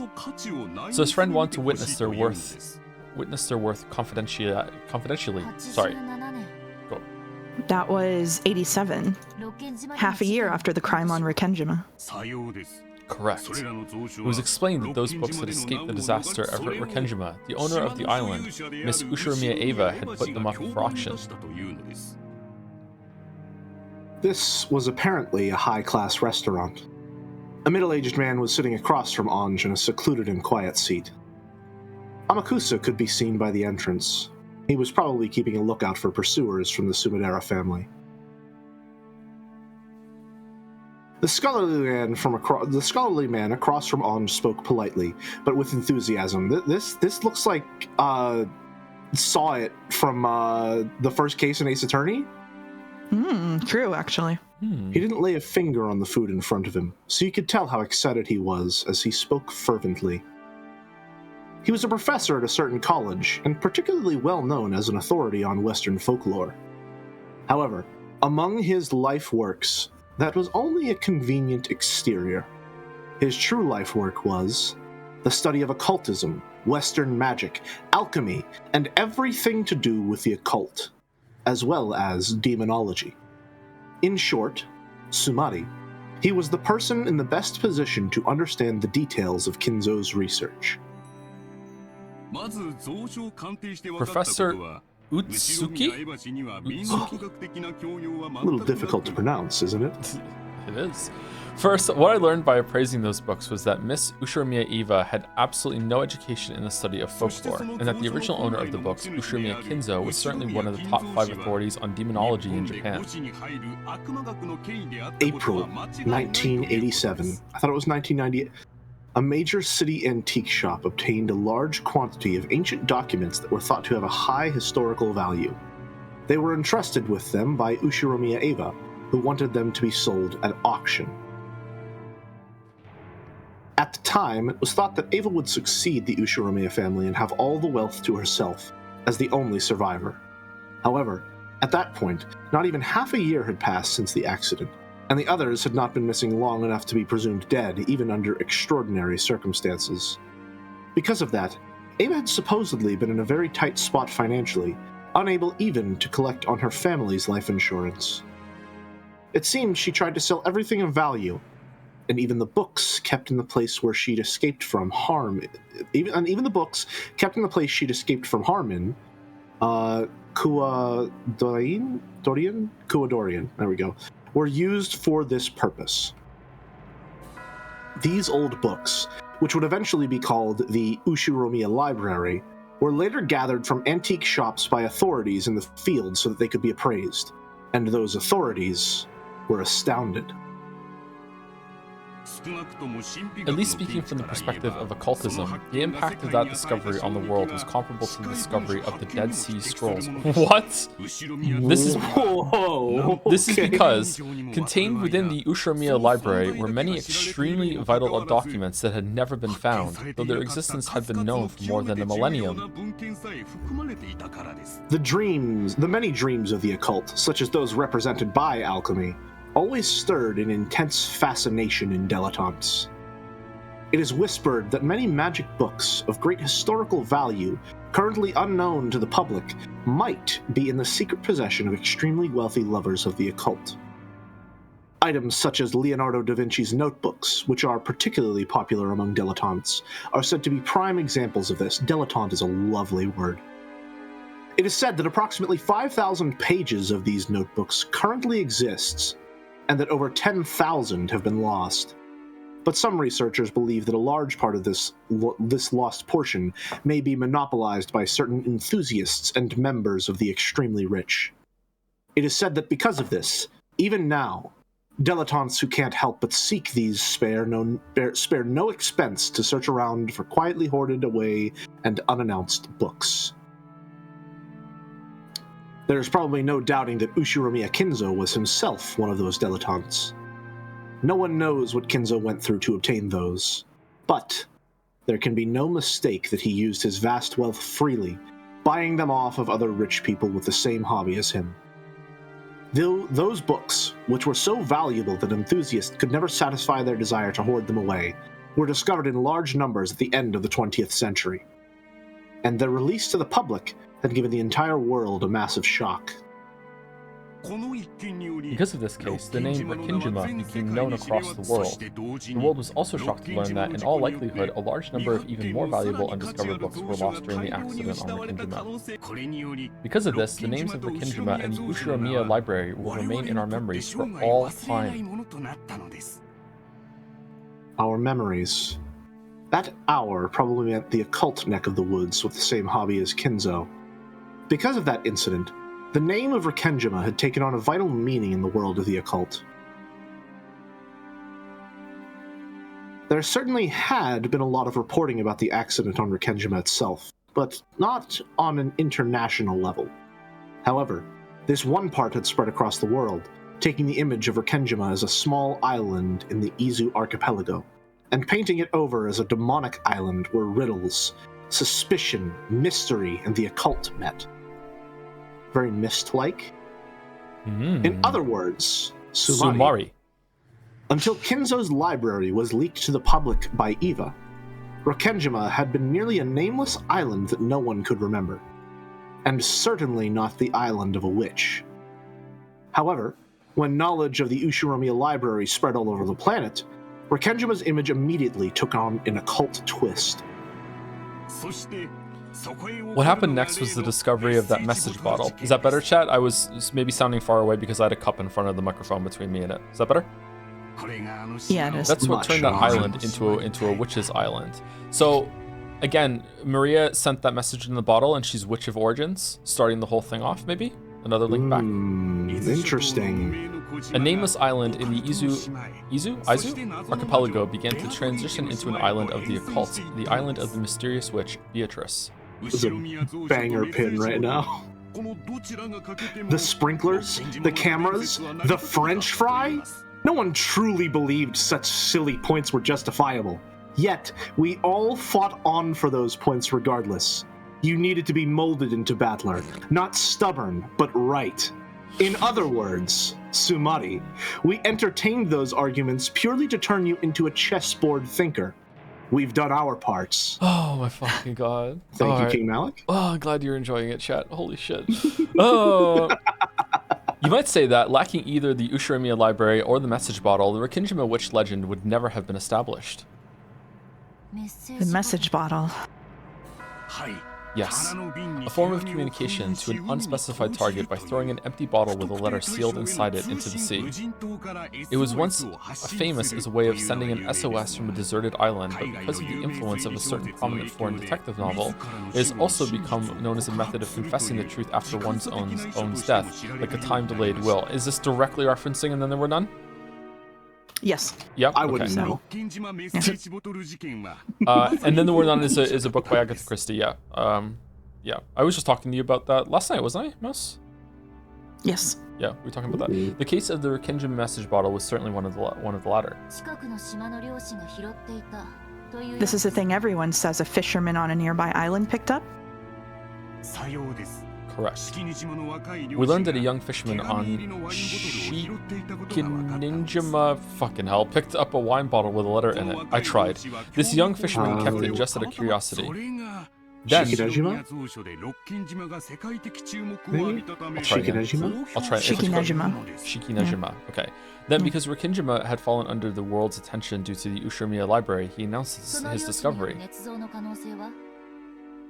Is there any chance that it was a fabrication made by the fisherman? Of course, we weren't able to deny that possibility. The scraps of paper in the wine bottle was signed by a certain member of the Ushiromiya family, a girl named Ushiromiya Maria. However, after looking at the writing left on her former belongings, it was confirmed that this message was written in a different person's handwriting. Oh! A different person's handwriting? Correct. At the very least, I believe there can be no doubt that it was written by a person more skilled at writing and of greater age than her. There's a very high likelihood that someone faked her name when they wrote it.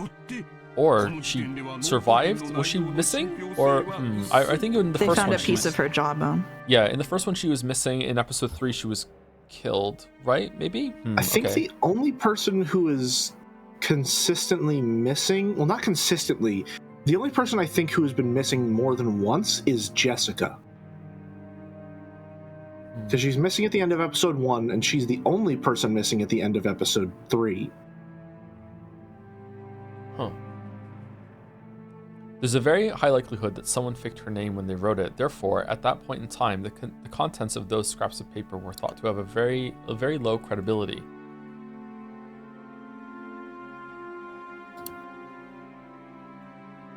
However, later on, it was discovered that a similar message bottle had been recovered from the nearby ocean on the day of the accident by the police in their search for lost articles, and this caused a sensation. It seems that, due to evidence from the surrounding area and the fact that the bottle had been sealed, the police had decided that its likelihood of being a fabrication was low and that it had been abandoned no earlier than a few days before the accident, and the handwriting for both matched. This caused the credibility of the scraps of paper discovered by the fishermen to rise. It seems magazines and the like have reported on the contents of that message bottle repeatedly, but would you like an explanation? So there's no way it's a grown-up Maria that wrote it then, because it seems like it was also tossed out right after the accident happened, or the incident happened. Okay. No. I know about it, more or less. Many scraps of paper had been stuffed into both of the wine bottles. It was an extensive notebook written by someone calling themselves Ushiromiya Maria, but who wasn't Maria, and which told of the events starting the day before the accident and up until the day of the accident in a diary-like way. And its contents had been the beginning of the witch's legend serial murder incident, as well as the Golden Witch Beatrice's puzzle. So, is episode 1 maybe, like, the public's perception or belief about what happened there on the island? Based on this physical evidence and the conclusions that are, like, the common consensus? That's a really interesting idea. I don't think that fits, though, because Ava's dead in that one, so it couldn't have been that. But different.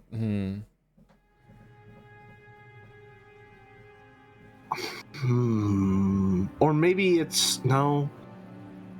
I don't know. The only Ava being dead is really the biggest part that I can't seem to merge with any of my theories regarding who might be like a true point of view character. Because so far she's only survived in episode 3. And if we're to believe that Ownage is our new point of view character, she obviously was raised, well, you know, in some form by Ava. So Ava would have to survive. I mean, like, we don't know who the killer was in episode 1 and 2. Like, Ava could have been like a fake death in those two. I don't see her doing that, though, but possible. Okay, it's an interesting idea, but I don't know what the rules are just yet. Yeah, it could be like a kernel of truth in each of them, bits and pieces, right? That's what I'm thinking, that it might be someone going through all of the information and trying to reconstruct it and seeing if that theory is sound and if they are satisfied with it, and if not, next episode. Could be that. It could be that, yeah. Okay. In essence, if they can't explain it without magic, they try again. Or Sumari, rather, in other words. If they can't explain it without magic, they try again.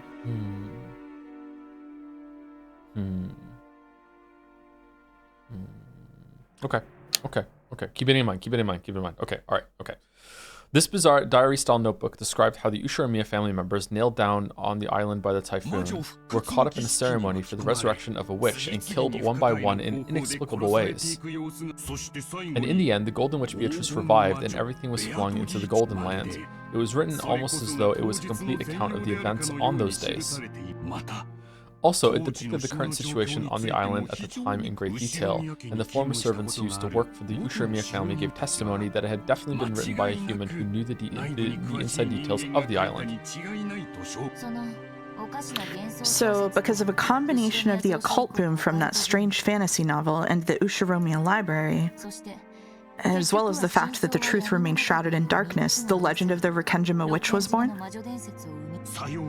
Correct. More than 10 years have already passed since that case, and it is still the focus of interest for occult enthusiasts across the world. No, to the contrary, you could say that it's become increasingly deified as time passes. There are still many enthusiasts who try to secretly land on Rikenjima, even though it's prohibited. Interesting. Could there be another message bottle that has still not been discovered? And on that day, what really happened on that island? There's still much to be discussed. As though he had finally remembered that he'd been going on and on for some time, the man took a gulp of water. It's kind of sounding like these scrolls that were found are just episode 1. But I'm not sure how they're treated with any level of legitimacy if they describe Ava's death. Mm-hmm. Unless they're assuming that maybe Ava was the Golden Witch and she was revived with magic? Mouse, Mm-hmm. can I have a red statement, please? Sure. In the credits of episode 3, did it say that a bottle was discovered from penned by Maria or anything like that in the credits?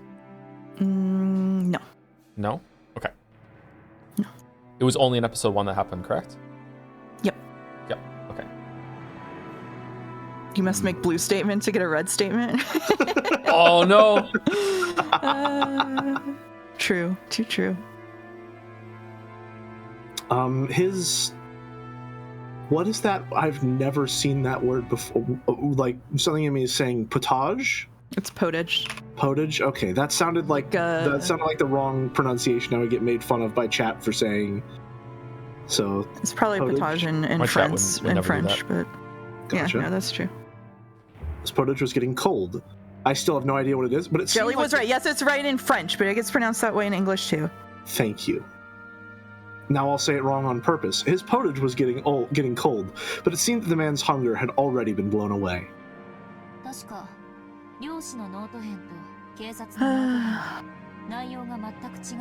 I'm pretty sure that I heard the fisherman's scraps of paper and the police's scraps of paper had completely different contents. Correct. Due to that, interest in the Rikenjima mystery increased even further. Inside both bottles were diary-style notebooks on which was written an account from the day before the accident until the day of the accident. However, while both of their contents described the same 2-day period, they were completely different. It was as though one was the truth and one was a lie, or perhaps both were lies. In any event, the beginnings and endings alone matched each other. In the beginning, the 18 people, including the relatives, are sealed up on the island by the typhoon, and in the ending, everyone dies, the Golden Witch is revived, and everything is flung into the Golden Land. The contents of both message bottles wrote about the events of the day before the accident and the day of the accident, but the details were completely different. Both diaries outline a serial murder following the epitaph of the witch, but the order of the sacrifices, the way they died, and even the tale of the 2 days were different. I think it's showing episode 2 Beato to imply that is episode 2 then, the second one they just described? Seems like it, yeah. However, in both, everyone died in the end and the witch revived, making for the same general plot. Because the only survivor, Miss Ushiromiya Ava, has remained silent about what actually happened on that island, the events of that entire 2-day period are shrouded in darkness. These 2 diaries presented a full 2 theories to wipe away that darkness. Those 2 days can be explained with either of those 2 diaries. However, we don't know which is correct, or even if there's anything correct contained within them. Okay, now, is Meta Battler at all? Or is he just some imagined version of Battler that Ownage created as she's trying to conceptualize what happened on the island? I think maybe. I feel like if we get another, if we get more, another like account, My guess is that they're going to go to the island and maybe find another one that washed back onto the island and has been sitting there. Like if they go there, but they would need this one too, right? Episode 4. Actually, this episode has been like hardly anything's happened on the island so far in episode 4. So is that maybe there's only 3? Yeah, like who knows? Huh. Yeah, Battler even made a comment that like Ownage stepped away just as they were about to, do the whole thing with the letters. Huh. Bro, are we really fighting over whether Battler exists? Listen! Half of this is already, does Beatrice exist? Does magic exist? Alright, what reason do we have to believe that Battler exists? What reason do we have to believe that Umineko exists? Nothing ever happens in Umineko. Nothing has ever happened. Schrodinger's cat box. You've done it again! If it isn't denied, even a mixture of truth and fiction can be the truth. Through the media, these scraps of paper had of course been shown to Ava as well, but in the end, she never broke her silence. Who sent the message bottles and why? Earlier, in their special issue for the crime's 10th anniversary, a certain magazine took that topic up for discussion in a grand manner, didn't they? That theory seems to be the one garnering the most support lately. But it is rather dull. What happened on the island on that day? Considering this question is the true charm of the witch hunt. The witch hunt? Yes, the Rikkinjima witch hunt is the name of a group of enthusiasts who tried to explain the truth of that crime from an occult perspective. Discussion of the mysteries that surround Rikkinjima, from the Ushimiya library to the mysterious 2-day period to the legend of the Golden Witch, is flourishing even today among enthusiasts. I just remembered way back in episode 1, someone said that their theory was that actually each of the episodes are like episodes in a true crime podcast of people who are like huge fans trying to figure out what really happened on the island.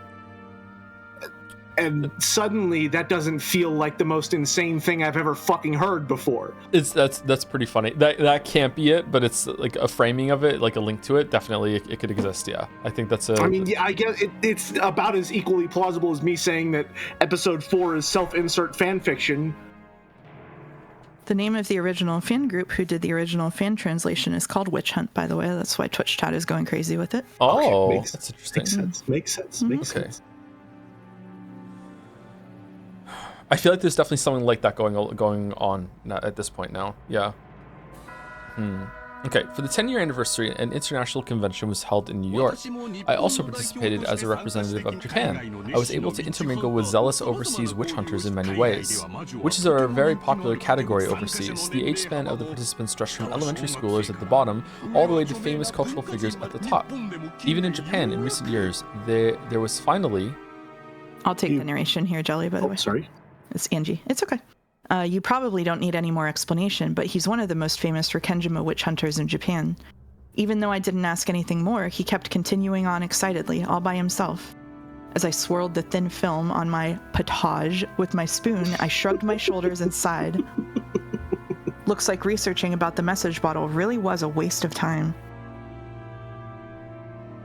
No, if there's one thing I've found, it's that the notebook supposedly written by Maria Ownage was actually written by a different person faking her name. And that person wrote up an occult legend on their own, put it into the bottle as though it was the truth, and threw it into the sea. I have a question. Why would they go to all the trouble of writing so much in order to prepare a suspicious letter like that? With a message bottle, there'd be no guarantee that it had ever passed into anyone's hands. If their luck had been bad, it could have sunk in the ocean, never to be seen by anyone. And even if someone had picked it up, they might have not cared about it and thrown it away. Why would they entrust their confession of the truth to the sea with such an uncertain method? And why would they write up multiple differing tales? If there had been one message bottle, claiming that its story was the truth might be reckless, but not impossible. However, because there were two, that made both of them doubtful. If someone was plotting to make out those 2 days to be the work of a witch, then they really did go one step too far. And because there were 2, it suggests that an undiscovered third one, or possibly even more, might exist. In other words, too muddy, the 2 differing contents makes both of them harder and harder to swallow. But despite that, the contents of both matched in that they told of a witch in a tale. So is that the main point the writer wanted to get across to us? It seems to me that the only possible explanation is that someone who wanted to give rise to an illusion of a witch carried out this crime for their own enjoyment. However, the 17 people other than Aunt Ava lost their lives, and a vast wealth, or maybe even 10 tons of gold, had moved around secretly in the darkness. It doesn't feel right, for a confession occurring after all that, to bring up this illusion of the witch. Even if we ignore the magazine's theories, it's very doubtful that the message bottle really was a diary. After all, the amount of writing was massive. It's hard to imagine that someone actually caught up in the middle of a serial murder like that would be able to calmly write it down. In that case, it's probably more realistic that this diary was written slowly over a long period of time, up until the day prior to the accident. In which case, would it mean that everything on Rikkenjima was a planned crime with everything prepared for over a long stretch of time? The fact that Aunt Ava left this world without saying anything is infuriating. She definitely said it on her deathbed.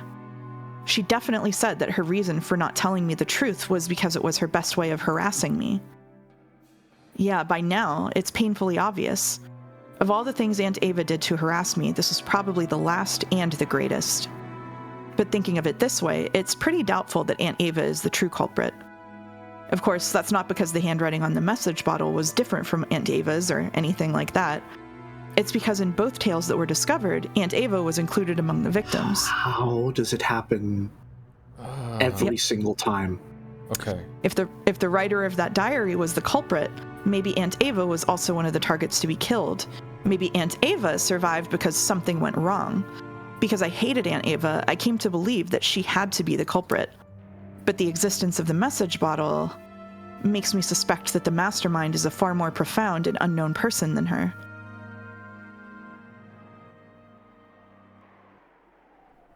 I looked at the clock. I'd heard more than enough. It's time. As he continued to speak fervently, I suggested that I wanted to bring this discussion to a close. He seemed to be aware that he'd gotten excited and talked too much, so he quickly accepted this.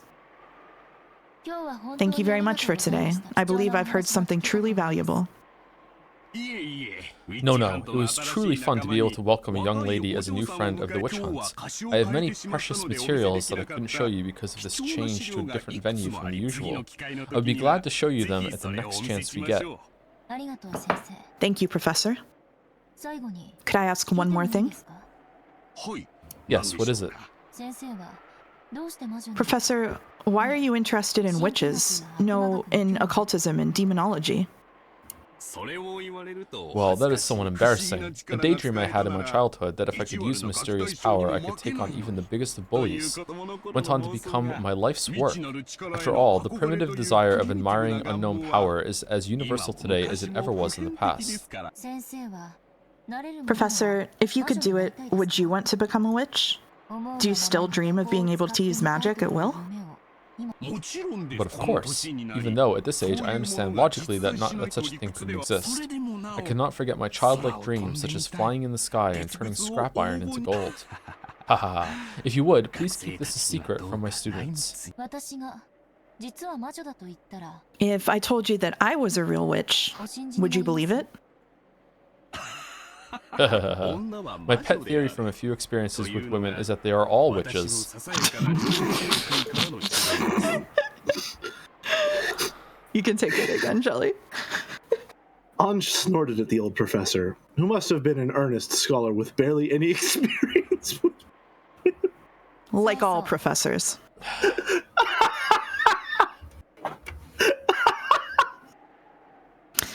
Yeah. And one final question. Professor, have you seen the original message bottle itself? I have indeed. In that case, do you know that handwriting well? Of course. I'm not a specialist in that area, but at least when it comes to the handwriting of the message bottle, I am proud to be the most knowledgeable in Japan. At that point, Ownage set a book on the desk with a thud. And this is... I have never seen it before. He prided himself on his thorough knowledge of all literature related to Rikkenjima, and he looked bewildered at this binding that he hadn't seen before. Ignoring him, Ownage silently flipped through the pages, opened to one of them, and showed him. On that page was a handwritten paragraph beginning with, "To my beloved witch apprentice." And at the end, there was a signature in katakana that said, Beatrice. This is really good. This This is is very good. The instant he glanced at it, his face went pale. She recognized the answer before asking, but Ownage asked it aloud anyway. Does the handwriting in the paragraph on this page match the handwriting in the message bottle? well, I must take this home and investigate more. Pardon me for asking, but what in the world is this book? Where did you get it? The man stretched out his hand, but Ownage pulled it back, as though telling him not to touch it with his filthy hands. Thank you. Just that reaction is all I need. Thank you very much for today. Here's the reward I promised. As she stood up, clutching Maria's diary, Ownage carelessly tossed a wad of 10,000 yen notes wrapped with a strip of paper onto the table. As Ownage turned her back to him and made to leave, the man raised his voice as though clinging to her. But Ownage didn't stop walking. I beg you. What in the world is that book? I don't need a reward. Show me that book. Both you and I are in the witch hunt, but it looks like we aren't pursuing it at the same level. You're entertaining yourself with the outside of the cat box. And what I want to know about is the inside of the cat box. And this book is the key to opening it. It's too good for you. Well then. Goodbye, gentlemen. Have a nice day. She really is related to Battler, huh? Please wait. Sumadera-san! His voice didn't reach her. She had already joined up with Amakusa, and gone into the car.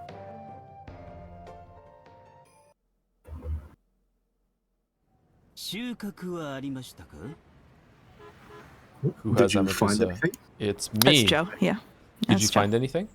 No, it's not me, it's Joe. Only at the very end. I was right. The one who wrote the message bottles was Beatrice herself. Cool. So you've concluded that the witch actually exists? Who knows? Mind if I sleep? I'll bet that talkative professor gets lost in his own little world and lectures and makes a lot of kids fall asleep. So the paper is just fan fiction of her like writing how the ceremony's gonna be? And she just like fantasized about it over and over and over and over again? And those are the different versions? God, how many could there be then? I mean, if it's the Beatrice, I'm like, if Mike is picking I mean, up she would honking have- from outside. I can't even hear honking from outside. What are you talking about? That is in the VN. Oh, okay. I mean, she would have nothing but time to just write. Right? Yeah, and then it went a different way in the Okay. So we were just shown the version where Ava lives as a way before it went to the future where Ava did survive the timeline as a way to throw us off on what actually happened, I'm guessing. Yeah, or Just as a narrative link, not necessarily to throw us off. It's like malicious. Maybe it's a little malicious. This motherfucker. I mean, knowing this fucking writer, it's certainly cheeky.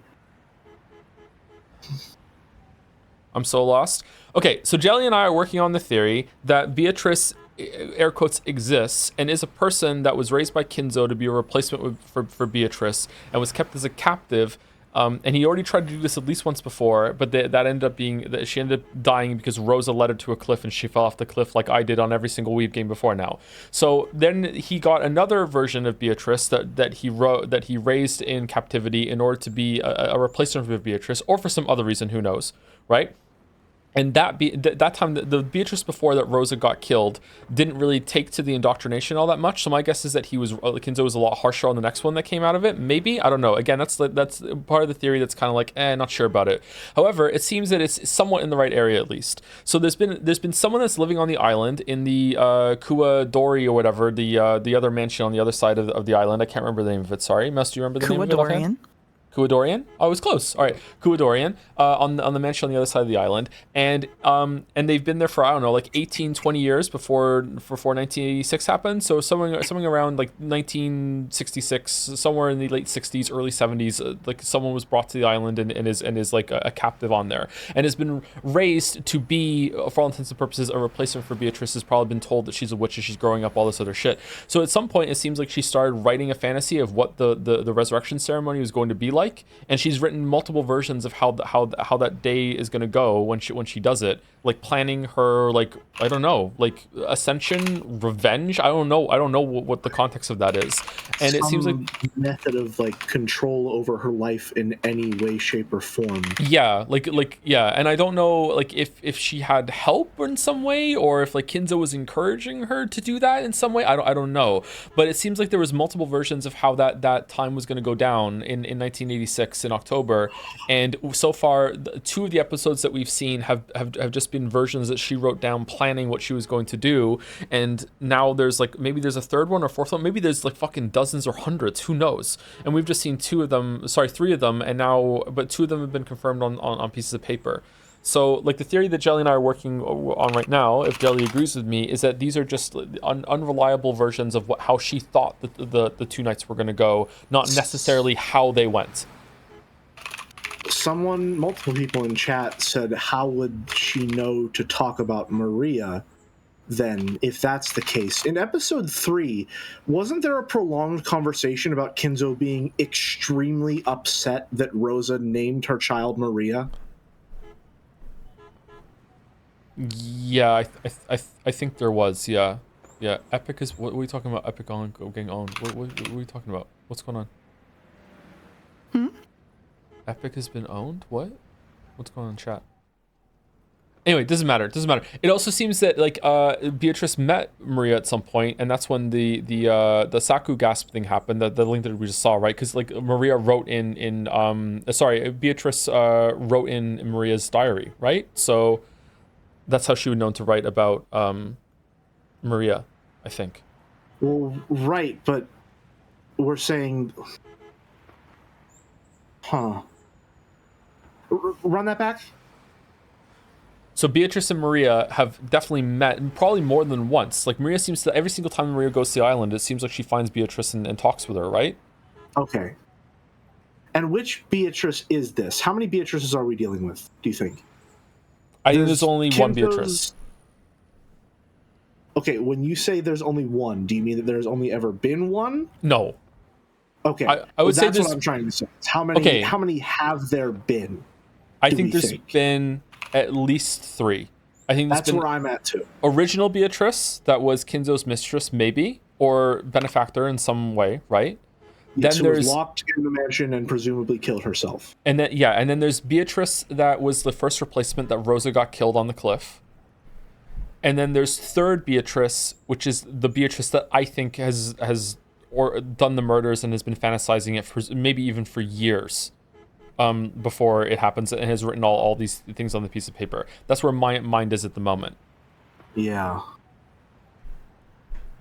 Someone says, Maria is 9-year-old. How would something written in the 70s contain her? That's where I think Kinzo being upset that Rosa named her child Maria might connect. I think I don't know why or how, but if I'm trying to connect those two pieces of information in a way that makes sense right now, it's possible that all of this might be part of Kinzo's plan in some way. But I don't know. Right now, we're very much taking the shotgun approach and seeing what sort of constellations we can make in the bullet holes. Isn't that what you're supposed to do? Do we know for sure that Kinzo even wrote the epitaph, and when did he write it? Do we know that the epitaph is real? I think the epitaph is real. I think it is. Kinzo ordered that the epitaph be put on the portrait. And it wasn't there. Oh, it wasn't there 6 years before. Battler didn't know about the epitaph, so it's been right because when he was his first time going back to the island in 6 years in episode 1, and it was his first time reading the epitaph, wasn't it? It was Battler's first time, yeah. It happened in the 6 years he was gone from the island. Okay, so Interesting. the absolute earliest that the epitaph could have been present, like on display at least, is 1980. 6 years before 1986. Maybe, depending on like quibbling over the months and the last time it was there, maybe you could say 1979, right? That's the last, that's when the epitaph was put on there. Huh.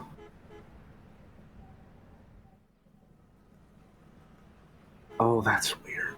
Okay, So that's the one thing I'm not really good about is like the chronological placement of all of these pieces of information. That's the one thing I struggle most with when it comes to stuff like this. Huh. Okay, let's continue. All right. Please go ahead. Parts of it for an hour now. Take a rest.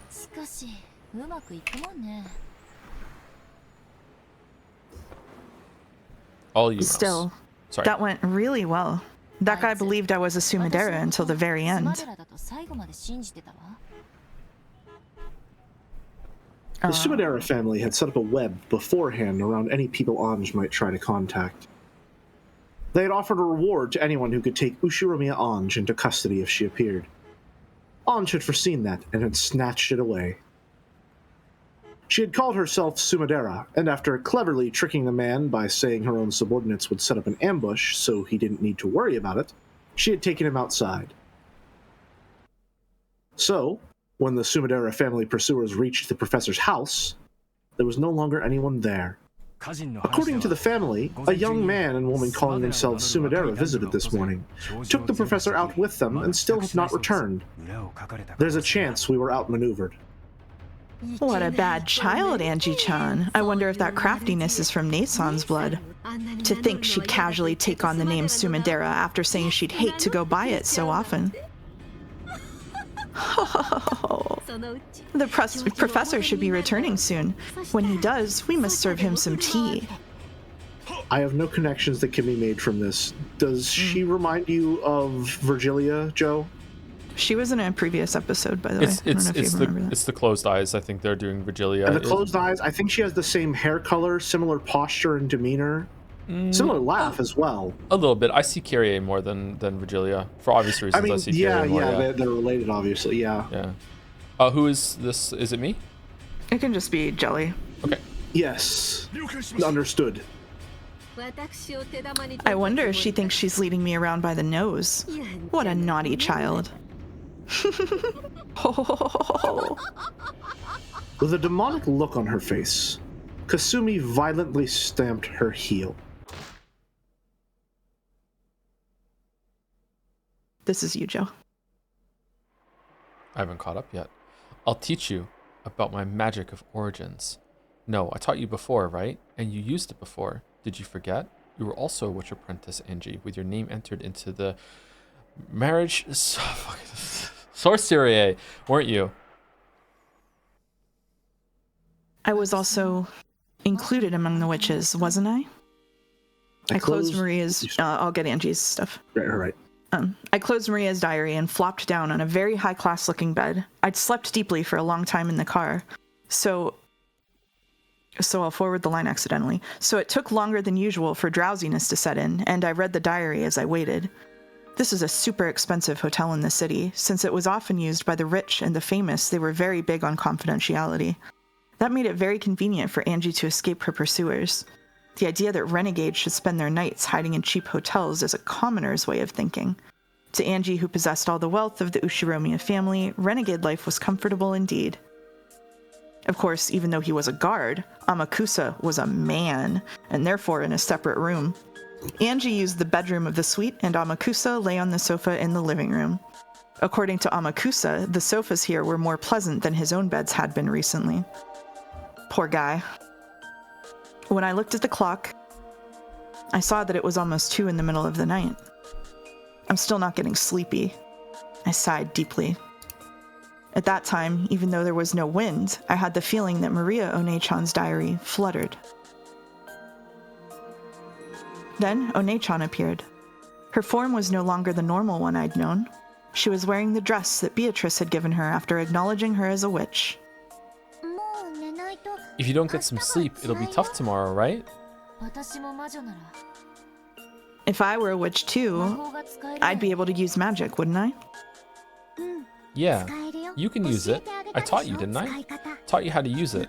And you were able to use it in the past, weren't you? I remember. I've started wanting to use it. Are you starting to feel lonely? Not really. It's not like having a different pillow every night is that tough. The first step to magic can be loneliness or boredom, even small reasons like that.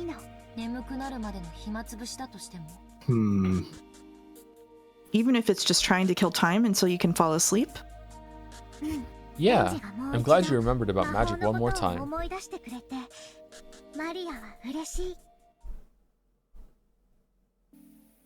It's been quite a long time since I last used magic. At one point, with Maria One-chan's introduction, I touched a corner of it and opened the door a tiny bit. So I should still remember that sensation. Right now, your magical power has declined significantly, Angie. If you don't devote yourself to the basics, it'll be hard, okay? Sure. Checking all directions, securing a quiet space. What about Amakusa-san? He's sleeping. After opening the door to the living room a crack, I could see the blanket caterpillar on the sofa roll over in its sleep. With your magical strength as weak as it is now, the anti-magic power is affecting you too much. Not just the sight of people, but voices, sounds, and even the presence of people will get in the way of your magic. Even honking cars, sever those completely, like how ancient magicians shut themselves up in ateliers to preserve their isolation. I think it's atelier. I remember. Atelier. The very existence of humans blocks magic. Therefore, the very act of showing magic to people is the sign of a high-level witch. Obtain a quiet space for yourself alone. That should be enough to prepare a space to use magic. Next is the vessel. Right now, it's important for your bike to at least have training wheels. No, a chain. This is, of course, impossible.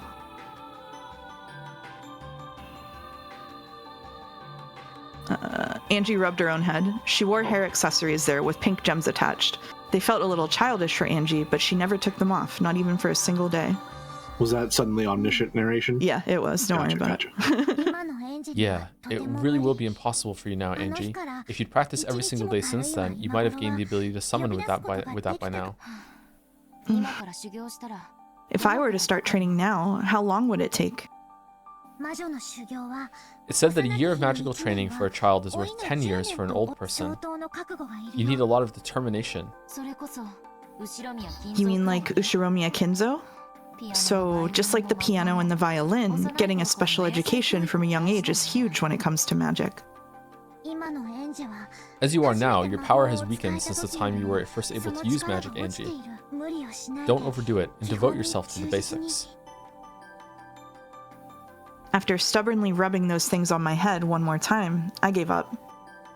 Then I started fishing through the knapsack, looking for anything that might make a good vessel. Shouldn't this be a perfect vessel?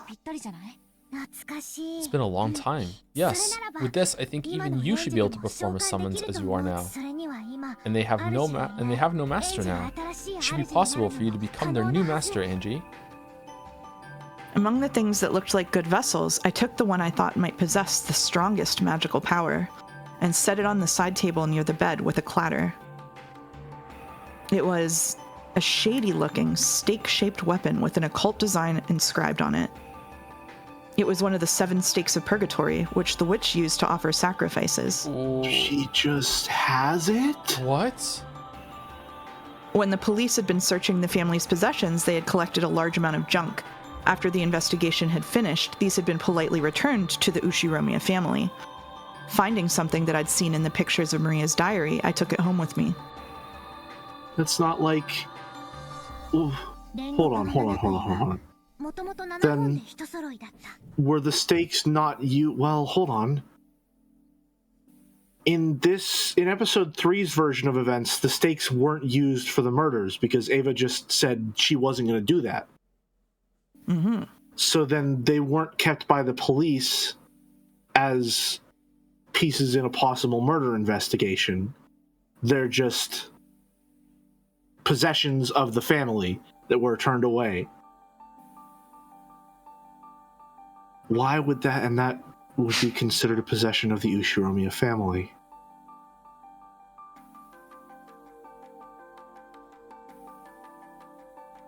Are all the plans she wrote just like the same thing that Battler does, but in the opposite direction? When Battler says, "Yeah, but this murder could have been committed by a human in this way," are the pieces of paper like her preemptive counter to that? Yeah, but also I just could have killed them in this other way instead, though, and you have to prove that one too. Like it's just going in the opposite direction, like infinity in both directions. I mean, it could be like, you know, when you're writing an essay, you want to at least account for the argument and prepare a counter argument in the essay itself, right? I wonder if the stakes are ever really physically used. If they're just a part of the fiction. Okay. I don't know how long is left, but we do have to be done somewhat soon. So let's just lock in and get the chapter Gotcha. finished. All right. Let's do it. Not too long. Like not too long, like 20, 30 minutes maybe tops. Okay. Originally there were 7 stakes of purgatory. How pitiful. Now she's the only one left. You can take the narration from here, Jolly. One-chan smiled, looking lonely. I pulled another book out of the knapsack. This was also old-fashioned, and you can tell it was an occult book just by looking. But its contents were plain. It was one of Maria One-chan's elaborate notebooks. This wasn't a diary. This was a grimoire which she had written as a witch. The 7 stakes of purgatory are Beatrice's furniture, created by her and employed only for her sake. But since Beatrice is also a witch of mariage sorcière, I'm going to assume, they could be employed by Maria, a witch of the same allegiance. For that reason, the method of summoning the 7 stakes of purgatory and how to handle them was written about in great detail in Maria One-chan's grimoire. And, as another person with their name registered in that alliance, I was also permitted to employ them. Which of the 7 sisters is this stake? Your characteristics are written about well in my grimoire. The sisters of the 7 stakes really hate it when you get their names wrong. Remember their names well before summoning them. A packed page told of the 7 stakes of purgatory. It described the 7 sisters in great detail. Yes, I think I memorized almost this entire page once in the past. The more I read it, the more I started to remember. By the pictures and characteristics written on the grimoire, I could tell that the stake in my hand was Mammon's stake. In the past, I hadn't had any stakes, so I'd summoned them without any vessel. So this was the first time I'd clearly seen any of the 7 stakes, let alone Mammon.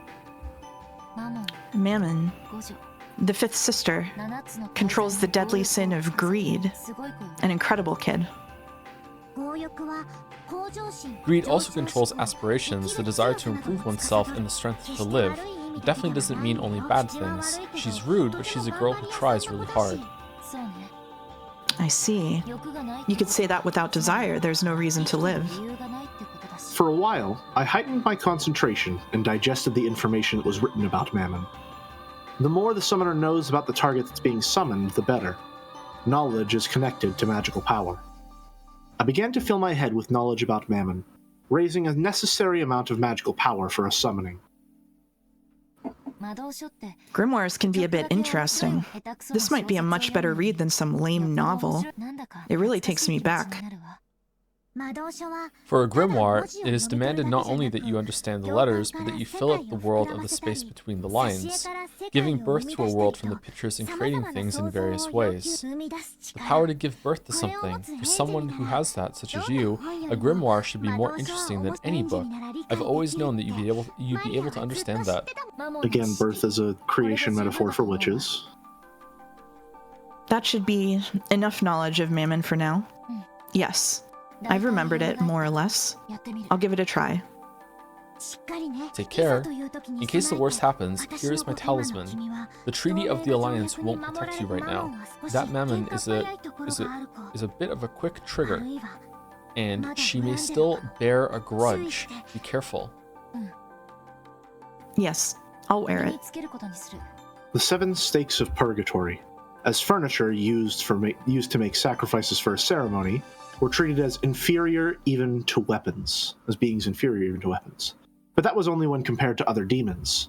To humans, furniture is something to be feared. I fished through the knapsack again, took out a bracelet charm with a scorpion medal that I'd gotten from Maria Ownage long ago, and put it on my arm. So the scorpion charm from episodes 1 and 2 is real. In the past, I hadn't needed something like this, but I need insurance. It's okay, that has already been fitted with the required amount of magical defense. As long as you wear that, you'll definitely be fine. Maria Onechan's magic power, which had been specially put into this charm, had been enough to earn even Beatrice's admiration. While it may have looked like something cheap to a human who couldn't understand magic, its magical worth was incalculable.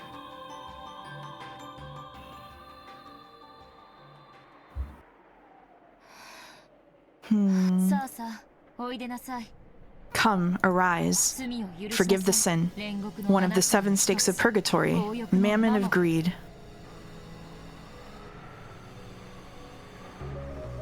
I focused my mind. I made the magic-repelling toxin that filled my body 0. Music's going off?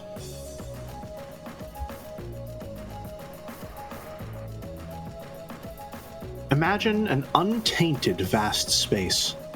Doubts and common sense all resist magic. Make the resistance 0, and erase the burden on the magical power. Inside my head was the image of a vast space. It was a nighttime world where I floated in the air, and the neon stars over the ground sparkled. A world where the stars that should have covered the sky were wiped away by the light from below that covered the ground. In the world of a vast night sky with no obstructions, I imagined the wind blowing through at will.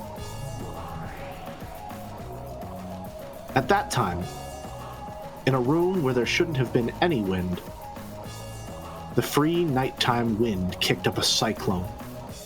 The long-forgotten sensation raced through my entire body. It was a unique feeling of exultation that comes from using magic. Mammon's stake, which I held out in my hand, gradually began to make me feel a pale light. A twisting cyclone with the stake at the center. The hefty stake floated a bit into the air. Wonderful. Looks like the gap in your training hasn't stolen your talent. Come, arise. Forgive the sin. One of the 7 stakes of purgatory, mammon of greed. Show yourself to me. After I raised my hands bit by bit, lifting them higher than my head, as though it was being attracted upwards, Mammon's stake once again floated up high into the air and gradually began to shake. That shaking began to grow faster, and it burst. With a speed faster than the eye could follow, it flew around, violently rebounding off of the walls of the room. The terrible sound of it dancing around threatened to make me flinch. However, I must not lose my mental concentration.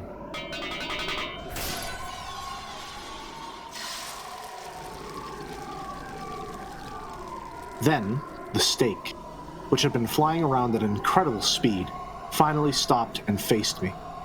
It was in the air, just a few centimeters away from my forehead, and held back by a defensive barrier created by the scorpion charm. It had tried to break the defensive barrier, eating into it with an incredible power, but Maria Onechan's barrier wouldn't be broken so easily. It's you, Joe. It's no use. I can't break it. That's Joe, sir. Sorry about that. It's okay. The stake muttered hatefully. Oh, this is Angie. It was probably safe to say that the scorpion charm saved me. Without that, my attempt at killing time until I got sleepy would have killed my time for all eternity. just summon the snake, just kill some time before bed. Yeah, Who's bored? I mean, listen, Beato is also doing every single episode just because she's bored. So, when Mammon's stake realized that it was unable to gouge me, it gave up and grew docile, changing its form to that of a snake, from that of a snake into a human, in the same old outfit that I'd never be able to walk around outside in. Although, you could say it suited her, in a demonic sort of way. Okay, I know we're trying to keep speculation down right now because we want to get finished with the chapter. I do not like that magic summoning bullshit is happening outside of the island game board at the moment. I don't know where this is going. I'm scared. I don't like it. Joe, listen, do you believe that magic is real? No, I don't. So then there has to be some explanation for what's going on. Right? She's asleep and dreaming. She just fell asleep, Lamayo. She just did it. Maybe not so much sleeping, but the power of imagination is a wondrous thing. I wonder if we're gonna learn about how she knows them. Actually, let's find out. Is that Angie-sama? Or that magical powers pretty shabby. Are you really Angie-sama? It's been a long time, Mammon. Have you been well? And here I was convinced that furniture that's already fulfilled its function just gets left to rust away in a closet. So, what kind of sideshow is this? You aren't going to say that you're my owner, are you? Yes, Angie is your master. Lady Maria, how unsightly of me. Was that barrier just now yours? Yes, I thought that as she is now, Angie might have just gotten finished off by you. I lent her a talisman. Deja vu. If Lady Maria says Angie-sama is my master, I cannot refuse. Angie-sama, please, your orders. If it's me you need, are you going to perform a new ceremony? With new sacrifices? Of course, that's only if you're willing to handle me yourself and get your own hands dirty. That role isn't something I'm asking for anymore. All you have to do is talk to me like you used to.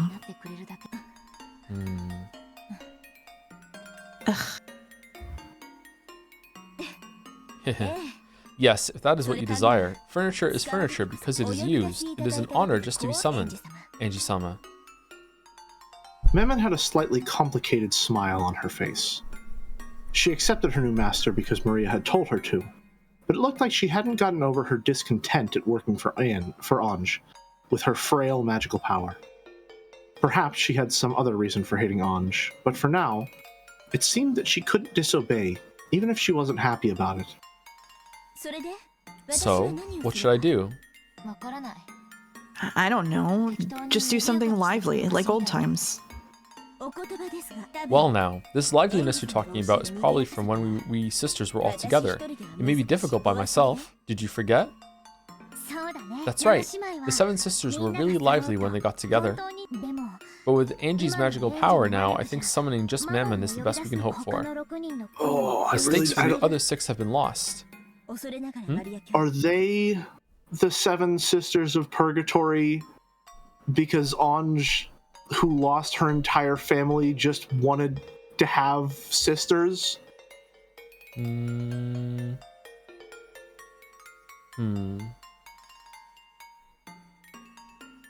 did she do that though? With guided by Maria? I feel like there's a whole phase of Angie's life that we haven't fucking seen.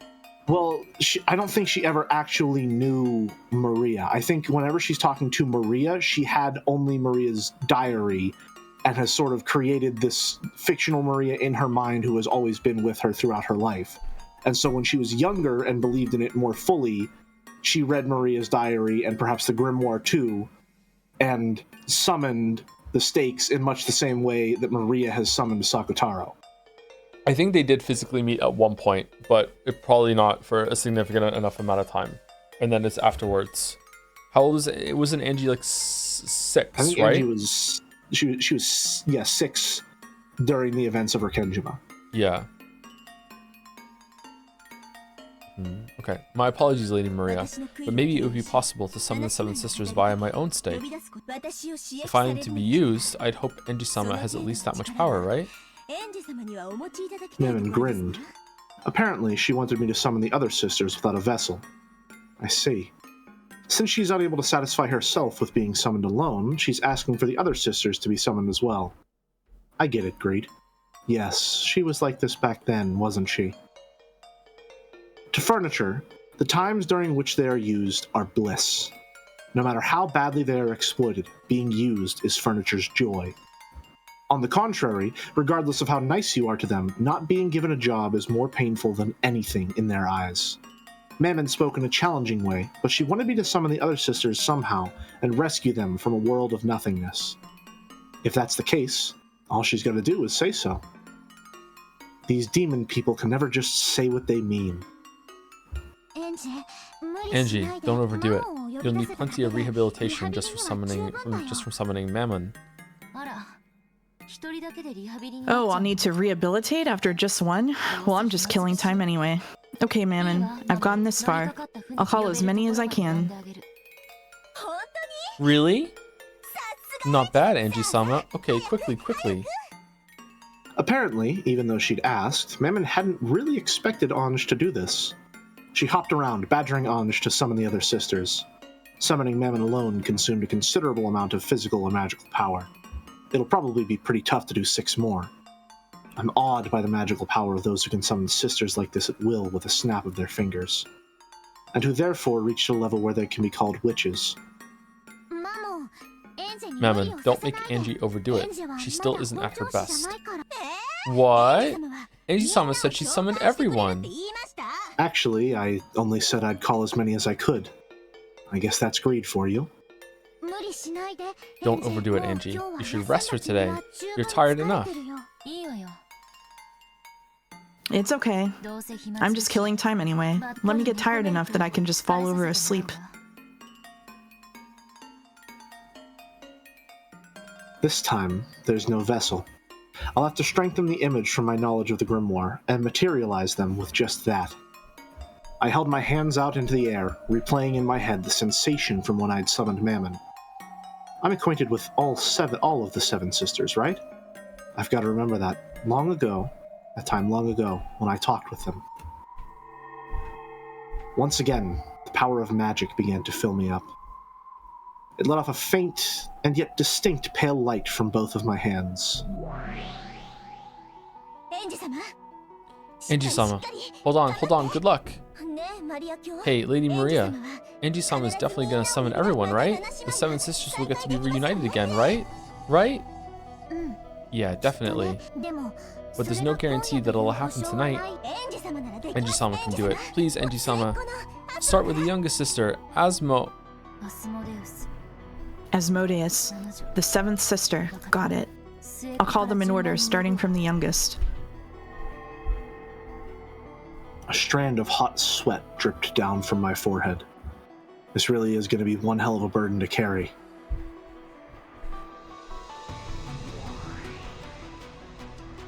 The pale light in this space began to slowly form into the outline of a girl. Come, arise, one of the 7 stakes of purgatory, Asmodeus of lust. There was no vessel. However, as I held a strong conviction that she definitely did exist there as a core, her form began to crystallize. Her outline became distinct, and the form of the youngest of the 7 sisters, Asmodeus, was finally created.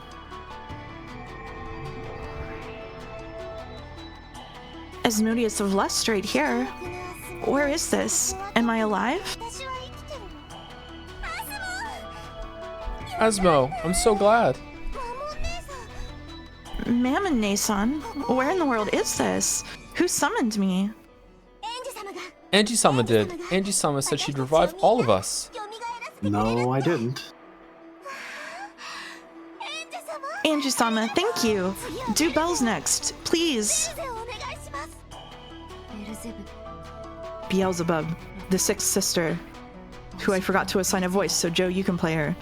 Beelzebub of gluttony, come, arise. At this rate, I wonder how many I'll be able to summon.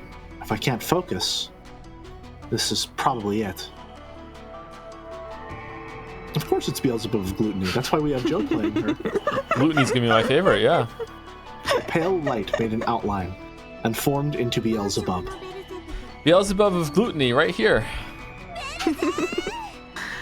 Bells. Angie-sama, you're amazing, incredible. Mammon and Asmodeus jumped onto Beelzebub, celebrating their reunion. I'd summoned 3 people at once. My head was throbbing. Gotta summon the next one, without stopping for a break. This is what Chan brain rot does to a person? Gotta keep going. Come, arise, one of the 7 stakes, Belphegor of Sloth. Belphegor of Sloth, right here. To think that I would be needed again. Belphane. I'm hungry. I mean, I'm so glad to see you again. To think that the 7 sisters would be able to meet again. Angie-sama, thank you so much. Keep it up and do Satan Nay next. And Leviah Nay and Lucy Nay. Yeah, I get it. So please, try not to be so loud. Doing 4 people at the same time is pretty tough. POV. Nope. Be strong, Jelly. Be strong, Nope. Jelly. Be strong. Angie, don't overdo it any more than this. You did a good job summoning even 4 of them after such a long time. Joe, what do you mean be strong? I have 4 daughters. The cognitive dissonance I experience on the daily is right in line with this. Stop it, Mammon. Right now, Angie-sama is being pressured with the burden of summoning us. Angie-sama, I beg that you do not strain yourself too much. That was me.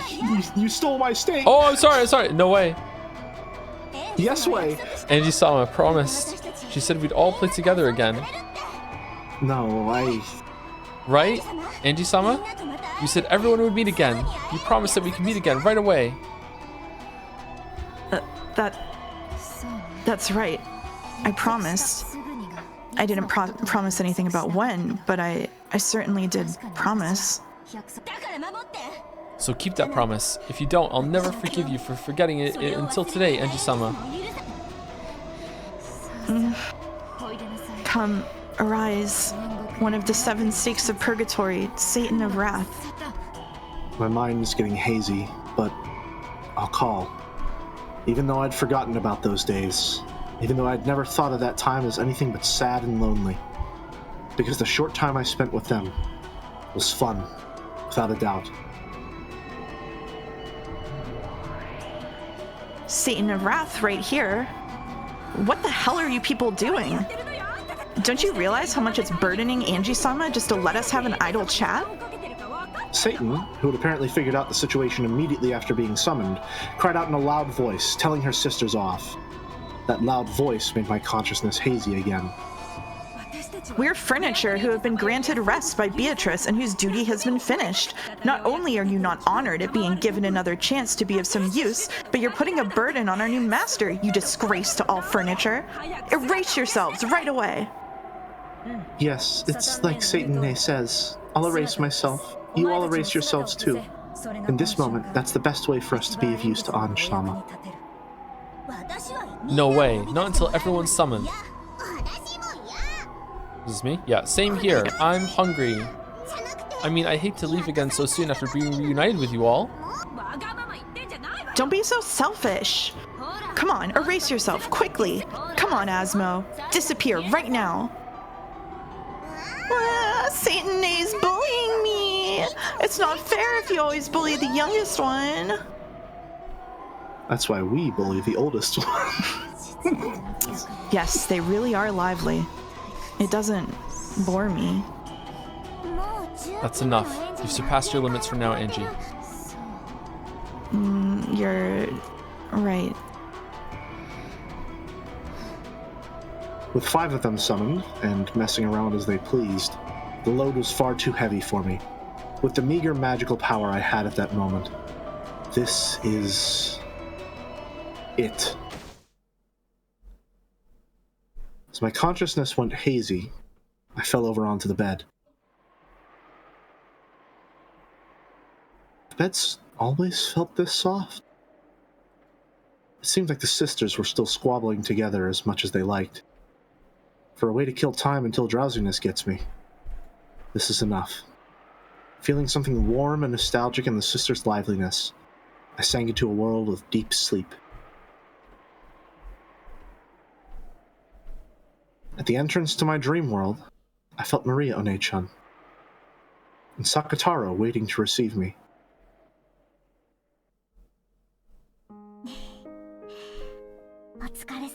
You worked hard, and good job.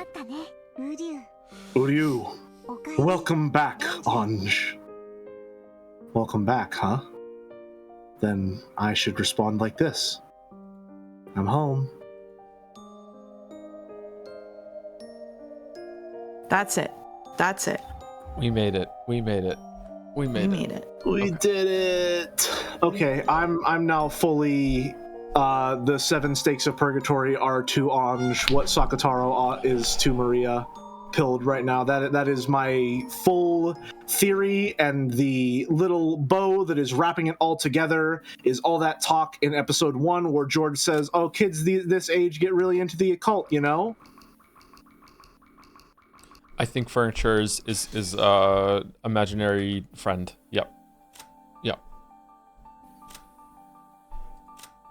I think that all that Ownage had after everything was just relics and knickknacks that were found on Rekenjima, and she had to make do with that in order to survive mentally. Let me read these real quick, and then we'll be done. Sakataro, the beloved furniture of Lady Maria, a witch of I have to say it again. Sorcier. I don't fucking know. He is Lady Maria's Sorcier. Marriage Sorcier. Can I unblank it?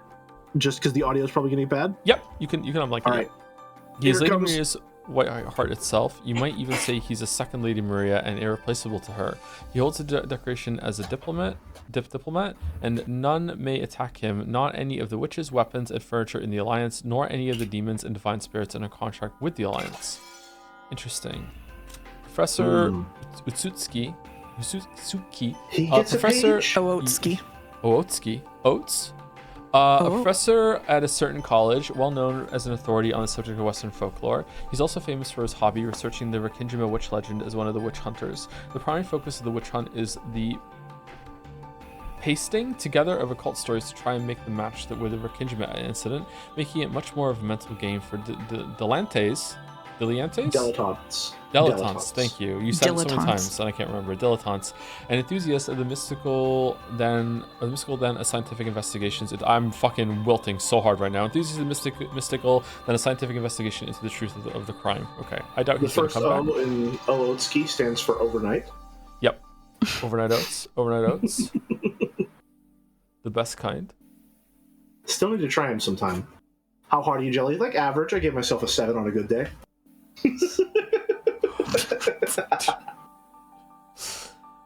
Thank you, Solius World, for the resub with the message, "Hi, Mouse." Hi. Hey. Thank you, Do you want me to read these if you're wilting? Sure, you can read them. Yeah, that'd be okay. Fun.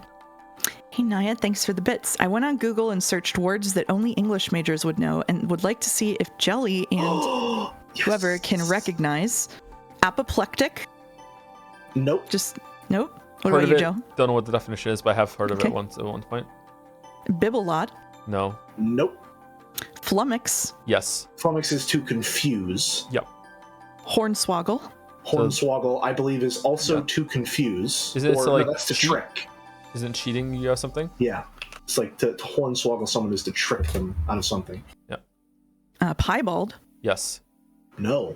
It's what is that one? This is a... It's a pattern on a horse or an animal, is it not? Yes, it is. Yes, it is. Interesting. And finally, Yenta. No. Nope. Okay. I think my favorite word that immediately came to mind when I saw that group of words was ballyhoo.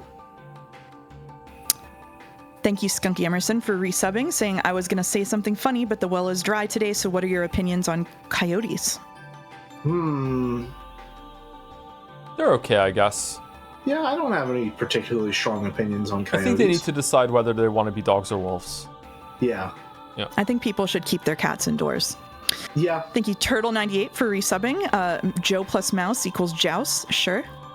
Viking Death 1 for resubbing with Oh Snap. I forgot this was today with a spinning chessboard. Big Man Rat, hey Joe, with 100 bits. I'm just doing some ventriloquism. Epic has been unbelievably owned, and now we've owned you by me doing the ventriloquism. It all comes in a circle. Thank you, Trat Cantar Ellen 1 for resubbing, and finally Microflack for resubbing. And there you go. And they would like to raid Hypothetical Walrus. Oh, perfect. Hold on 1 second. Man. Thanks, a Pepsi addict, for giving out a community gift sub. Save the animals. Oh man. We're watching this apparently. Oh, we got an Avarese short, huh? Oh, sorry, 1 second. I have to mute you guys or else it's going to be duplicated. You might still be able to talk through the audio, but like we'll see. You're muted right now. Now you're back. Quiet as a church mouse. Mouse is quiet as a regular mouse. Okay, Let's talk shit about Joe now. I'm gonna do. They can still hear you actually. I'm gonna do minus 7.5. Let's see if that's loud enough. Is that loud enough or no? I know it was only like a clip, but is that okay or no? Does it need to be higher? Possibly. That's fine. Okay. She didn't say anything. Yeah, but the music. How loud is the music? Is it inaudible? I'm okay if it's a little low. It's fine. Okay, here we go.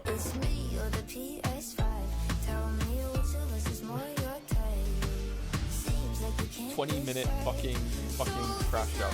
Well, hold on, sorry. How did you tank the Bunny Girls reveal? But this is breaking. You're so funny. Fucking it's been an emote on our Discord for 7 fucking years. What do you mean? The Bunny Girls just showed up and it's like, okay, whatever. I guess they're Bunny Girls now. Let's just keep moving on. Let's not fucking ruin the time for everyone. What are we talking about? 7 fucking years. Fucking like I've seen that emote fucking all the time for fucking like over a year now. Fucking like what the hell? It's like one of those popular emotes on the fucking Discord. I've used it. I see it used on my comments all the fucking time. I have an emote on the fucking chat. It's like someone stuck a Johnson. I don't even know what Johnson is. What do you mean?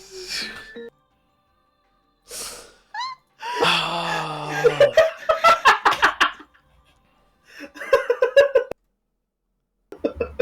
wish I could talk that fast without being angry. Apoplexy, a fit of extreme anger or rage. Apoplectic, the state of being related to apoplexy. Somehow that one makes sense. That makes sense, yeah. Oh, anyway, thank you very much for joining me, Jelly and Mouse. Thank you very much. Thank you very much for having me. It's been a pleasure as always. Thank you. We really need to hash out when we're going to get some, all 3 of us cooks in a kitchen of equal standing, so to speak. We'll figure that out. We should do that. We should figure it out. I'm tired. You done good, Joseph. You done good. Oh, thanks. But most of all, you done. Thoughts on episode 4 so far?